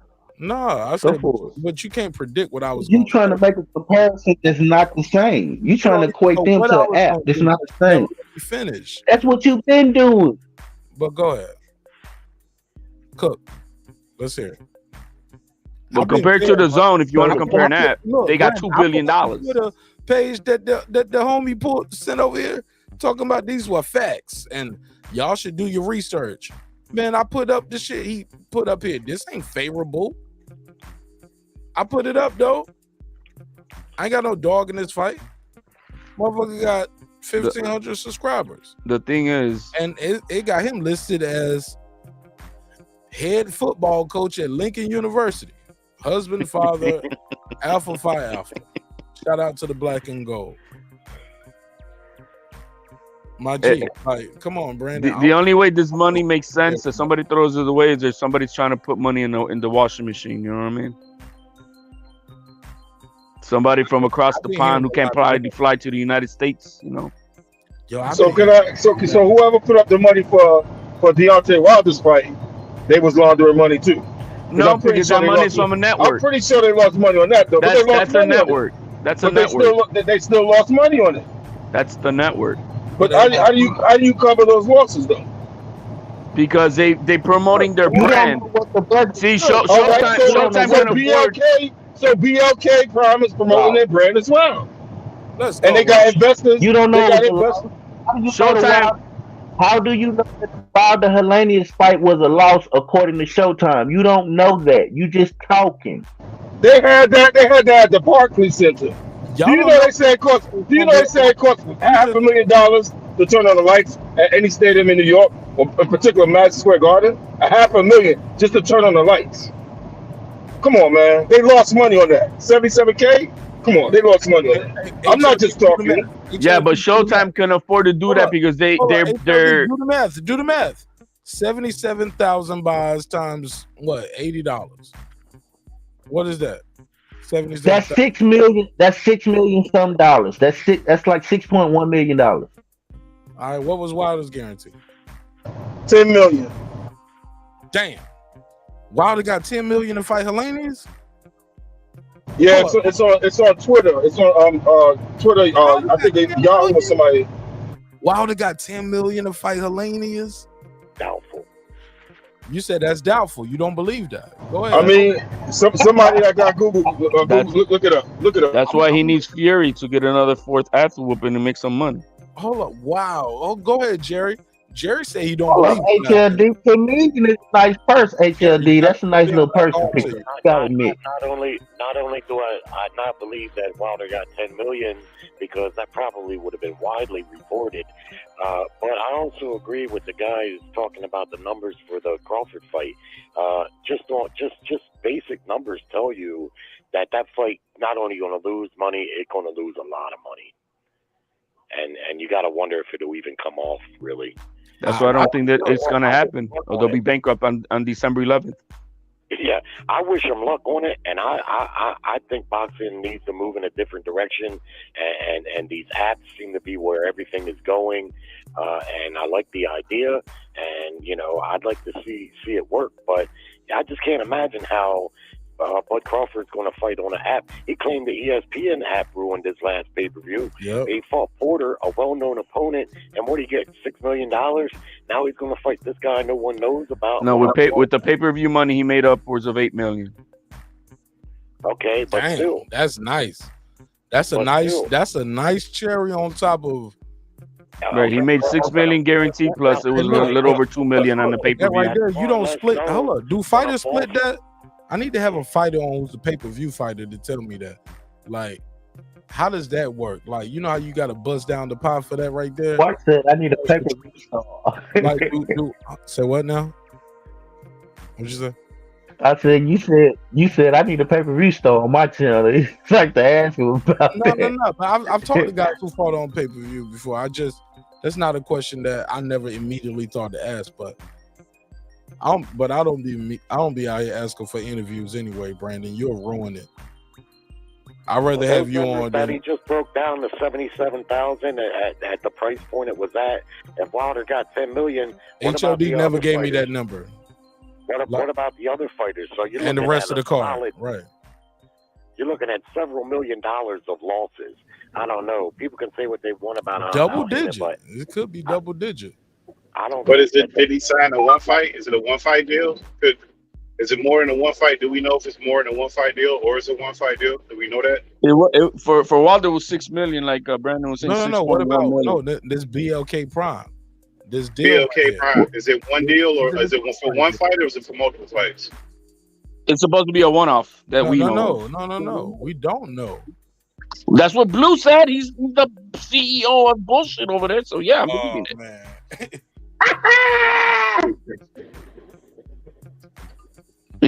Why you gotta be all of that though? Because I dude. You ever reached out? Hello, HOD. All that bullshit. I'm gonna ask you some real shit live on air. You ready? You ever reached out to him? Nah, man, I don't bother with that bullshit. No. You call it bullshit.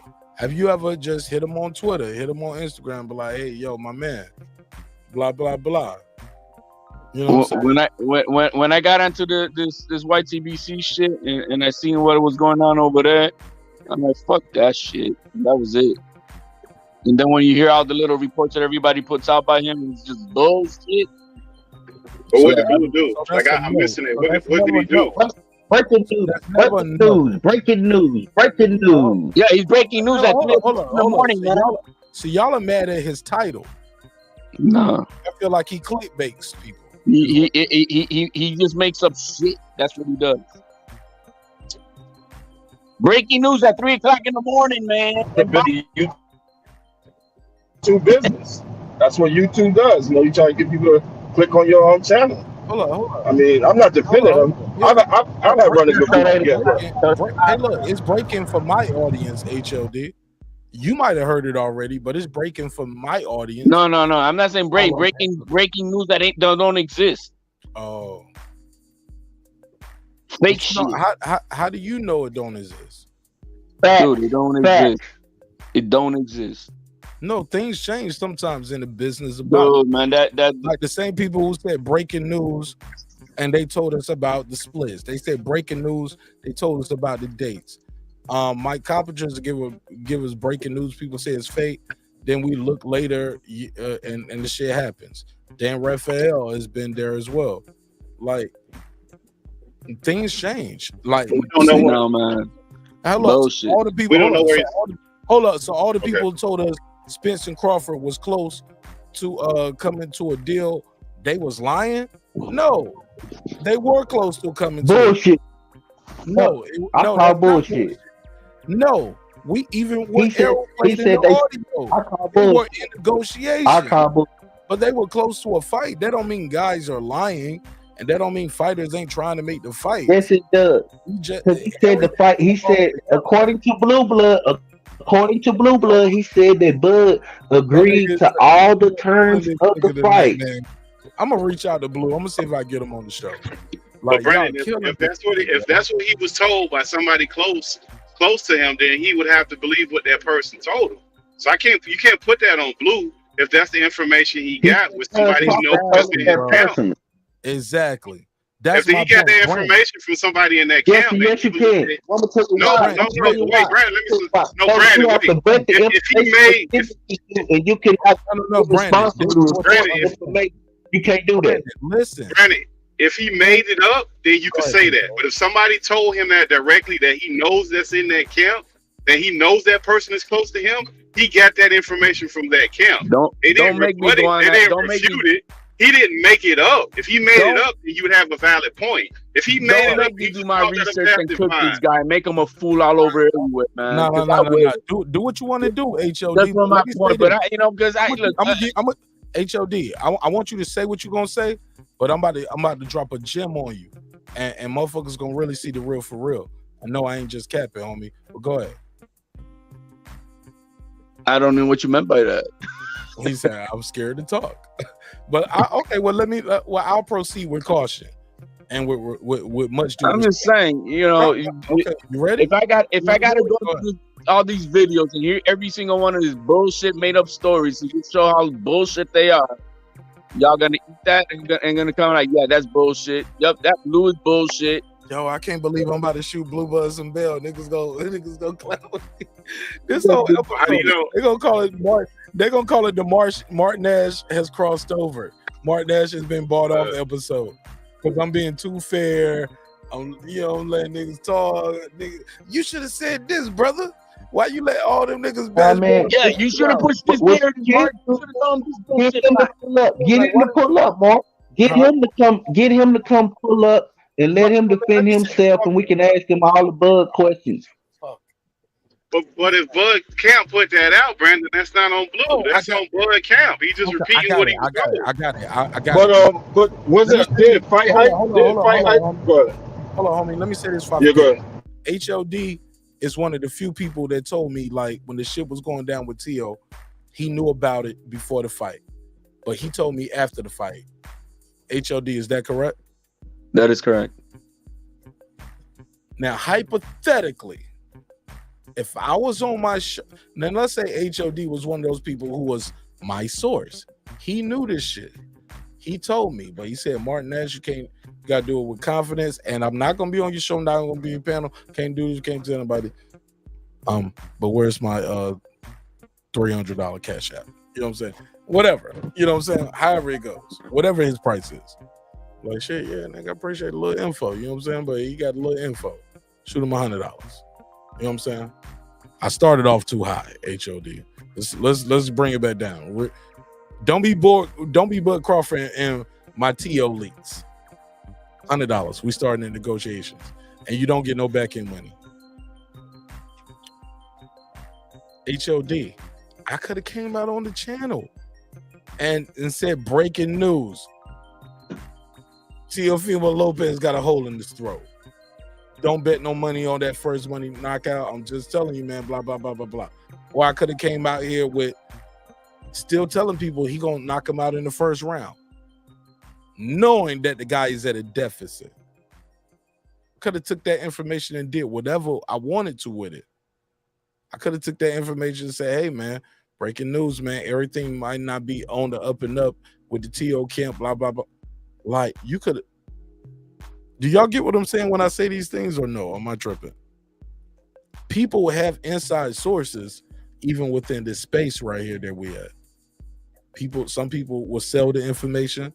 Some people will leak the information for a fee. Some people won't say nothing. They'll just hold it close to their chest. And after the fight, they be like, yeah, I knew that was going on with them.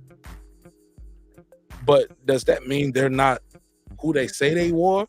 That don't mean they don't know the guy. That don't mean they don't know what's going on. Like, no, I care about the guy. I care about his family.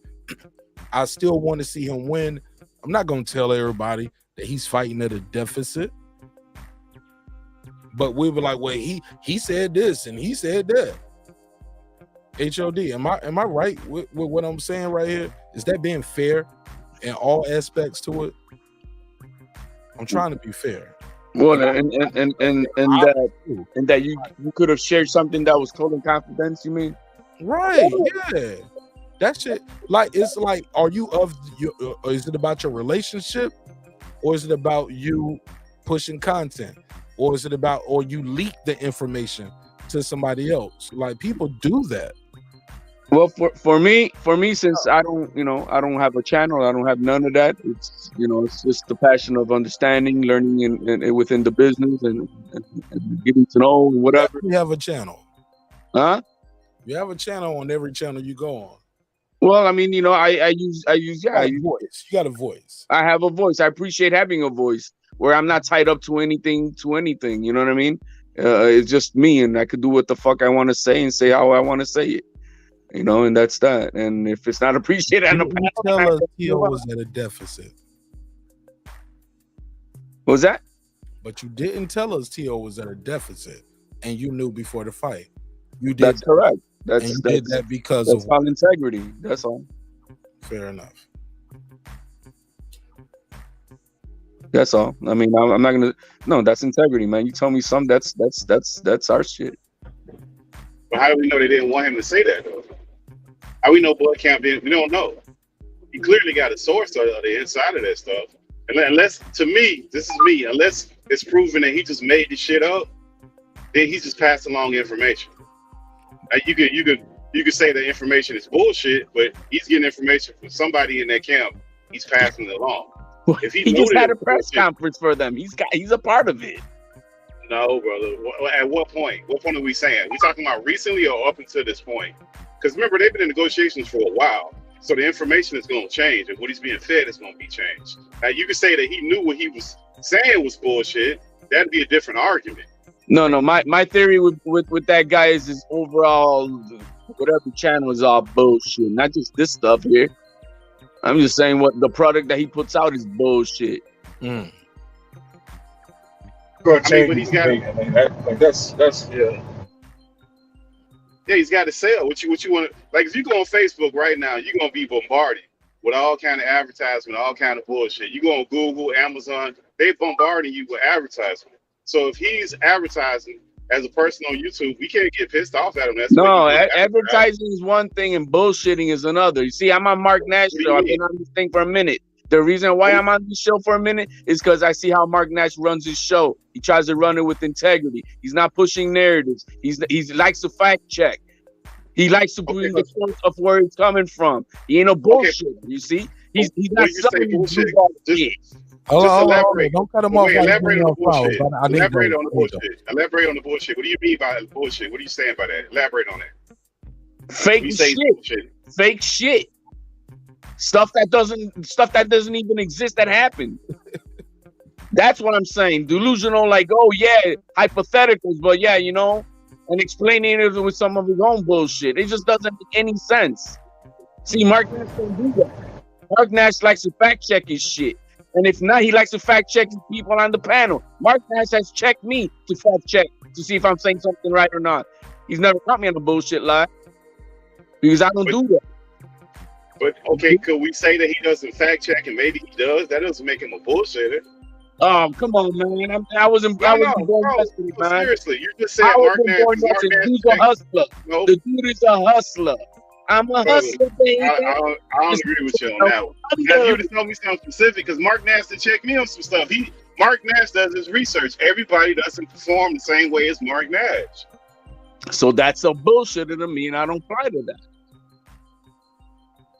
I mean, if you want to follow an opinion as a fact, then go to Blue and be a sheep. I'm not going to nobody. I'm not capping for Blue, but I'm not putting on what Bud said that came out of his camp. No, I'm just saying. But again, I'm going back to the whole product. That released that stuff, so that's not him. I'm not a sheep. I'm not a sheep either. But I also know that stuff came out of Bud's camp, so that wasn't no shit he just made up. So if that came out of Bud camp and he wanted to break that news, he wanted to report it, he entrusted that person, he might have had a relationship with that person. We don't know. We do know that information came from Bud. like I said earlier in the show, man, I bumped into Kanye West earlier at 7-Eleven. I'm just letting you know we're going into business. We're selling chancletas. That's Spanish for sandals, Caribbean sandals. With me and Kanye, we're gonna start doing business, bro. That's how it happened. I mean, come on, man. You're gonna believe the bullshit that comes out over there, bro? I believe it. I'm not putting it on Did Bud. he- That's what we different. I ain't saying I'm not putting it on Bud. I mean, I'm not putting it on Blue. Sorry, I put it on Blue. Go ahead, brother. Was trying to say something that was choppy. Go ahead. I can't hear him. No, I was just wondering if Blue hurt this guy's feeling or something like that. Like why is he so, like everything bullshit? Like, are you hurt? Did Blue hurt you or something? Like, what's going on? I had nothing to do with Blue, man. You guys want to believe that? You guys want to be sheep? Go keep on being a sheep, man. That's all good. Nobody's a sheep, brother. ESPN peddle bullshit to you all the time. No, I don't necessarily fuck with Blue. I don't fuck with Blue. So then why are we beta mailing here to try to defend something you don't know? No, but you're putting. Listen, ESPN peddle you bullshit all the time. Fox Sports peddle you bullshit about players, athletes all the time, narratives all the time, and we don't. You turn take it with a ESPN grain of off. salt, and you got to take it with a grain of salt. But we don't turn ESPN off. We watch the shit and we know what's going on. That's what I'm telling you. If that's what the information that they're getting from these teams or the camps, that's what they're reporting, and we take it as that. It doesn't mean it's a fact, but it's not ESPN's fault if the team is peddling them bullshit. They're just passing along information. I for a fact, I'm not going to compare ESPN to a thing channel on YouTube. Say it again. I'm not going to compare ESPN, worldwide news and sports, to a rinky-dink channel on YouTube. Why not? That's the definition of a sheep. They get shit wrong all the time. Yeah, they get shit wrong all the time. Why wouldn't you? I'm gonna just say this. Shout out to my boy Ellie Setback. Ellie out here, bro. I don't think Ellie's a rinky-dink channel on YouTube. He's award winning too, and he out here putting in work. He's everywhere. Everywhere I go, when I go to fights, Ellie's there, dog. So it's all about your grind and what you put in with anybody. And you know his brand of Ellie Setback. He's you know, how can they do it? He's not. He throws softball questions. He's just. They're all softball stuff. He's not trying to be investigative or anything. He's always just trying to be on the favorite side of whoever he's interviewing, and that's his style. That's how he gets all the access. He does. You know what I mean? So, but you know what you're getting from it. The softball audio, your audio. HOD, your audio. Hey, I'm fixed. There you go. All right, I'm just saying. I mean, you know what you're getting out of Ellie Setback, so it's not. You're not getting breaking, stuff from there. I don't feel like I get hardball questions from Brian Custer neither. Sean Porter, like the people who ask hardball questions don't get interviews, bro. Like, what are we talking about, HOD? I don't get those hardball questions from like anybody. Like, maybe I'm mistaken. Give me a refresher. ESPN, Fox News, they don't. When Wilder does that. I think Matt Skellerman probably asks more hardball questions than anybody as far as boxing because he can get away with it. Like, I don't think nobody capping for Bud, but we just not trying to put that on Blue. That's all I'm saying. Unless you know that the man knew that what he was saying wasn't true. Stephen A. Smith don't play games with the questions. I don't think he does. He'll ask all the hard questions with all due respect, but he still does. That's not true. Yeah, he don't do a lot. That's not all the way true. And Stephen A. Smith, he's probably about to do more on this new venture because he got this new venture that he's doing now where it's going to be more social commentary and not just talking about sports. So I'm looking forward to hearing more of that. I don't know if he dropped the episode yet, but I'll check it out. But because he got a lot of slack of people calling him a coon and Uncle Tom and shit of him, not speaking on certain issues. You know what I'm saying? Because he got suspended when that Ray Rice shit happened, and he for a while he backed off on a lot of shit, and people thought he was tap showing and around certain issues. He got suspended. What about Ray Rice though? It was around that he was talking about like some women are instigators more or less. I Oh, paraphrase. so he calling it as it is. Yeah, and he got suspended for it.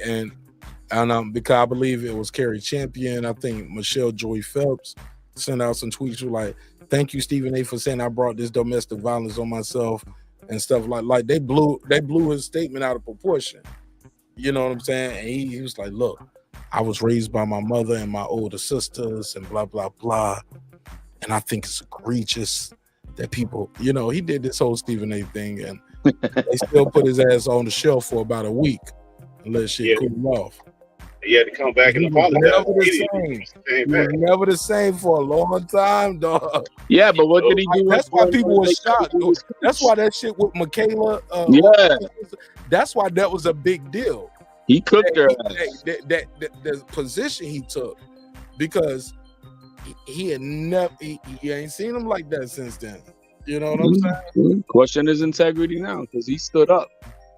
Oh yeah, he definitely stood up on that shit. I got to give him that. And still a book. I mean, we got to question all these dudes, man. Ain't nobody taking 100% of what nobody said. And then these guys get lied to all the time. You see them, they be pissed off. And you ever notice certain journalists be pissed off? They ask questions different to certain athletes. Sometimes these motherfuckers have people in their camp lying, especially dudes who don't talk. They're not talking, so somebody's talking for them and they're feeding them bullshit. So the reporter naturally going to be pissed off the next time he talk to you. It's not going to be favorable. They might drop some shit about you being injured or some shit about that had nothing to do with the sport you in just to get your ass back. That happens all the time. Yeah. KP from KC5, go ahead while your audio is live, because that shit gonna start staticking in about 5 minutes. Man, no, the hell it ain't. Go ahead. Yeah, so what y'all talking about, man? Oh, this nigga done clicked the lead. I just got up, man. I come in, HLD going off, talking mad shit. We'll jump in from there. What he talking about? Why he talking shit? HLD was talking about the narratives being spun, man. This is boxing, man. Boxing ain't a major sport. They gotta lie every week. Shit. They don't get no coverage, man. They barely get on ESPN. Shit. They gotta lie. They gotta lie. How you talk about boxing 365 days a year and there's only about 8 fights? Eight major events a year. And then they only got in the major fights that you want, they never give you. Like the mega fights, right? Yeah, bro. It's like when if we was in high school, right? And you see the girl that won the prom queen or whatever, and all the dudes is like, man, I'm gonna get her. Well, it's only one of y'all that can get her, dog. So like, that's boxing, dog. That's not true, man. They have to play. They have to have turns. They have to do what, HLD? They have to have turns. You know what I mean?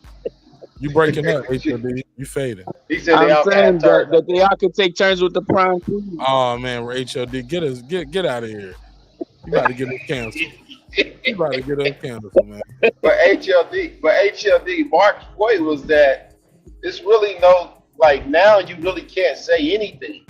It's almost boxes that they got men in primarily. It's primarily men that are put in the box. So you can't say this, that, or the third, like he was saying about Stephen A. And now Stephen A is trying to do some social political commentary now. But at the end of the day, they put men in boxes. And men have accepted it too long. So there's no more real free speech out there. I mean, I understand you're trying to say certain people ask certain questions and they get certain answers, but I just don't see it that way anymore. There's a way that they ask questions so that they don't get to other answers. That's what they do. Interesting. I mean, but these guys can evolve too. They can go through a situation and they change their whole perspective about things. Look at the dude, I can't think of his name, the lawyer from Mark Zimmerman, Zimmerman's lawyer, the white guy. Ever since that case, when he got him off, if you look at all his work after that, it's all a bunch of social equality on the other end. So people can change their whole perspective of that stuff too. People are allowed to change and and allow, and they go through things. People evolve, but that's up to that person to change. We can't change people. I bring all that up to say that as far as Blue is concerned, and these people reporting on YouTube, we want information. ESPN ain't giving you no damn information. Fox don't report on boxing. So where are you gonna get your information from if it's not from YouTube? It's somebody that got a contact, even if you might call it unreliable, reliable. You're not getting no boxing news no other place. Good point. I think there's a lot more reliable sources in that channel. That's all I gotta say. I know there's a lot more reliable sources. Okay. Direct me to them. I want to know where they at. Go ahead, plug them, HLD. Plug your reliable source channels. I ain't mad. I just say all you gotta do is fact check your own shit. Oh, Even better. Fact check your own shit. No, I don't gotta plug anybody. That's I don't gotta plug anybody. HLD, that's the realest shit ever. Don't just believe what somebody tell you. And look, we took a survey tonight. You can believe this though. You can buy views, you can buy likes. I just found out recently niggas be out here buying comments. Niggas be buying comments. I'm like, what the fuck? Yo, and it be you buy generic ass comments. So I've seen it. I seen it on the Wow. channel. Like, wow, niggas don't buy comments. Wow, man. But you can't buy these yet. You can't buy these the survey participation. YouTube and people ain't figure out how to buy these yet. But this is actual participation, which we had 146 likes on this episode. But what's next? Damn, that's why I wrote it. I said, what's next, Spence? What's next, Spence? I was supposed to say what's next for Spence, or what would you like to see next for Spence? But it's a live show. Thurman, 27%. That's a lot of people still want to see him fight Thurman. Revisit the Crawford fight 2023.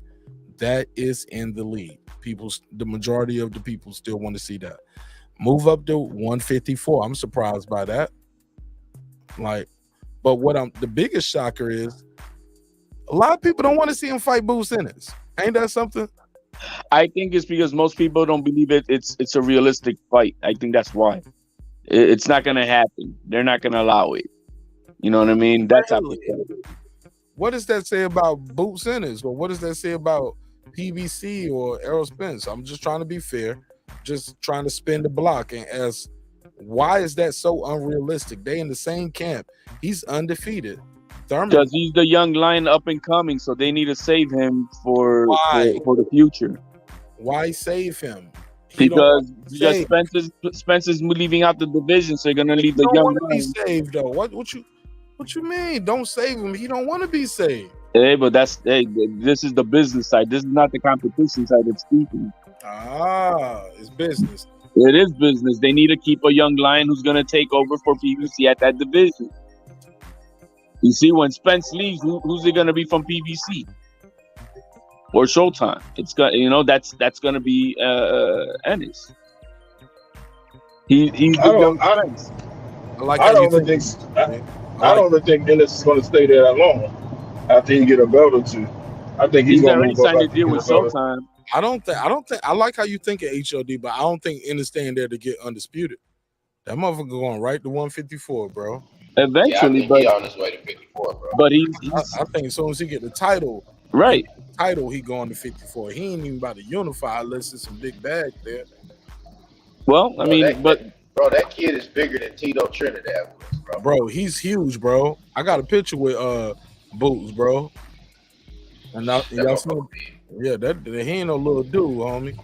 And now I got on some and he got on some slides right here, like some Yeezy slides or something right here. So they got the thick ass sole, and he's a little bit in front of me. But yeah, man. I think his biggest fight at 147 is Ortiz, and after that, if he ever get that, he gone. Not gonna happen, bro. Welcome to boxing. And there's where the static. Well, that's a mega fight. You never know. That's a mega fight. If Spence vacates these belts, I mean, we don't know what the future's gonna happen. Who knows what the hell? But if he's able to obtain a belt and Ortiz is able to get a belt, that's a huge fight in the making. Yeah, when those belts are vacated, Ennis and Ortiz definitely getting belts. I mean, that's a no-brainer right there. They definitely gonna have belts, and they're gonna be. I mean, it's just about cross promotions after that. I would love to see that unification, man. I would love to see that shit. I've been waiting to see those guys face each other for a long time, bro. And nobody. And the crazy thing is, fans ain't even calling for it. Nobody's calling for it. Like, we'll talk about it. It'll be a topic every now and then, and it's just over with. Nobody's talking about it. Nobody's it's no pressure on either guy, like, to get that fight done. I did the interview with Bozy, and he was like, yeah, they didn't want that fight. We reached out to them. We've been trying to fight them. They don't want to fight. And I don't hear nothing from the Virgil side. And we just all expected and move forward. They're not gonna fight without belts. That's a fact. Yeah. I mean, as far as business, that makes the fight bigger. How long? How many years have they been protected? So Spence and Crawford are holding up the division.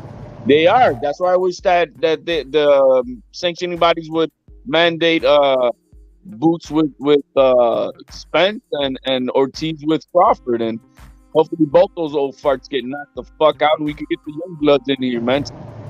Well, Ennis made his steps towards mandatory. Ortiz hasn't. Mandatory till April, because that's the super champ 18-month with the WBO thing. So by April, Crawford gonna have to fight a mandatory, or he gonna be fighting Spence, right? That's what we do know, right? Can we agree to that? Eventually, I mean, if they enforce it. April, super champ. Who enforce it? That means they ducking them then, right? We're gonna play the duck game now. The sanctioning bodies do whatever the promoters want them to do. Oh, all right. Well, and Crawford ain't got no promoter, so that means that other promoter don't want their fighter to get a title shot against Crawford. In April, somebody got to fight him. Somebody got to exercise. Somebody got to step up. Yeah, and this is number two. Or they're gonna have to move to the side, and somebody's gonna have to make a deal with this guy in April, because at that point, it's no more super champion 18-month status. He can say, I'll just fight my mandatory then. Who's the mandatory? And if don't no mandatory step up, they're going to keep moving mandatories aside. They're moving number one to number two, number two back to number one, like they did with the Sean Porter shit. That stuff that they said that Boots going to go to the first bid. Remember that? That shit was going to purse bid, and Bob snatched it off the table. So this shit going to have to go to purse bid. Somebody got to fight him for the WBO title. The report all that Boots requested to be mandated. I mean, he may have requested, but he has to request it through his promoter. The promoter's the only one who can submit that request. And who's Boots' promoter? Well, I know he's under Showtime. Golden Boy. Who's this promoter? Is that under Al Haim? Al Heyman is not a promoter. Damn, Cameron Duncan, right? Everybody talking. Say it again. I think it's Cameron Duncan. You think or you know? Because I don't know. Well, that's who brought it. Well, I would say I think it's a Cameron Duncan. That's the last I heard. Duncan is his management, Mark. Yeah, last time I checked, he was independent. Anybody know anything other than him being independent? Nah, I don't know anything other than that. All I know is that he signed directly to Showtime. Got a network deal. Right, directly to Showtime. So his fight's gonna be on Showtime. We do know that. Right, and so if he petitions a fight, that means they're the ones who have to back it up with the money. And so let's do it. It's not like he can just go and go. I'm gonna petition a fight. You got to pay for it. Yeah, I'm just saying the guy. Crawford has options that whether we like him or whether we don't think, regardless, he gonna be fighting somebody who we want to see fight this year. Or this next coming year. Yeah, this coming year in 2023. Somebody gonna fight him. That 147 division is gonna fight change. Ortiz, Boots Ennis, or Errol Spence.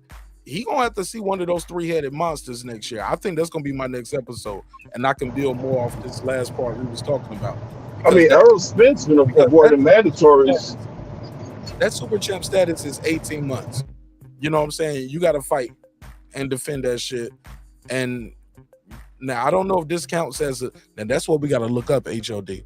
We got to Who's look. Does him fighting David Avanesyan extend another 18 months?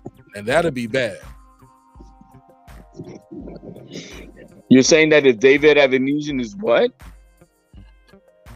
That's super champ status, right? You don't have to fight your mandatory for 18 months, right? Right. But he will be doing a defense against David Avanesyan. It's a voluntary. It's a voluntary. So does that exclude him from? Does that give him another 18 months? So you're saying because he had a voluntary, does it reset the initial? Yeah. Or does it change? Or is it still April? Like, no, I don't think it resets it. So by April, like we'll look it up. We'll do a rules party. We'll read that and see what's going to be next for Terence Bud Crawford, because from what I ascertain is what you're saying, HOD. He still has to. He's going to have to fight a mandatory this year. If they enforce it, that's the thing. That's if they mandate it to be enforced, ordered fight. And that's on the sanctioning bodies who are corrupted. They'll do whatever the network or the promoter or the manager, Bud ain't got no network. He ain't got no promoter. But as a super champ, he can always ask for extension if he's trying to unify or become undisputed. All right. Well, so that means he's gonna fight Errol Spence. Like I'm saying, if not, he's gonna have to fight Boots. He's gonna have to fight Ortiz, or he's gonna have to fight somebody else who's gonna be the mandatory, right, to defend that. Right. Time right now for both of them, Spence and Crawford, man. Spence has had a mandatory 4 years with one of the belts, 3 years another belt, and like a year and a half with I think the IBF. I'm not sure, but he's been avoiding mandatories like since he got belts, man. Right. That's what I'm saying. The sanctioning bodies do not enforce their own rules because they play by whatever Al Heyman's gonna tell them to do and shit. Go ahead, Puro. What up? What are we talking about? Oh, this nigga right here, man.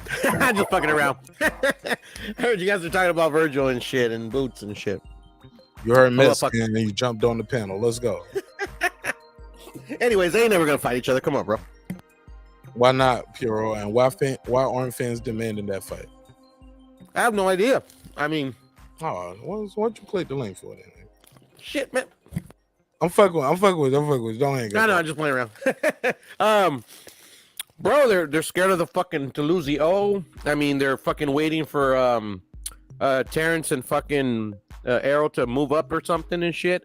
But they never gonna fight each other, man. There's too many belts for them to like even risk like losing their O to each other. I mean, it's dumb in my opinion. That's no, I'm sorry, I'm just ad-libbing. I'm like, damn, and nobody's pushing for it neither. It's like we accept the fact that these guys are the two best guys, and it's like we'll rather see one guy get the title and then he got a reason to duck the other guy. You get what I'm saying? Or you got to earn your way up. Like why they can't face each other now? Mark, because they turning us into our older uncles, man. So what? Go ahead, KB. Mark. There's no money either, guys. Mark, they turning us into our older uncles, bro. You know how your uncle don't give a fuck about boxing no more? That's who we gonna be. We about to be them. That's who we gonna be. They're not gonna give us Spence and Crawford when we want it, right? So they keep dangling the carrot out here. Ooh, and then now the guys coming right behind them. You had good audio because you saying some real shit, but your audio is so terrible. I'm sure. Beam out and beam back right back in, please. Because your first time is when you beam in to be on point. Now, can you hear me good?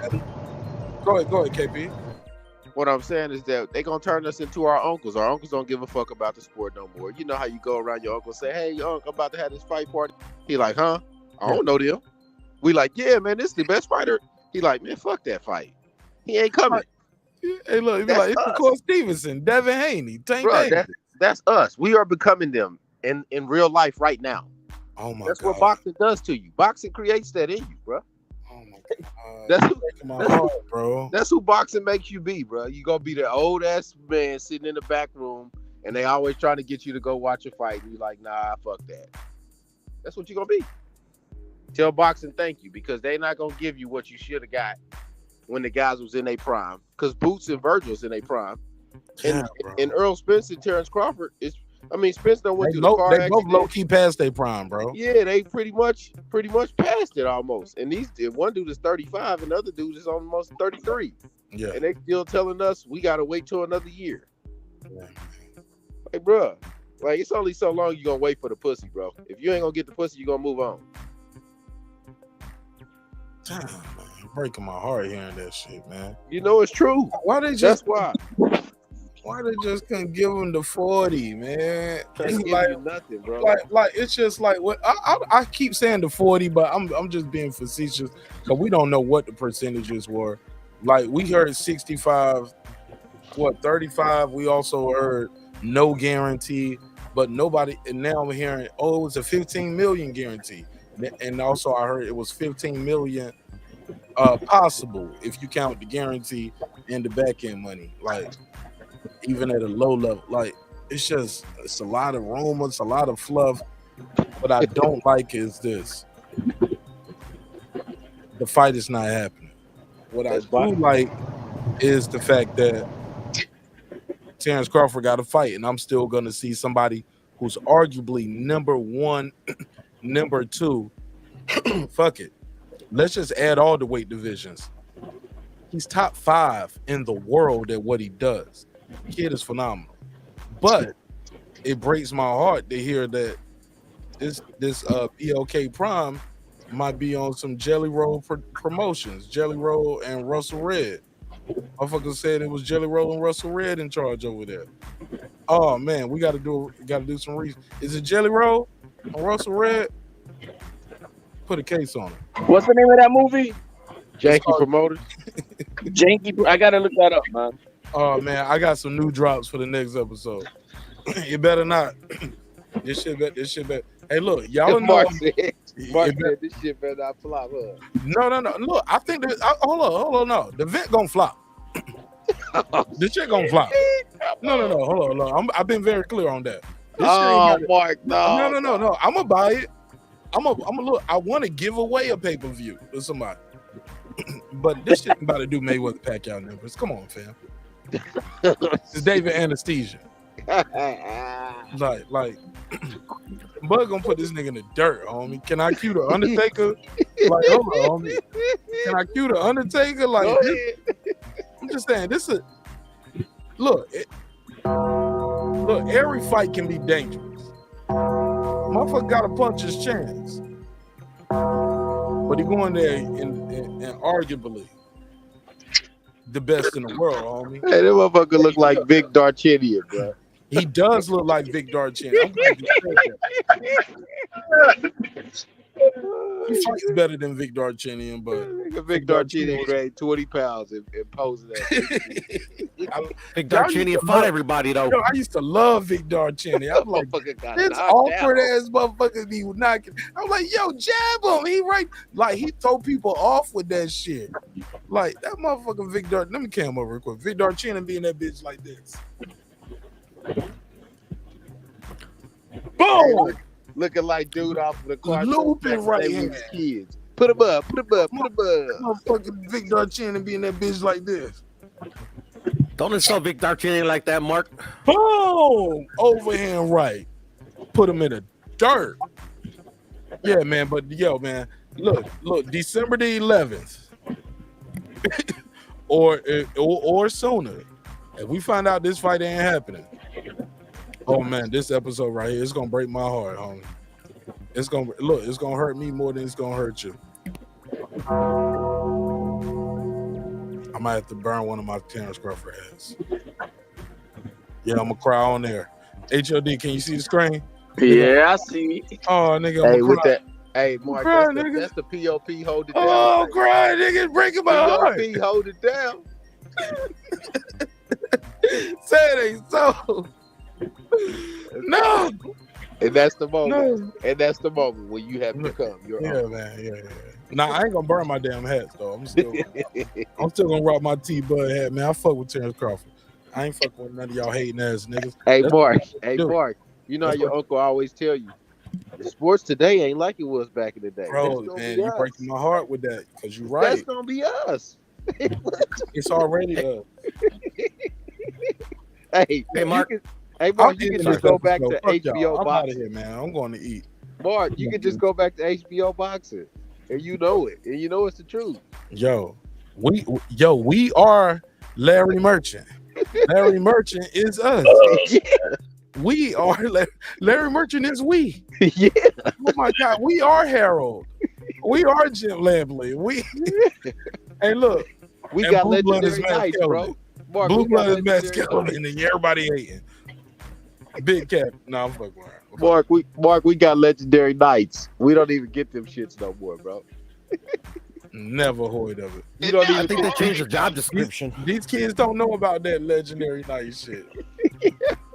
All they know And is they forgot to tell 24/7, us. all access. You got to build up the fight. You didn't get no build up to the fight. The build up was the press conference when the nigga got slapped. Well, I said I fucked your wife. Like, his wife. Like, niggas used to always bring their wife in it. Like remember Miss Elizabeth? Yeah, Shane Mosley had his wife there. Mayorga was talking shit. Remember that? He slapped on the ass. Yeah, Mayorga fought. Hey, Shane Mosley fought everybody, bro. Who didn't Shane Mosley fight? Different requirements back then. Shane Mosley fought David Avanesyan at the end. At the end, he fought him and lost though. Hold on, Cotto fought some motherfuckers and lost at the end too. Who man, didn't he Shane lose Mosley was Didn't he 67 lose years to old when Don he Ali? fought David Avanesyan. Yeah, hey, look, but That's and Cotto us, bro. fought. I told Cotto you that's fought Saddam us. Ali. Mark, that's us. That proves my point. But if you bring up these names and you compare them to the names of boxers we got nowadays, you're just insulting them. It's Bro, sold, ain't it, bro? Bro, Hey, shout out to the homie Kareem, yo, Kareem boxing. Kareem told me he got into boxing. Y'all ready for this? Y'all ready for this? Everybody, somebody look at this. Hold on, where my drop at? Somebody look at this. Look at this. He told me the fight that got him into boxing was the one, the only 4 division champion, the Can Man, Adrian Broner. That's the fight that got him into boxing, bro. man, how many years ago was that night? Bro, I don't know which fight. He said, I don't even remember which fight. That He was said, after I just he remember, knocked dude I just out. know He knocked- Adrian Broner was the fighter that brought him into boxing. So Bro. that's how young he is. You get what I'm saying? Yeah, but you remember though, AB AP knocked is dude out. right. We are our uncles. We is. We have We are. become that. But but that format different though, Mark, because now you had Mayweather and you had AB. It was all about the money. Even now in this conversation with Bud and DJ, it's about we're mixing in business with the pleasure of us just being Kareem fans. got a boxing channel though, dog. He got a boxing channel. That's how Kareem. quick the technology moving too. And Kareem gonna fuck around and have 1,000 subs before all y'all niggas. You know what I'm saying? Because he active out here.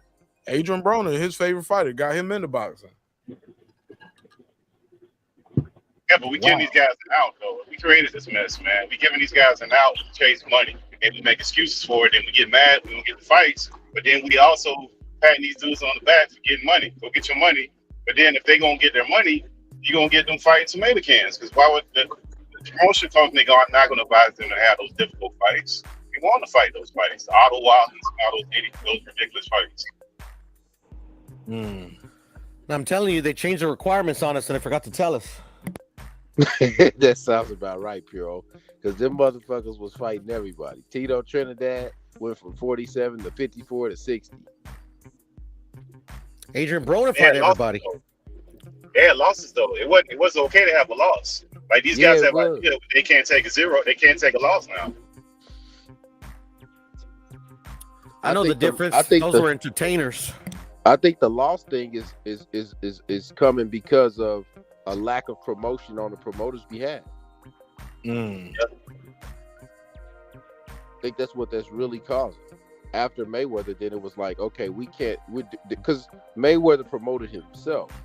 So by him having a quote unquote manager without somebody speaking for him, he speaks for himself. So it changed everything in our minds. It changed everything in our minds. And now everybody's reacting to it. because they came right behind him. Could you imagine the pressure a fighter had after he coming behind Ali? Like that's a different beast, so to speak. Not giving him an excuse, but it's just different, man. Let's be honest, man. These fighters are pussies. That's what the problem is, bro. They chasing money and they're throwing money around like that's the object goal. If you're a prize fighter, you chase money, that's cool. But then you come tell me that you want to be undisputed. You're breaking up, bro. And all that. You can't. You're breaking up, Pittsburgh. Say it again. Can you hear me? Can you hear me now, Mark? Yeah. Go for it. Am I clear? Yes, sir. Go for clear? it. Yes, sir. Go for it. I think we kind of having it both ways, and that's where the conflict comes with us as fans. We want to be encouraging with the fighters. We don't want them to be getting shafted. But at the same time, when we're telling guys, hey, it's good that you got the money because it's the Mayweather blueprint. You're supposed to get all you want to get paid. If that's the case, they're only going to have one or two difficult fights. They're not going to be trying to risk themselves to have those difficult fights. They're not their advisors, their managers, their promoters are not going to advise them to do that. They're going to try to shelf them to try to get as much money out of that asset as they can. That's the blueprint that we're rolling with now because they believe that they can't have a loss. I mean, that's the way that they're rolling. Man, this guy don't deserve to fight this guy. You're breaking up. Yeah, it's breaking up again. Can you hear me now, Mark? Yeah. Can you hear me now? Yes, sir. And also, I'm gonna wrap it up with this because I don't want to be too long with it. That's to the equivalence of when, like, these younger fighters, like Buchanan and the Spence, where you got a guy saying that he doesn't deserve to get the fight. What does that mean? I'll rest. The fighters are pussies, plain and simple. Man, we ain't doing that. Go ahead, man. I think it's on the promoters. They are. I think it's on the promoters and the networks and stuff like that, not working with each other. It's a hell of a way to make money if you're a pussy, dog. Fucking is easier. Well, this is the thing in boxing, Mark. To make money, you got to fight the fights that we want to see. They're not doing that.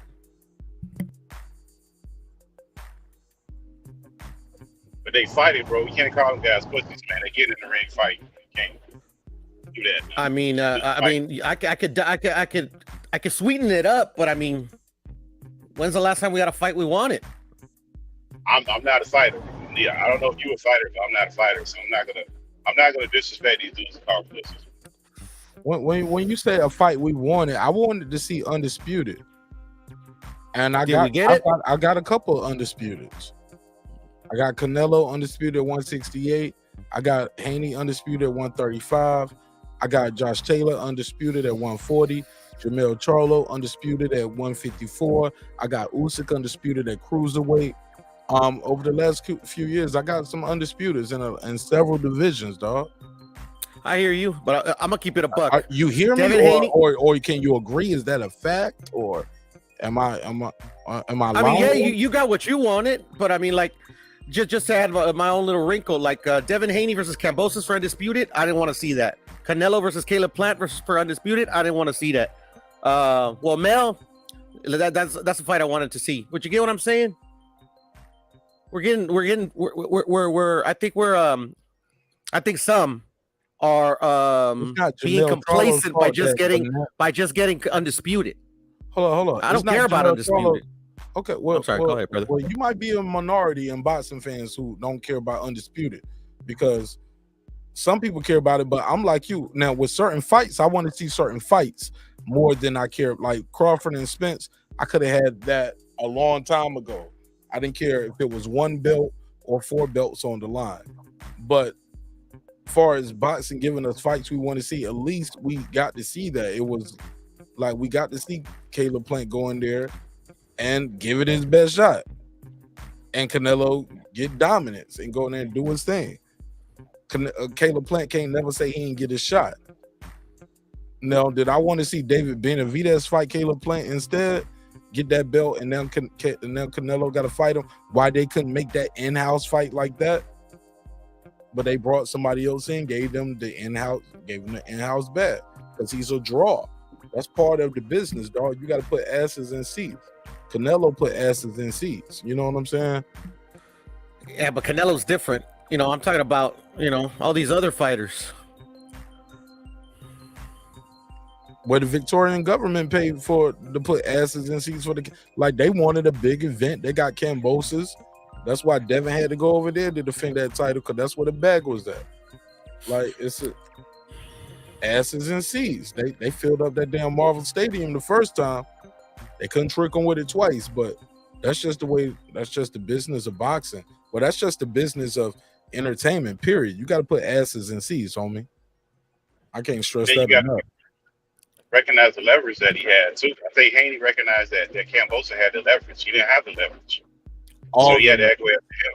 Yeah, he didn't have no leverage. Absolutely. You can't be making out demands and all this craziness when you don't have any leverage. You can say it's not fair. You can say that that's just what it is. You got to know the business that you're in. Fair is where they give out cotton candy to kids and put blue ribbons on pigs.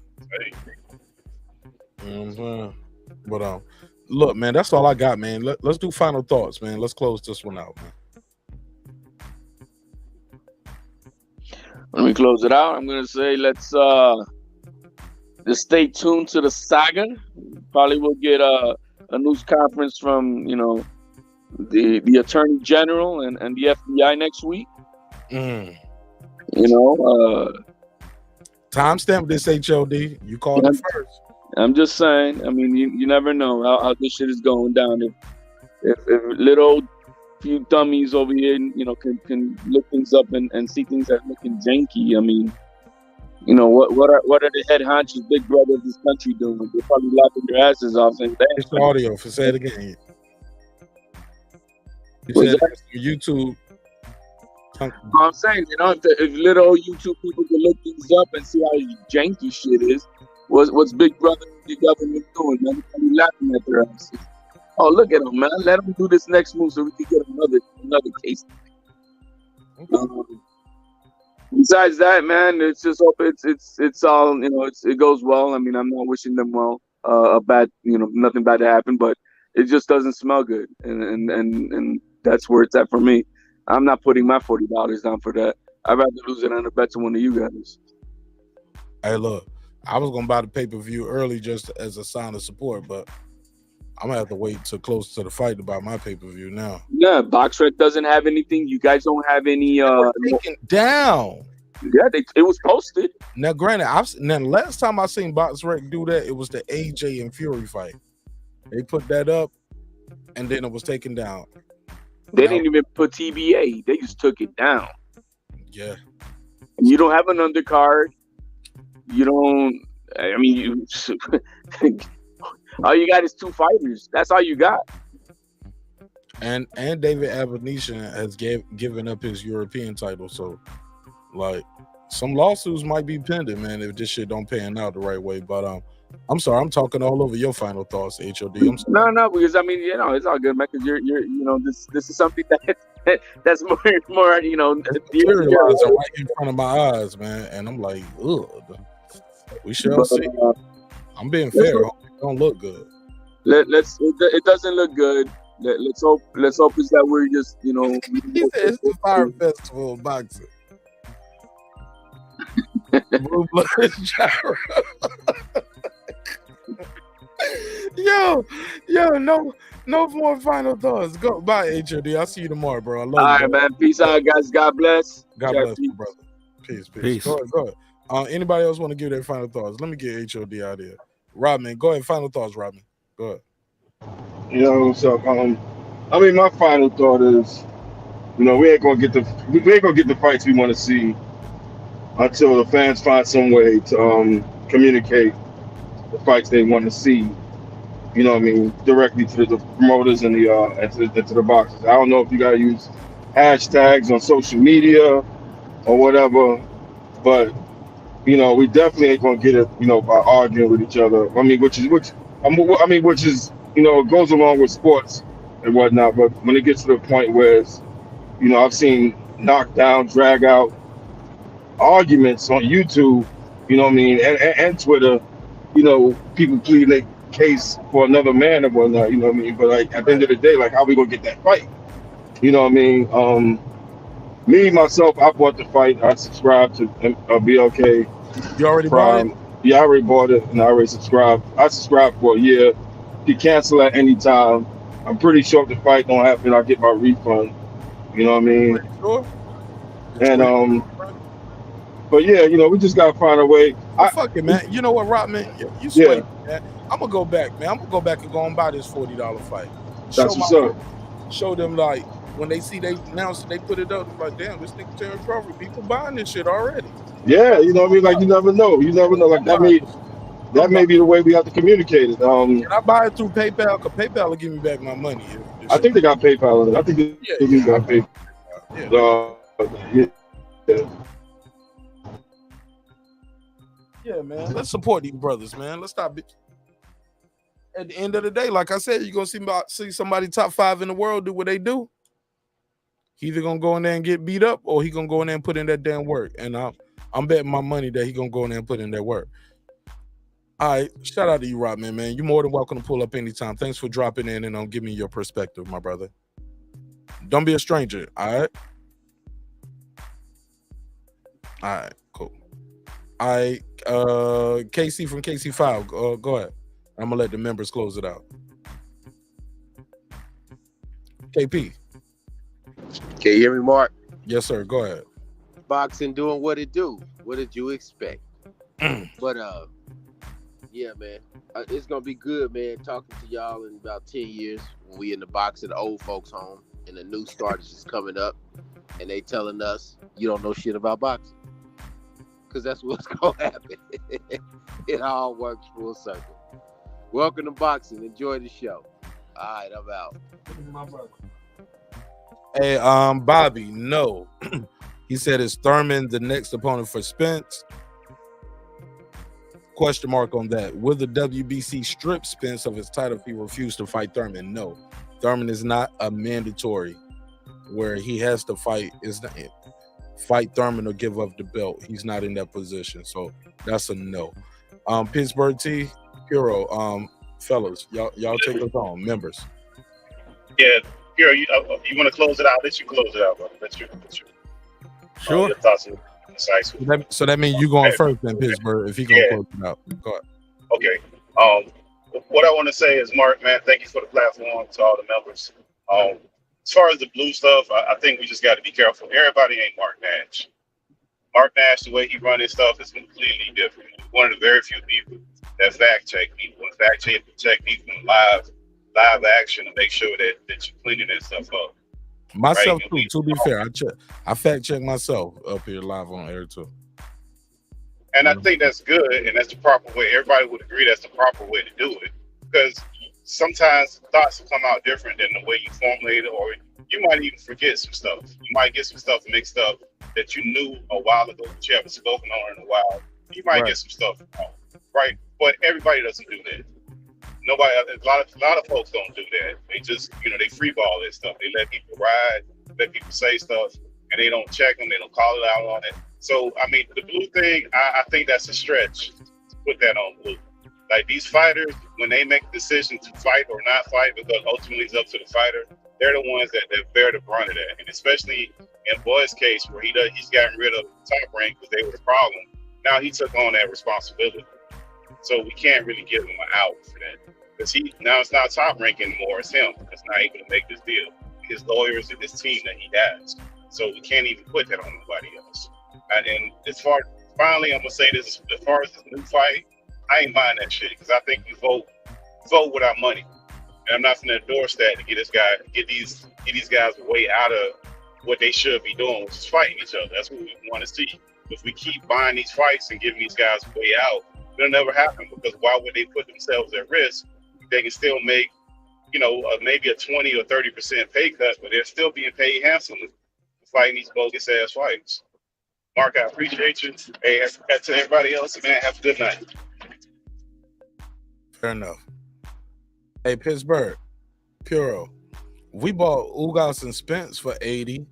We spent 80 on Andy Ruiz versus Ortiz, Wilder versus Helenius, this $40 is Charles Martin versus Ortiz. That was 40, right?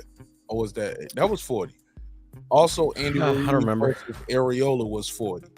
Like we paid $40 for fights that wasn't title fights. So it is what it is. Shout out to Bobby. He said, "Okay, thanks." Yeah, it's all love, Bobby. Puro, give me your final thoughts. I'm just saying, like, I get it. What people, if you don't want to buy something, it's one thing to say, "Hey, I don't smoke cigarettes. I'm not buying cigarettes." And I don't buy cigarettes for other people. You feel what I'm saying, Puro? We all Yes, know sir. people like that. Like, I don't smoke, and you can't smoke in my car. I'm not gonna give you no money to buy cigarettes. Or you know what I'm saying, or you can't smoke, or however it goes. It's another thing to go out there and tell other people you're gonna die for smoking. It's another thing to do truth commercials. You get what I'm saying? Where you standing on the stump and you just telling everybody, like, I don't. Is that a bad narrative or a bad metaphor? Do you get what I'm saying? No, I get what you're saying. Like, if I don't want to smoke, I'm not gonna buy cigarettes, and I'm not gonna buy cigarettes for you. I don't have to tell everybody in the world quit smoking every time I pass somebody. You know, smoking gonna kill you, right? You know, them cigarettes gonna kill you, right? That ain't my business. You want to smoke, you can smoke. Yeah, for sure. I ain't got to do the truth commercial. You get what I'm saying? So that was my point. But give me your final thoughts, bro. Well, damn, Mark, you depressed me a little bit, bro. Fucking talking about we paid this, we paid that, we paid that. Like shit, man. We paid for a lot of bullshit, bro. Or if you well, want that's the thing. But I enjoyed the fight. I got commentary off of it. We talked about the fights. We talked about what's next for fighters. Like, it's the beautiful ugly, man. You love this shit or you hate this shit. Some people ain't gonna love the sport. Some people ain't gonna rock with it. Some people gonna. Yeah, it is what it is. It's the beautiful ugly, man. Yeah. Well, you got me thinking, Mark, like, how you're saying you enjoyed the fight and commentating and stuff like that. You know, it made me reflect a little right quick that like literally, like, a lot of the fights I've seen since I've been on YouTube, I've enjoyed, chopping it up on these panels or fucking talking shit before and after the fight more than I enjoyed the actual fight. And I'm a firm believer that, like, the promoters don't listen to us. The fans have no power. But now you're making me think that, like, shit, man, maybe we're part of the problem. Maybe we should, like, us paying for this bullshit or even watching the free bullshit that they give us is part of the problem. I mean, there has to be something that we could do as fans to stop this bullshit, bro. Like, I think it's been a whole fucking year. I've seen one fight that I've wanted to see. Like, truly wanted to see, that I was amped for. I was like, oh, hell yeah, I can't wait. What was it? Mel and fucking Castaño. And then I actually went to that fight because I was over here across the street. And it was fucking like a fucking 3/4 of the fucking half of this shit is empty. Like, it's fucking disgrace, man. I mean, like, I don't get it. Tell you what won't empty. That O2 Arena where all them ladies fought. That shit was not three quarters. That's another thing I haven't seen in my lifetime. Women out viewing and outselling a man's card for like a unification, as we saw in Katie Taylor, Amanda Serrano outselling and outviewing Shakur Stevenson and Oscar Valdez. I don't think I was ever gonna ever see that in my life. And I'm like, wow, shit's changing. Yeah, I'm gonna find that Michael Williams Sr. interview that I got on the channel, and I'm gonna find that clip in that interview where he tells me fans ain't got no control, and I'm gonna start playing that as a drive. Like, nobody give a damn. Fans don't control a damn thing. Get Stitch back on here, Mark. I'm gonna get him back up here because Creed 3 is coming out, and he's in that. So I have a question to ask him because he just came out on this GQ video on GQ Sports, and it was really informative. But I wanted to ask him a question, but it was just a video. I get him back on. I'll reach out to him tomorrow. If you can. If you can't, it's all good. Yeah, I'm gonna reach out to him. Like, he's always shown me love. All right, well, final thoughts, my brother. Hey, that's about it. Subscribe to Mark Nash and shit, man. Keep it boxing. All right, man. You want to tell people how to reach you, follow you, anything like that? Follow me on Twitter, Puro Sur Central del Boxeo. All right, my brother. I'll see you in the next one. Peace. Peace. All right, shout out to my guy Puro. Shout out to everybody who pulled up. Like I said, man, I love y'all. Couldn't do this show without y'all. Supporting the show in a major way. Again, shout out to all the people who donated to the show, kept the lights on, man. God knows we need it. I gotta say this. Here's my final thoughts. We aren't privy to a lot of information. But the information that is coming out, depending on your vantage point, you can look at it and say Bud Crawford was big capping. Depending on how you interpret certain things, you can look at it like, nah, he wasn't big capping. They were not in his best interest. It's all about how you interpret the information you put out there. Nobody on this panel, nobody in this audience or this chat is privy to the information. None of us were in those boardrooms.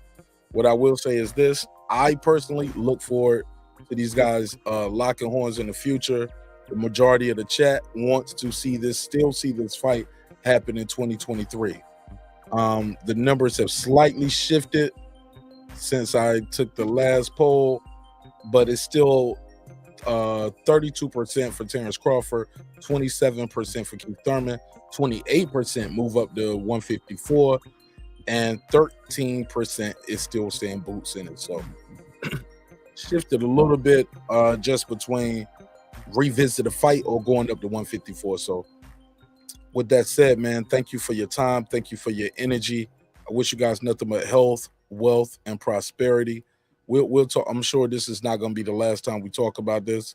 My wife was clowning me while I was on vacation. She was like, yo, y'all still talking about that same? The fight ain't happening.